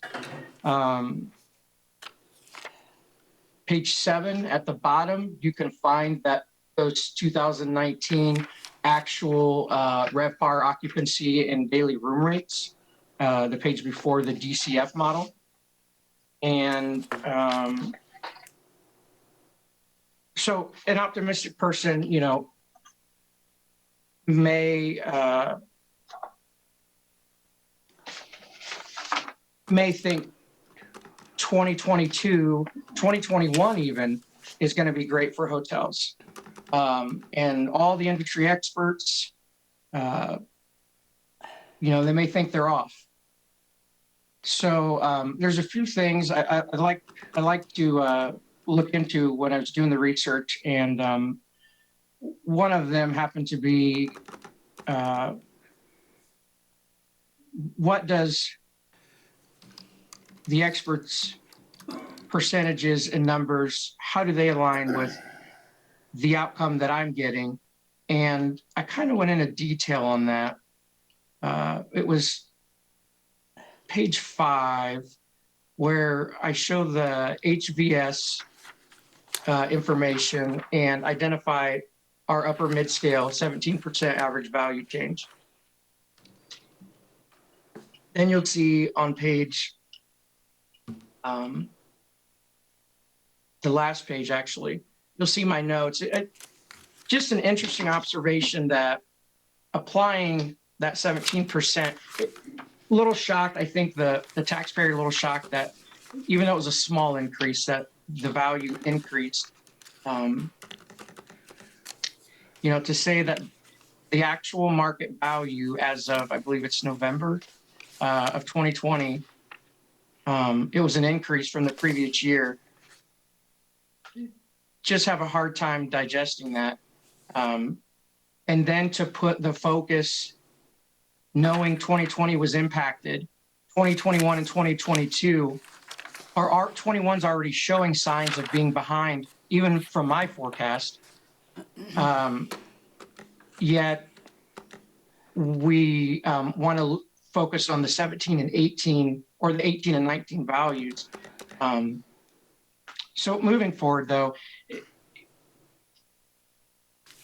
I just want to also point out that it's brought up, there's a big event coming up in Rushmore, or maybe coming up, that could pack out some hotels. I talked to the owner in between sessions. By the way, I do appreciate the delay, or the motion made for the delay, so that all commissioners can review the information. So I just wanted to make sure I point out, I truly appreciate that to whomever made that a motion. But in the summer, 1 or 2 events, big events, can really impact in small economy hotel.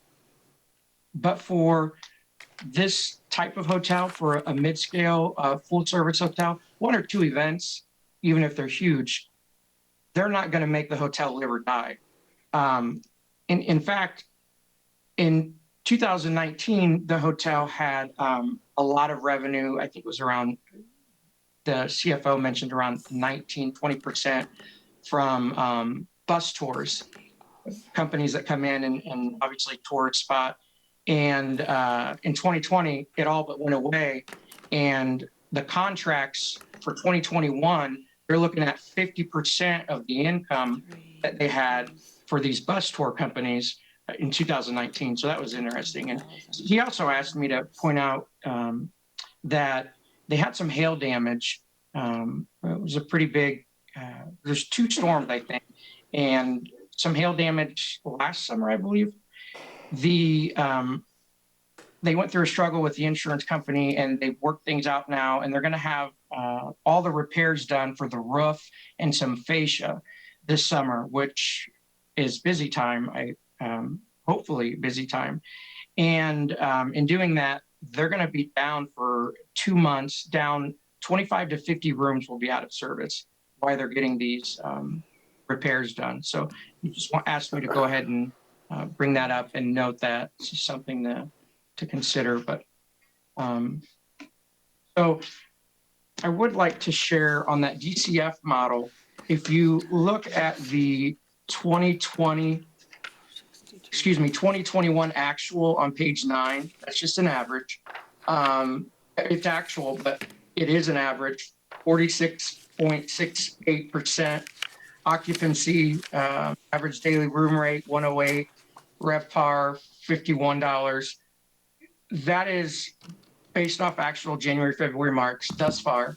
And I went back and looked at my DCF model, and I may have actually been too optimistic and overstated the future on this, even though we are to assume, some folks assume that we're going to be just fine and good this year. So I just wanted to point that out.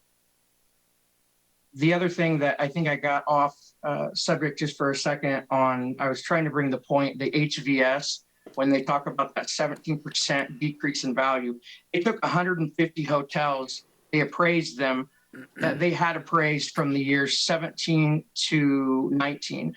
they appraised those 150 hotels again in 2020.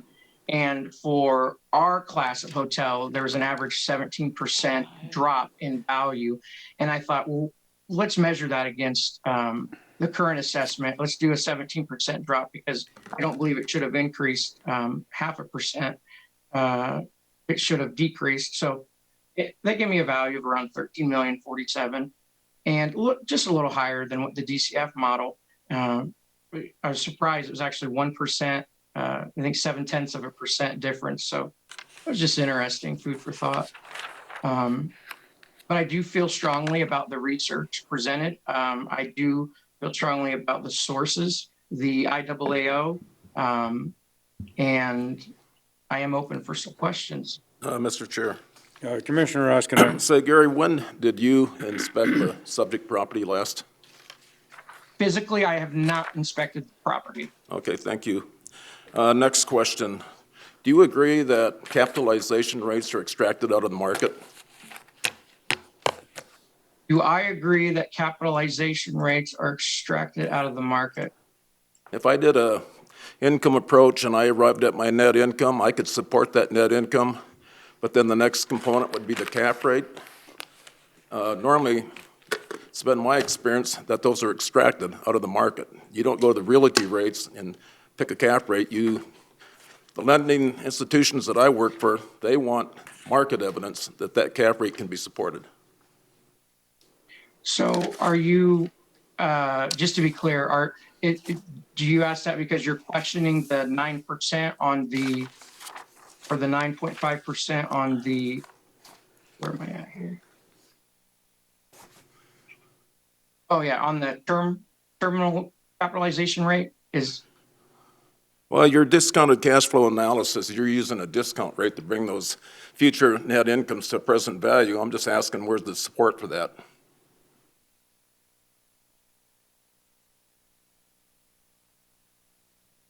Actually, I have a sheet of notes here. Let me see if I can share this.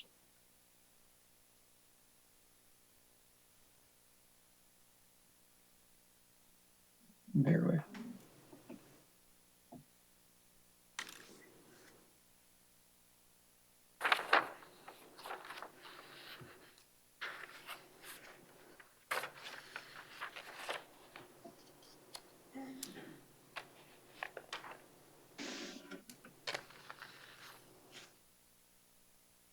Somehow I'm seeing Travis. Travis, are you sharing your screen? No. I didn't think it was. What's going on? There. Okay, that made the difference. Yeah, so, oh no, Pennington County. Okay. I'm seeing doubles of my screen and I haven't shared my screen. So I'm seeing someone else's view. There we go. Well, let's see if we can share screen. Oh, it's disabled. If someone can disable the share screen on the county side, I can put up a page of notes that has the formulas for the discounted cash flow spreadsheet, the actual what's actually used in there.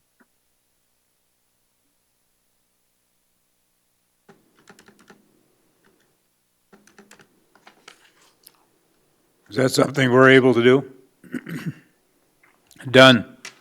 Go ahead. Okay.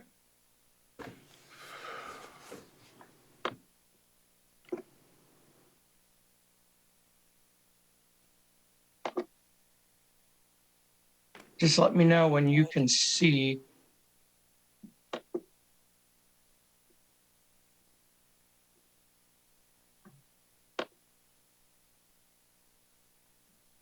Okay. Okay, so can you see this sheet? It's very difficult to read.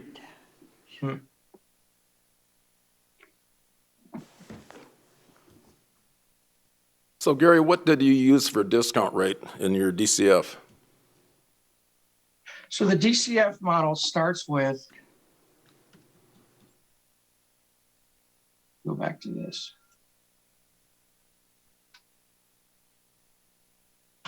that a sheet we have here, Rod? What's that? Have that now. Okay. No, I just extracted this out of the spreadsheet. So the average daily room rate, so the benchmark is the 2019 RevPAR and occupancy. So to get there, we assume that the 2021 year is obviously a recovery year, or the bigger of the 3-year increase. And then we slowly increase that. It leases up slowly the 2022 to the 2023. So the ADR, average daily room rate, for 2021, it increases 12%. And then in 2022, 23, and 24, it increases an additional 1%. The food and beverage increases 20% in 2021. In 2022, it increases an additional 5% and an additional 5% each year thereafter.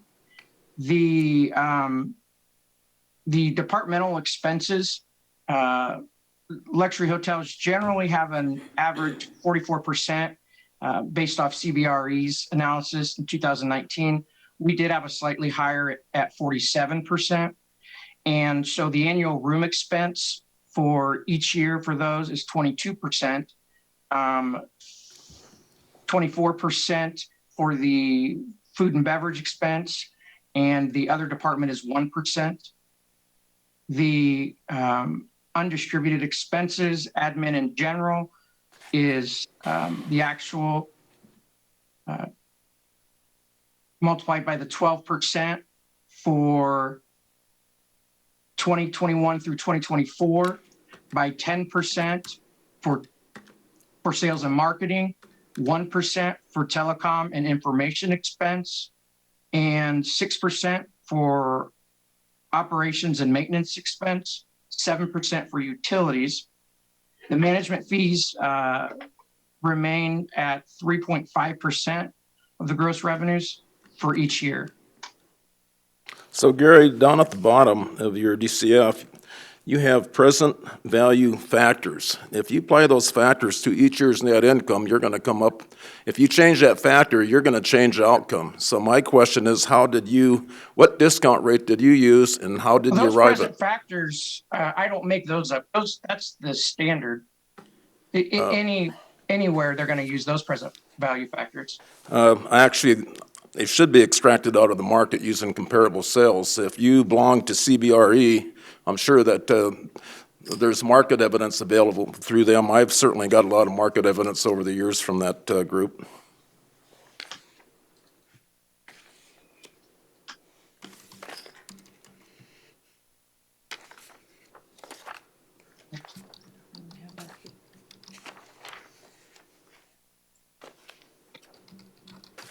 Are you ready to make a decision, Lord? Pardon? Gary, we ready to make a decision, or are we still looking at stuff? No, I can't answer the question. What'd you say, honey? Do you have more stuff to present, Gary? No, sir. What's the assessment, Rod? 14,963. That sounds right, yeah. 14,963. 14,963? Yep. 200. Right? 14,963,200. Can you break that down? Land and There's no land. just That's the building? Land is city leased. land. Leased Oh, yeah, land through the city. Civic Center. So that'd be my motion, 14,963,200. I've got a motion for the assessment to be $14,963,200 as recommended by the assessor's office. Is there a second? Second. And a second. Further discussion? I need to do a roll call vote. Hadcock, Aye. LaCroy, Aye. Lassiter, Aye. Ross Connect, Aye. Drews. Aye. Motion carried. Thank you, Gary. Thank you, Mr. Clevenger. Thank you, commissioners. Have a great day.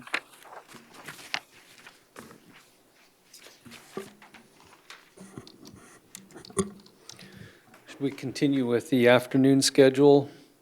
Gary Amos?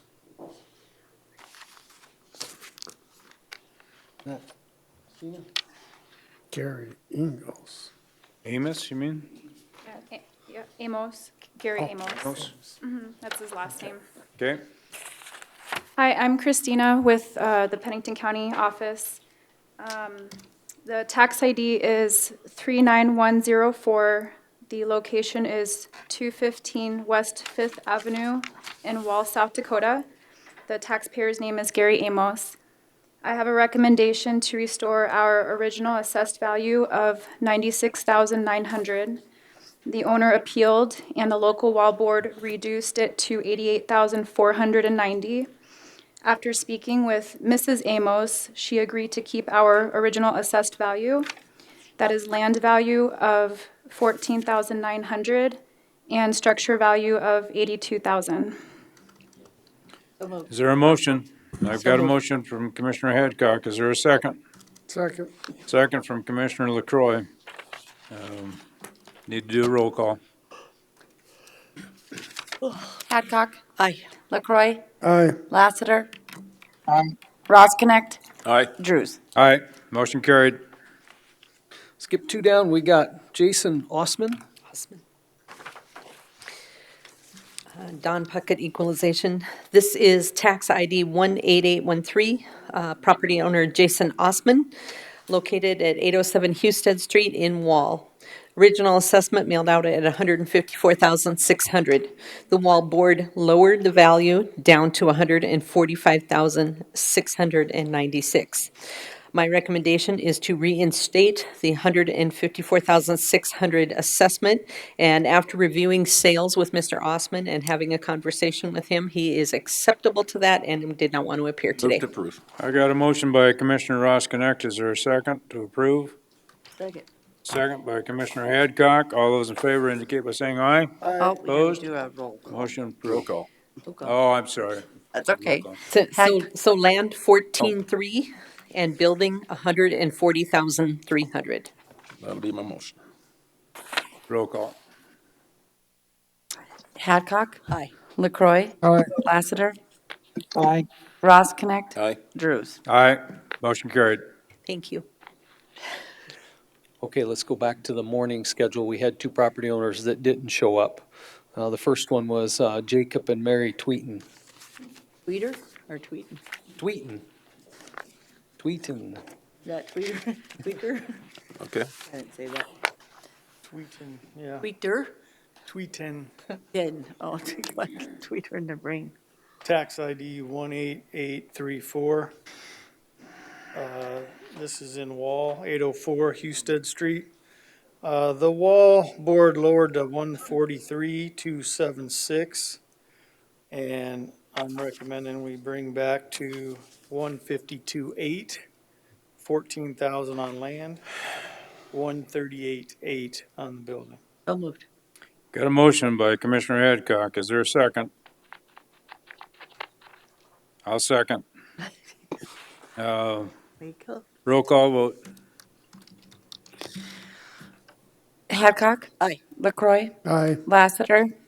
Aye. Ross Connect. Aye. Drews. Aye, motion approved. Last one we have on the schedule is another one that didn't show up for our real estate. Rod again with DOE. This is tax ID 65943. The original valuation went out at 884,400. This is 37.4 acres of bare land out on Liberty Boulevard in Box Elder. I had quite a few conversations through email with the owners. They gave me some information regarding some engineering analysis that was done, and I made an adjustment based on that. So my recommendation is 687 even, so 687,000. And I thought maybe the owner was going to come in. He's aware of this value, and we got as close as we could with him. Okay, is there a motion? So moved. Got a motion by Commissioner LaCroy. Is there a second? Second. Second by Commissioner Ross Connect for 687,000 assessed value for our real estate. Call the roll. Hadcock. Aye. LaCroy. Aye. Lassiter. Aye. Ross Connect. Aye. Drews. Aye, motion carried.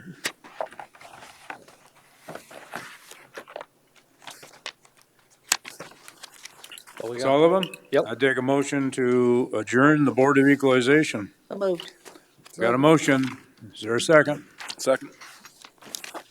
Got a motion from Commissioner Hadcock, second from Commissioner Roskinek. Call the roll. Hadcock? LaCroy? Aye. Lassiter? Aye. Ross Connect? Aye. Drews? Aye, motion carried. We are done. That was fun.